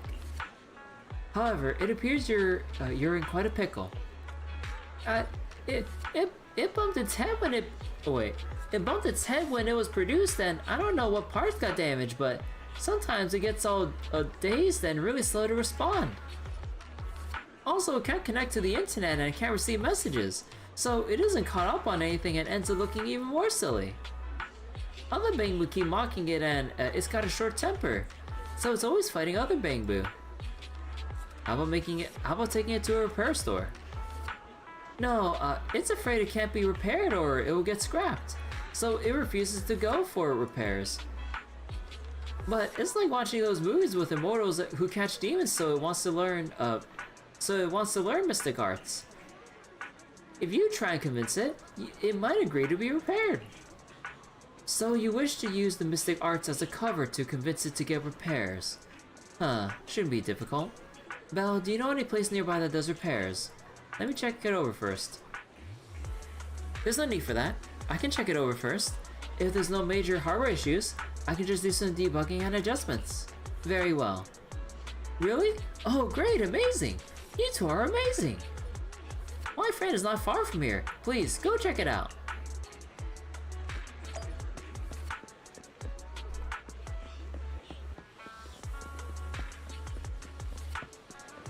Oh. Also, wait, let me double check again with the... Holy shit.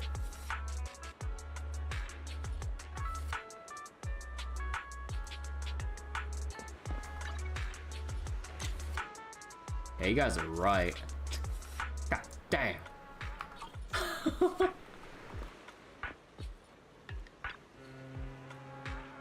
Belle, other way. Stop admiring Yishuan's ankles. We got a Bangbu that needs help here. A little bit 90 degrees clockwise. Come on, Belle. Other way, please. Cece, look, I brought you the Divine Immortal. Really? A real immortal? Yep, really. They're really amazing. I just saw the Shifu say a spell and disperse a whole crowd of people. She even said she'll train you in the mystic arts.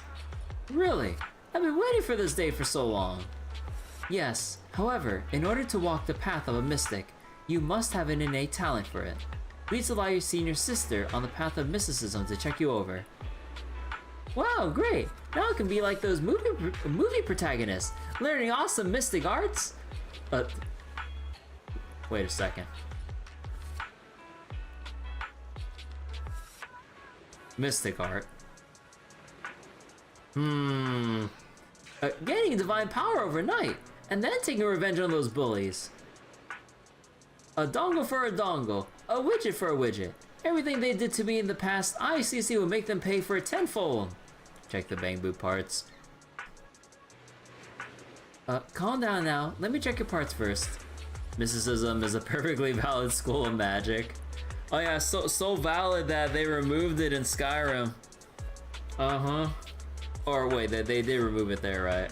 Because I believe mysticism was a thing in Morrowind. Actually, wait, did they remove it in Oblivion as well? I think they...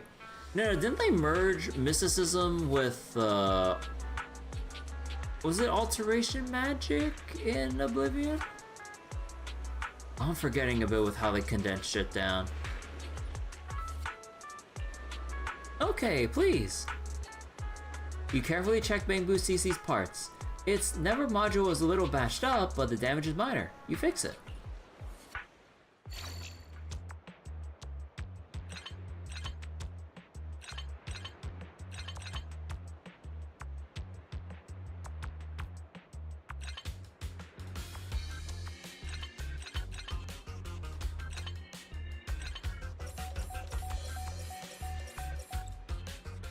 Oh. It was in Oblivion, but they took out its primary use of Mark Recall. Oh, yeah, Mark Recall was the major thing in Morrowind for that, and yeah, there wasn't anything. There's basically no point on Mark, or very little point in Mark Recall because of fast traveling. I mean, there was still a point. You could like mark some very specific points that might have some like annoying traversal points to immediately teleport back to as like a checkpoint, if you will. But it's mainly, but at that point, you're just trying to like cheese some parts of platforming. When fast travel took away its main purpose. Yeah. All it really had was like detect life. Yeah, like it really kind of sucks how like they kind of like modern convenience getting in the way of like older gameplay systems and just kind of like having lessening its like purpose. Because yeah, like Mark and Recall was such a cool thing, and then if you actually wanted to fast travel, why walk when you can ride, you know? Like, that's the thing, like, you know, like, instead of just instantly clicking from place to place, dude, you gotta pay if you want to ride somewhere, you know? A boat, the Silk Strider, or whatever. And then you have to, like, you know, go out of your way to properly mark and recall, if you actually wanted, like, actual teleportations and whatnot. You know, if anything, it'd be cool if they kind of like turned it into a spell functionality, like how or like if they took a spell version of the what was it called in Dragon's Dogma again, like those waystones or whatever that you plop down on the ground, and then you use the fairy stone to like, you basically mark, you place down in the overworld your own personally designated fast travel points. So I wish like you would have something like that in like a modern sense with Mark and Recall for like Oblivion Skyrim, let's say. So then you could mark multiple points, and then if you want to mark more points, you would have to raise your level in mysticism or whatever, so that if you're like journeyman or expert or master, you can like have a mark spell that marks like from 3 places to 6, 9, and 12 different places in the entire map to fast travel between. That would be so cool if you can actually implement it like that and remove fast travel, so that, you know, mysticism as a school of magic would then have a purpose. It would be totally like in tune with the flavor of like, you know, magic and lore of Elder Scrolls, without having like, you know, just very blatant modern QOL, just kind of like kind of providing too much convenience for the sake of it, without having some like cool, like without like integrating it with the lore, you know. Ironically, no modern, it's not modern convenience because Daggerfall fast travel. Oh, it does? Oh, you know, it didn't technically, I mean, technically Arena would have that too, because you technically had to fast travel from major city to major city, in a sense like that too. Yeah, I kind of forgot about that with Daggerfall. So yeah, I did take back the thing about the whole modern convenience thing, to some extent. But yeah, it would be nice if there wasn't fast travel, but then you would incentivize players to actually learn a mark spell, or at least like baseline, every character would just know like the most basic of mark spells to mark 1 point as a go-to fast travel point. And then you'd have like, you know, your apprentice, journeyman, expert, master levels where you can just store more locations to fast travel to. Oh, that would be so nice. Arena, it's required. Oh yeah, because in Daggerfall you could technically roam out, but in Arena you couldn't, right? You just had to choose. There was no like randomly generated open world to kind of like go in a direction of or something. Walking is possible, but not unfeasible. Yeah, I heard about how Daggerfall is actually ridiculously huge in size to actually walk through, necessitating the use of an actual fast travel feature. Anyways, great, all repaired. How do you feel? Ah, what was that? Wow, countless messages and updates are flashing before my eyes. Ooh. Could this be? Is this what they call enlightenment? Whoa, amazing. I've been enlightened. Enlightenment. Congrats, you're now connected to the internet. I don't think that enlightenment will last once you start hitting social media. Thank you. Thank you. Please, be my mentor, my official Shifu. It's a bit too early for that. You have natural talent, but you must hone your state of mind. Once you've matured a little more, you may come to seek mentorship. I do not know much of Bangbu affairs, but I can teach you an incantation, the spell of calming. When you feel agitated and wish to fight those other Bangbu, you can recite this incantation under your breath. Their brains are made of defective parts.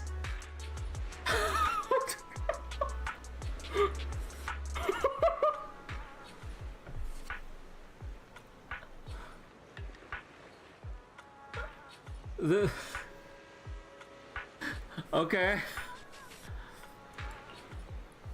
Thus, you can avoid conflict and disaster. I see. Their brains are made of defective their brains are made of defective parts. Their brains are made of defective parts. The Bangbu contemplates this for a while, its gaze growing brighter. That's so amazing! As I recite this spell, those bully Bangbu don't seem so irritating anymore. Thank you for teaching me the spell of calming, Shifu. It really works! You're welcome. Though one should not get into fights if possible. If you must, be sure to win the fight, understood? Understood! Thank you, Shifu. Oh, thank you, Shifu. Both Shifu. Thank you both for helping us. Since you're all right now, it's time for us to take our leave. Belle, let's head to that store. Yishuan Shifu, the store is right up ahead. Yes, this is the place.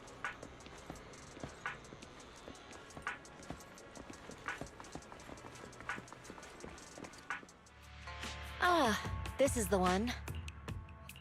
Seems it's closed. Another wasted trip. Not necessarily. 1 second, please. Yishuan walks up to the door, gently knocks 3 times in rhythm, then slips a note through the door. Oh, a secret base of operations. A moment later, someone coughs and cracks open the door, passing something to Yishuan. Oh. Huh? Is there someone inside? Relax. The boss prefers to do business with people they know. Oh. They like their peace and quiet, so they rarely open for customers. I'm an old acquaintance and just wanted to retrieve something. What a strange private business. Shifu, what exactly are you retrieving? Just some things needed for our future investigations. You'll know in time. In 2.0. Really? Shifu, I feel like you're always so mysterious.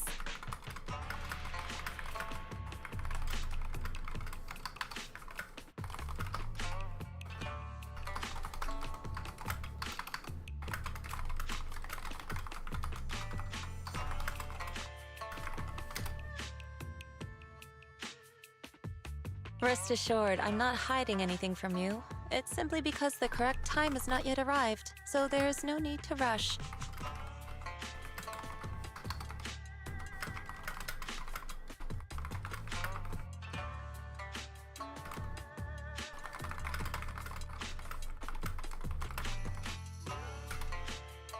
Since we've already obtained what we came for, let's part ways here. There will be plenty of time in the future. We will certainly meet again.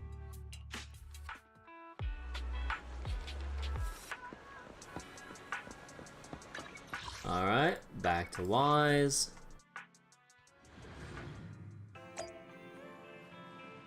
Wise? Oh, there he is. Actually, wait, is there anyone else here? There's Zonobu here? Alright. Belle, you're back. Did everything go well? It went well. It went well. It's just that Yishuan Shifu deals with things in a rather unique way. Maybe that's just how a mystic does things. I see. Belle, do you think what Yishuan Shifu claimed is real? Learning mystic arts and whatnot. Sounds like it came straight out of a Tales game. Are we going to be like those Tales protagonists who use talismans to defeat ethereals and magic arrays to suppress hollows? Tales games are made up! It definitely won't be as exaggerated as a Tales game, but I don't think Yishuan Shifu is lying. She really did display mystical powers, or sorry, mystic arts back in the hollow. I see. Well, I trust your judgment. Plus, the mayor must have his reasons for choosing her to teach us. Yishuan Shifu said the mayor would have us help her on some investigation. I wonder what it is. Either way, we'll find out soon. There's no rush. Belle, you've been so busy recently. You should take this time to rest and have a break.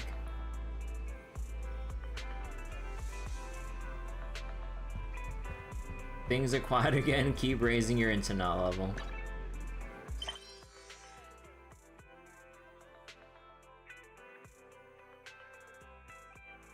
Do I actually have to hit level 6 there?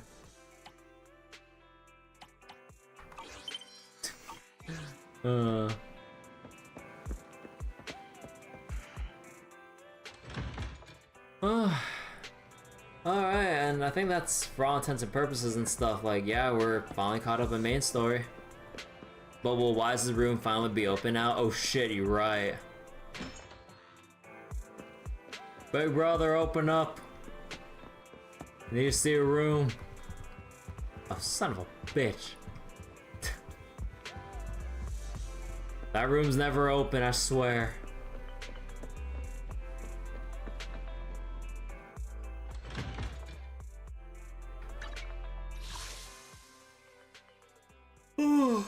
Oh god.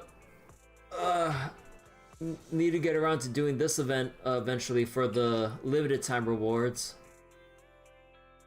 And then gotta do this daily check-in event, so I'll be probably doing this one first thing next session.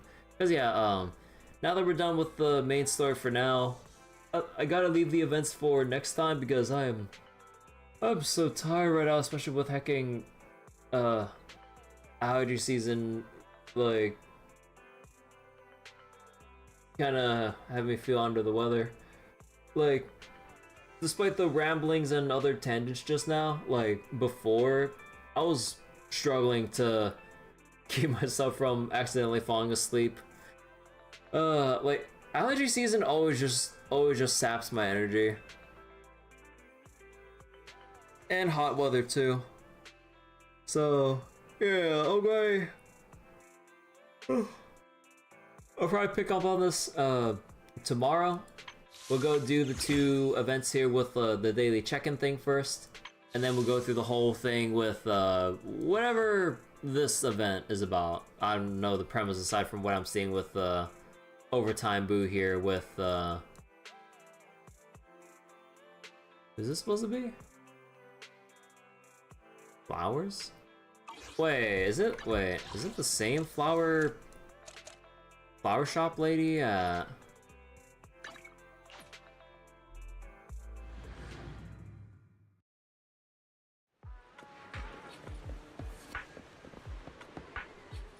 Oh, it is. Oh. Cool. So it can usually catch Wise in the mornings when not occupied by quests. Oh, do you mean like if I had to like stop tracking or something? So wait. You need 180k XP to level 57 and you're at that level. You're like 222,000 out of 276,000 to Internaut 60. Bro, holy shit. Man, you really need a lot of XP to hit the final points here. I mean, I think it was kind of like the same thing in Star Rail. Like, definitely one of those things where, you know, it'll be you'll get there eventually, but they really like jack up the XP curve for the last like set of levels here. I mean, all you really need is to hit level 50. Everything else is just extra, but man, oh, they really got that steep curve just for the sake of like chipping away at that like account progression. It's less than what Genshin took, thankfully. Oh, it's less? Man, I still got like a whole bunch of other side quests to do and everything, but that'll have to be done eventually. But yeah, so got a whole bunch of event things to do. Sokaku trust event, but I already maxed out Sokaku's trust at the moment, I think. Oh yeah, speaking of trust stuff, I think I forgot about I forgot about getting Trigger's invite things going, because yeah, we had to finish like 1.6 before getting Trigger's Trigger available for inviting. For some reason, even like before or even after you get her, and even after you do her agent story, you have to progress the main story a little bit more in order for her to come up, so that's why she's still at like minimum rank right here. Because it took so long to actually like have her available. But yeah, I believe with everyone else, everyone who I've favorited, I still need to work on. Yeah, like Billy's almost there. I need to invite him out once to get him to max. Oh, and also, if I remember correctly, from what I read up, you need to have agent trust levels up to, I think it was either closer or you had to max them out at trusted, so that you can get characters' mindscapes or other bonuses in the Hollows or in Hollow Zero. Because in Hollow Zero, like sometimes when you finish off a boss, you get a character go, oh, Proxy, I need to talk to you about blah blah blah, and then it enables like some passive benefit or a new mindscape. I didn't realize it was connected to trust.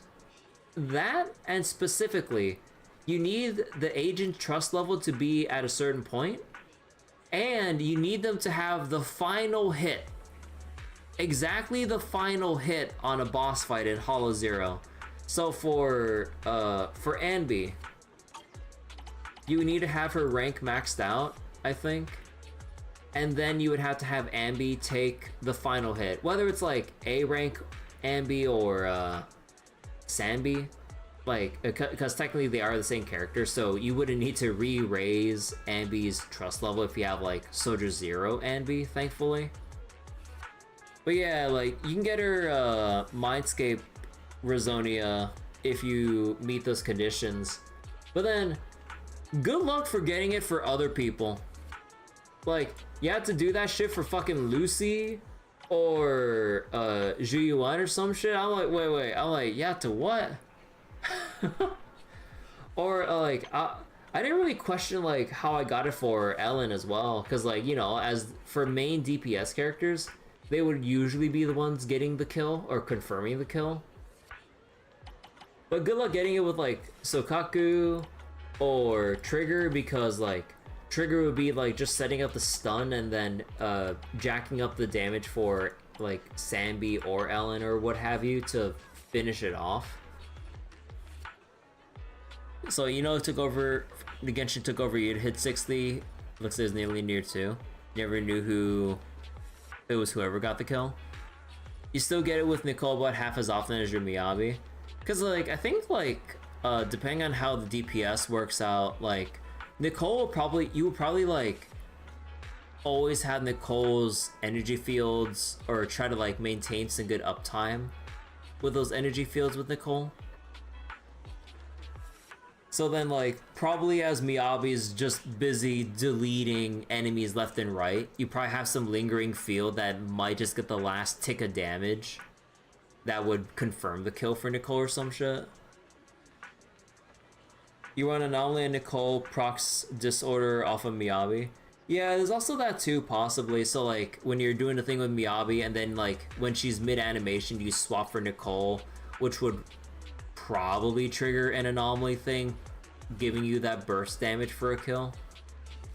But yeah, like, I was looking stuff up earlier because there's a lot of stuff I'm still missing, technically, for completion in Hollow Zero.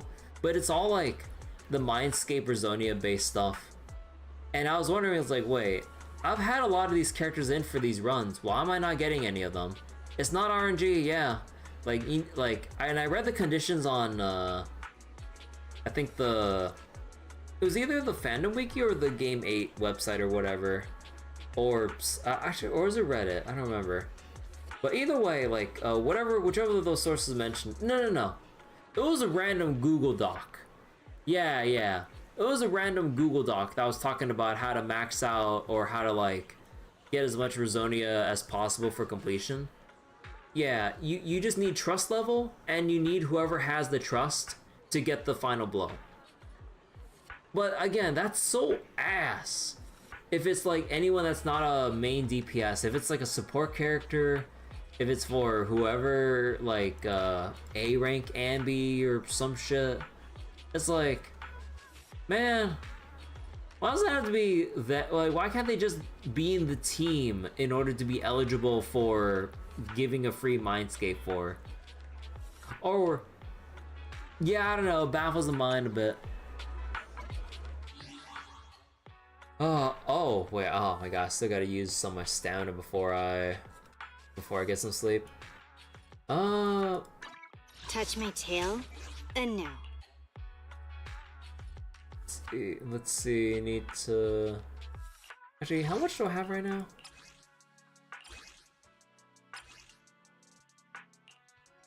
Barely any. Alright, I'll just go burn this before I go for tonight.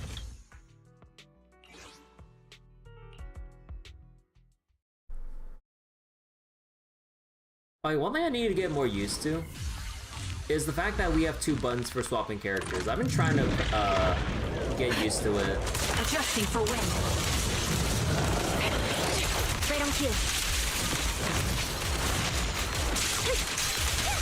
Great hit! Now you pay. Down steady.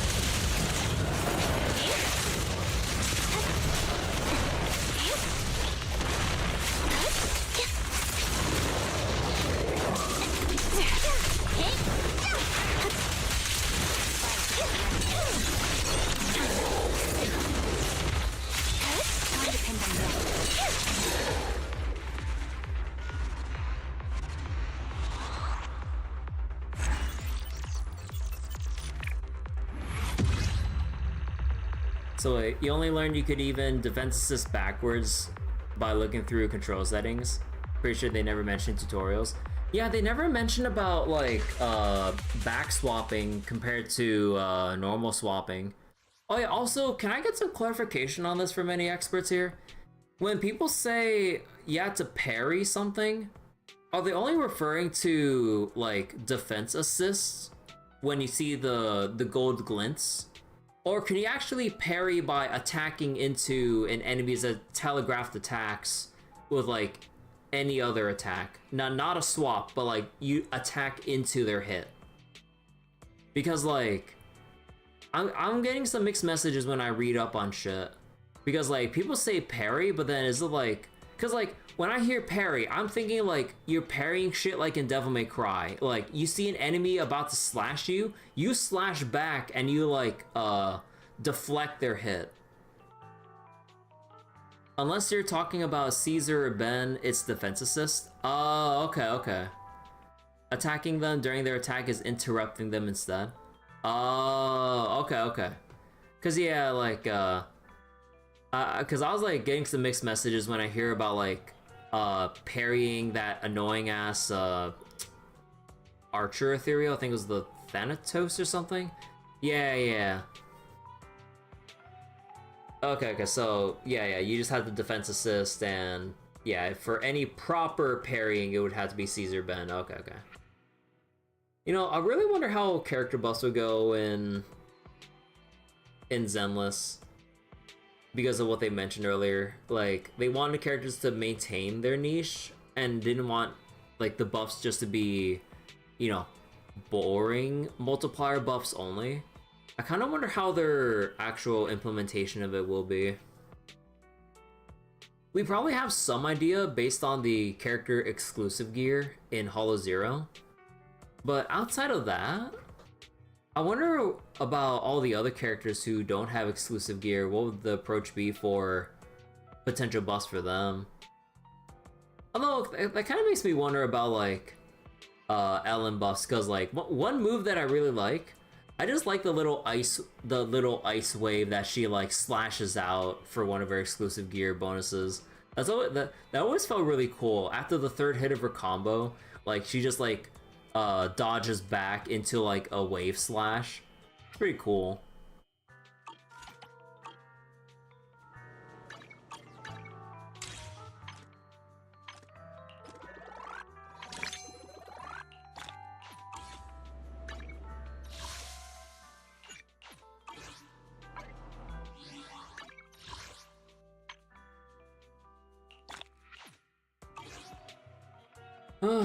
Alright, how many days left on Vivian Banner? Because, oh wow, man, time, man, this week, the past week for me just flew by in like an instant because of fucking jury duty. Holy shit. Like, I only just felt like the other day that I saw this with like 10 days remaining or something. Oh my god. But yeah, like, I don't really have the team to go with Vivian, so gonna have to pass on Vivian. I mean, they kind of paired up both Jane and Vivian in the same banner, but this always pisses me off about Hoyo banners, because they never really give you enough currency. Like, you're lucky to get enough currency to probably guarantee a character only every 2 updates. Assuming like worst case scenario failing a 50-50 and having to hit like probably near max pity in order to get a character, which would probably take you 2 whole patch cycles. Not like first half, second half, no. 2 whole patch cycles to then have enough pulls for. Because for me, at this point, I've exhausted all the easy sources of polychrome I could get from Hollow Zero just for Trigger and Sambi. So at this point, I know there's still plenty of side content I still can do, but it's not going to be anywhere near enough to get like buckets full of like polychrome to like horizontally expand my character roster, as in just acquiring more characters instead of like investing into specific characters. GFL2 given literally twice the currency of what Hoyo does. But yeah, like, I think all things considered, like, I think, like, between, like, potential waifu and, I mean, I don't even know anything about the actual meta itself, but I just want Yishuan because she's hot. She just so happens to be a Void Hunter, and if Miyabi was any indication, maybe Yishuan would probably be crazy in her own way, too. Again, I don't keep track of, ZZZ leaks as I do with like Star Rail leaks. Like, I'm kind of on the up, or well, sort of kinda on the up and up for leaks on Star Rail. Somewhat. Well, actually no, I shouldn't say like that, no. I only look at the leaks for characters I'm interested in and see like how, you know, like know what I'm getting into when I want to pull a character. When I see them in story, I was like, oh, okay, like, they look pretty cool. I want to pull for them when they come out. Let's see what they have so far for them. And then I get an idea. And man, why do they have to spay fucking Cypher so much during the beta stuff in Star Rail? Man, I'm fucking pissed. I'm still pissed. I mean, we don't really deserve to have to get our arms up in the air because it is technically just beta test server stuff. But man, I mean, this is why like ignorance is bliss, and why, in my opinion, like looking into leaks content shouldn't be as like normalized as it is within gaming communities, because many things are just subject to change, you know, rightfully so, because it's supposed to be a test environment. But then to a lot of people that don't treat it as such, people just paint it as like a future prediction of how crazy cool their waifu husbando is, instead of like having it be a proper testing ground of like, okay, here's their kit, let's see how let's see the feedback. As like, oh, people didn't like how parts of the kit feels. Like, what if we bump the numbers up? I was like, it doesn't really feel right. It's like, what if we rearrange some aspects of their kit to make it flow better? It's like, maybe it's still not hitting the right mark. Or maybe it went over too well and everyone's overreacting, going, oh my god, this character is broken, or some shit. And then like, people get like all hyped up about it, going, oh man, when they release it's gonna be so cool. But it's like, we're only halfway through like the beta period. And then I would assume, I'm just making a lot of assumptions here, like the balance team will probably go, oh, like people are showing us that, yeah, they're deleting a lot of stuff because of what we changed. Like, oh, kind of got to scale that back a bit, otherwise that'll probably present some big issues. Again, I'm just like making up scenarios in my head. So then, man, it really bummed me out when I saw how they overbuffed Cypher, and I'm like, as hyped as I was when I saw those numbers, I'm like, there's no way that's getting through. And lo and behold, they reverted it too far. Because like, it's one thing that they pull back a little, like in an understandable sense. It's another thing that they go on a full reversion and nerf beyond the reversion. I'm like, we didn't have to go that far. Like, they could have just put it back to where it was and then everyone would just be okay. But then they went over or they went like above and beyond and nerfed even further. And I'm just like, bro, come on. I know we have Fate Stay Night coming up in Star Rail, but did you really have to do that to Cypher? She was like one of the characters I was extremely excited for. Like, I mean, I was already excited from a waifu standpoint, but even more excited, like, in some parts from a gameplay standpoint. I was just like, yeah, I mean, this is why, this is what's got me torn on, like, the whole fact that, like, leak communities are a thing. It's just like, it just really paints a nasty picture of potentially unreasonable expectations. And even though you know in your brain that it's unreasonable, or you should have an understanding of everything being subject to change because it is a beta, but then a lot of the time, from what you see of other people's reactions, or even your own personal reactions, depending on how you take it, depending on seeing your favorite character, your favorite upcoming character potentially being changed, people don't like, people usually don't have like the mental fortitude to properly process the state of changes and the environment they're in, because, you know, it's not public stuff. Beta is supposed to be beta, but nowadays, like, people don't treat it as such. I mean, it's also partially the fault of some companies and devs having their betas as not really betas. So it doesn't help that, like, modern gaming practices have really muddied up the waters of what people consider betas nowadays. And even alphas, quote unquote, you just mask as like pre-release in a form of like early access or some random shit. I don't know. Oh wait, unless it's Deha and Genshin, in which case numbers started bad and only got worse as beta progressed. Wait, numbers started bad and got worse? Holy shit. But man, like, although, you know what I appreciate though, in terms of like betas actually being treated as betas, like community reactions be damned.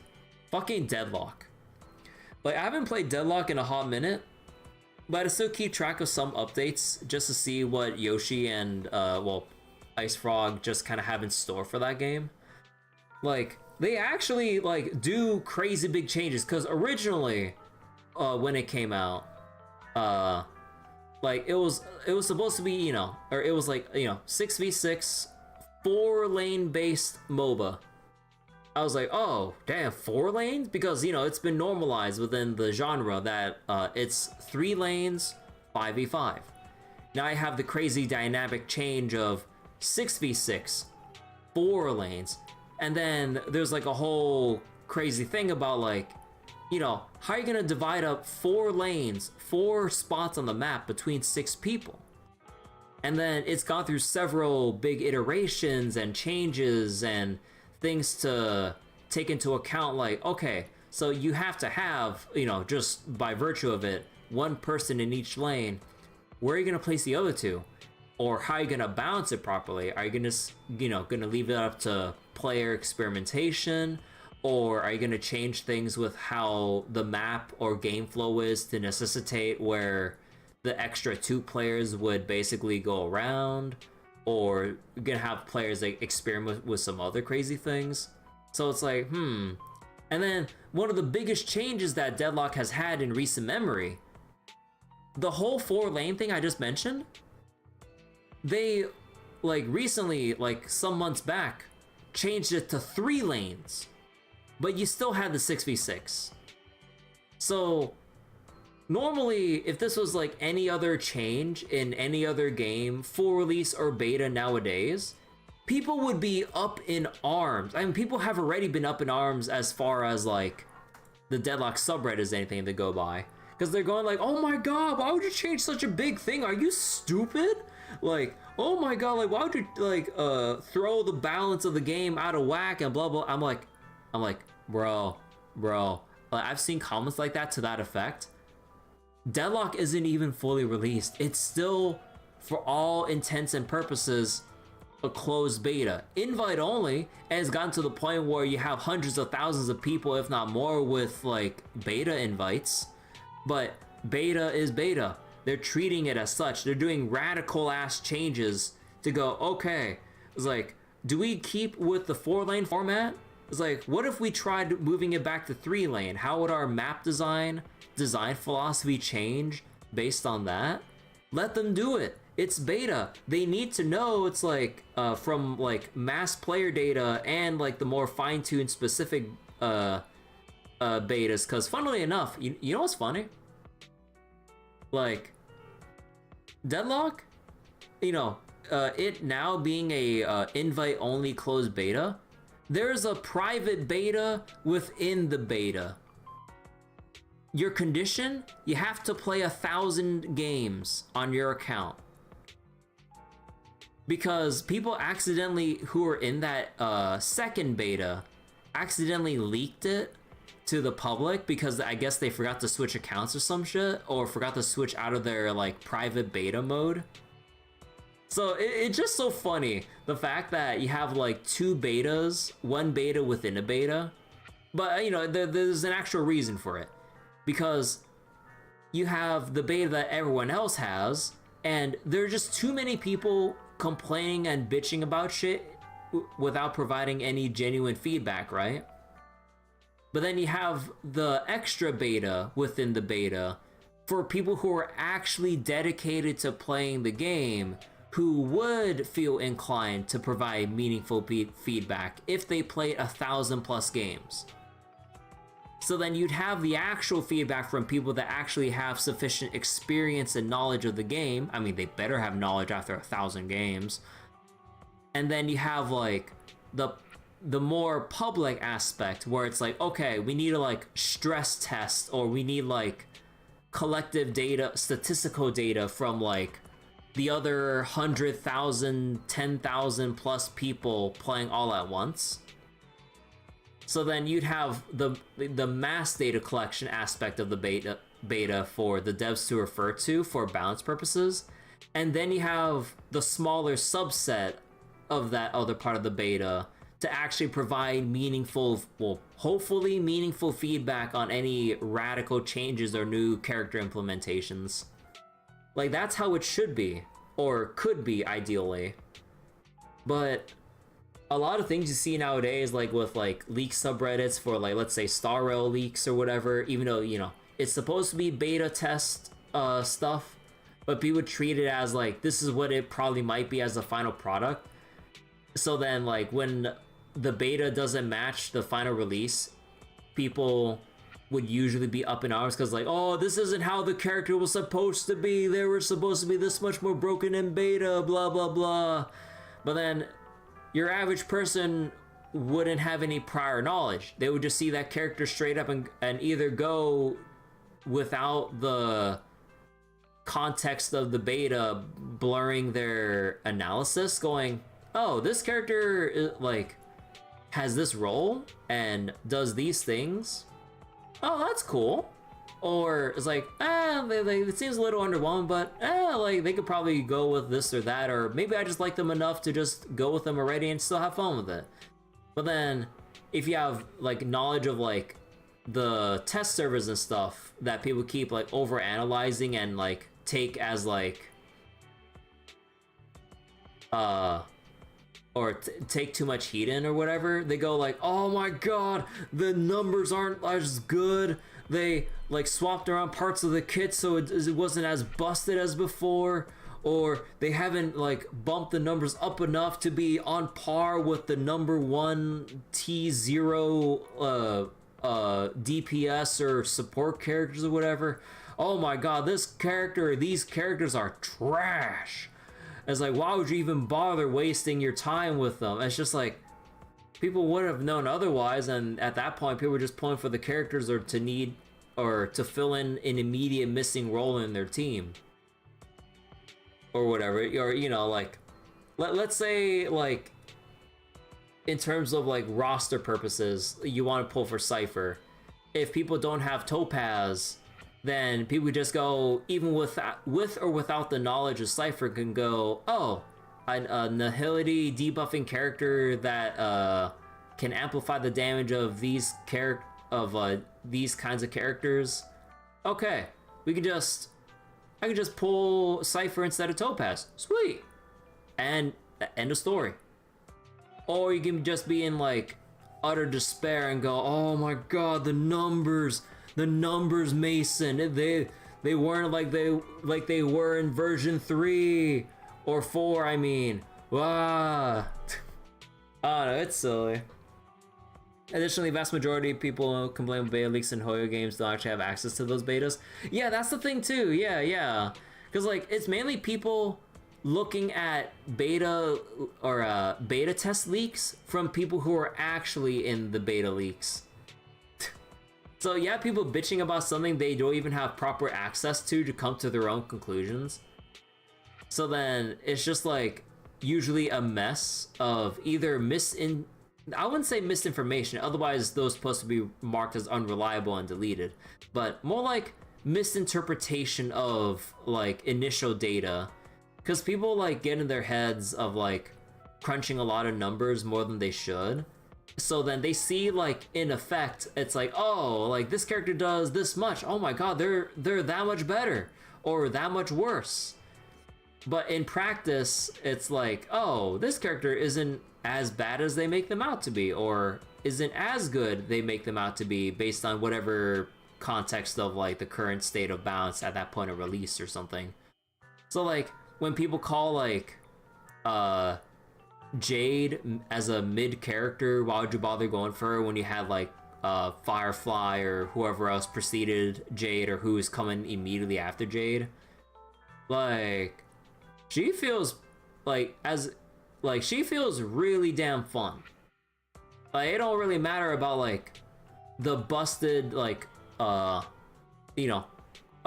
de la creme characters that can like just trivialize a whole lot of shit, but Jade just feels fun to use, and she can still slap when you build her right. Like, even if you kind of like look at the hard numbers, it's like, you know, like maybe there are better alternatives, but she's still fine on her own. She's still her own character. you know? So, yeah, I don't know. So, aside in look at a message earlier was, these days an $80 full release is a paid beta test for smarter players waiting for patches and discounts, or a season pass to actually get all the content that should have been in release. Yeah, like battle pass content and like other like premium games never really sit right with me. Like, I don't know. I mean, like with, what was it, with like Hoyo games and stuff, for the most part, it's just like you just get extra in-game resources, that's whatever. But like battle passes in a lot of premium games that you already pay for to begin with, on top of like the live service aspect of it, it's like, oh, here are all these different skins, here are all these different sprays, these weapon skins, other special effects. It's like, oh, can we still get these battle passes like once it goes away, or once the initial period goes by? No. Better get used to that FOMO, bitch.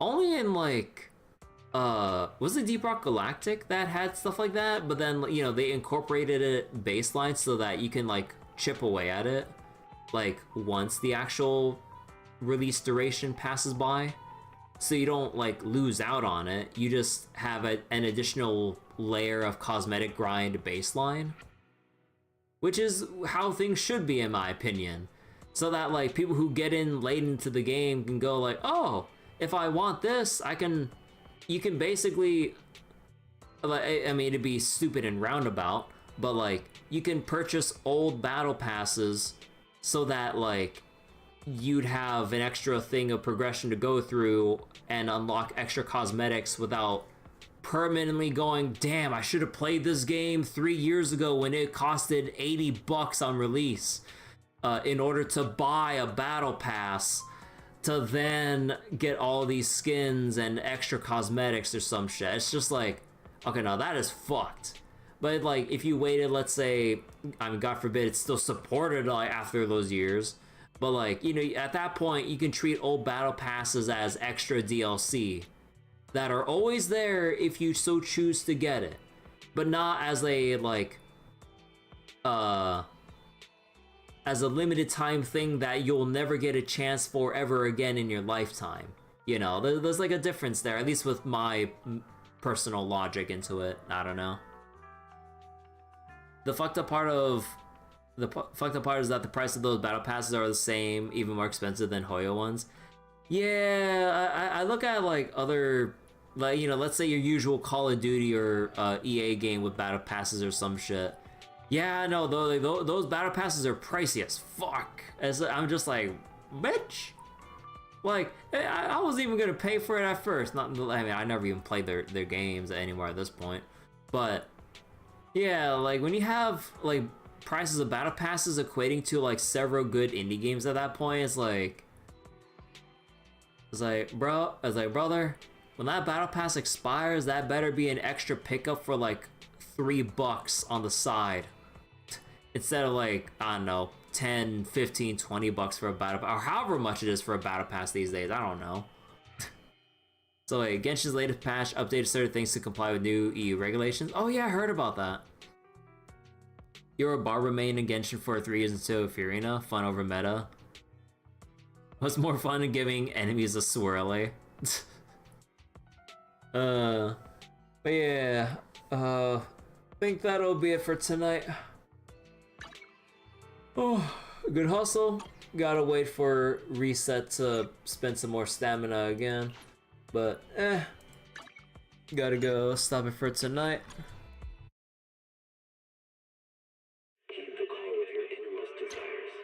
Alright, so that'll be it for tonight. I would like to continue tomorrow for more Zenless so we can catch up with event content. So that's all what we'll be doing next Zenless session. I'm pretty sure I have nothing else that would preoccupy my day, because I had a early Mother's Day celebration earlier, because I know, like, I mean, technically it's already tomorrow because it's beyond midnight, but for the sake of simplicity, You know, Mother's Day was already today, or already passed by. But usually me and my family celebrate like occasions like that a day or two before, so we don't get like too caught up in potential wait times if you go out to a restaurant on said holiday, because at that point you're waiting 2 to 3 hours depending on what place you're going to, and that ain't worth our time. It's like we got to go a little bit earlier than that to save ourselves 2-3 hours of having to sit around twiddling our thumbs. So with EU regulations, it now lists on the character's banner, the character can cost the equivalent between $2 and $4.50. Oh, it actually like lists the probable range of like getting a character straight up if you're that much of a luck sack versus full pity. That is interesting. And honestly, hell yeah, if it at least hopefully conveys to people that like shouldn't have been spending otherwise to go, oh, it's like that's how much it costs if like things really go to, if you know your luck really goes to shit, or if you wail straight from zero, you know, like oh yeah, I give that a thumbs up, I guess. Some people would just tell you to see the light. Just have your barber set up with attack and crit. Wait, does that mean like there's like a different kind of build for Barber or something? Like something changed that led people to like a different kind of a playstyle or something? Or team composition more like? I wouldn't really know much about Genshin. But anyways. Alright, so that'll be it for tonight. Let me go check on a thing real quick before I go. Alright, I'm gonna go close it out here. Thank you all for watching. I'm gonna go set up more Zenless for tomorrow. But for now, streamer needs to rest. Probably think about getting like a midnight snack or something before I go, but yeah. Bye-bye, everyone. Thanks for watching. More Zenless tomorrow. Bye-bye. Barbara has some of the highest charge attack scaling in the game. Barbara's supposed to be healer? Oh, that's funny. Huh. Anyways, bye-bye.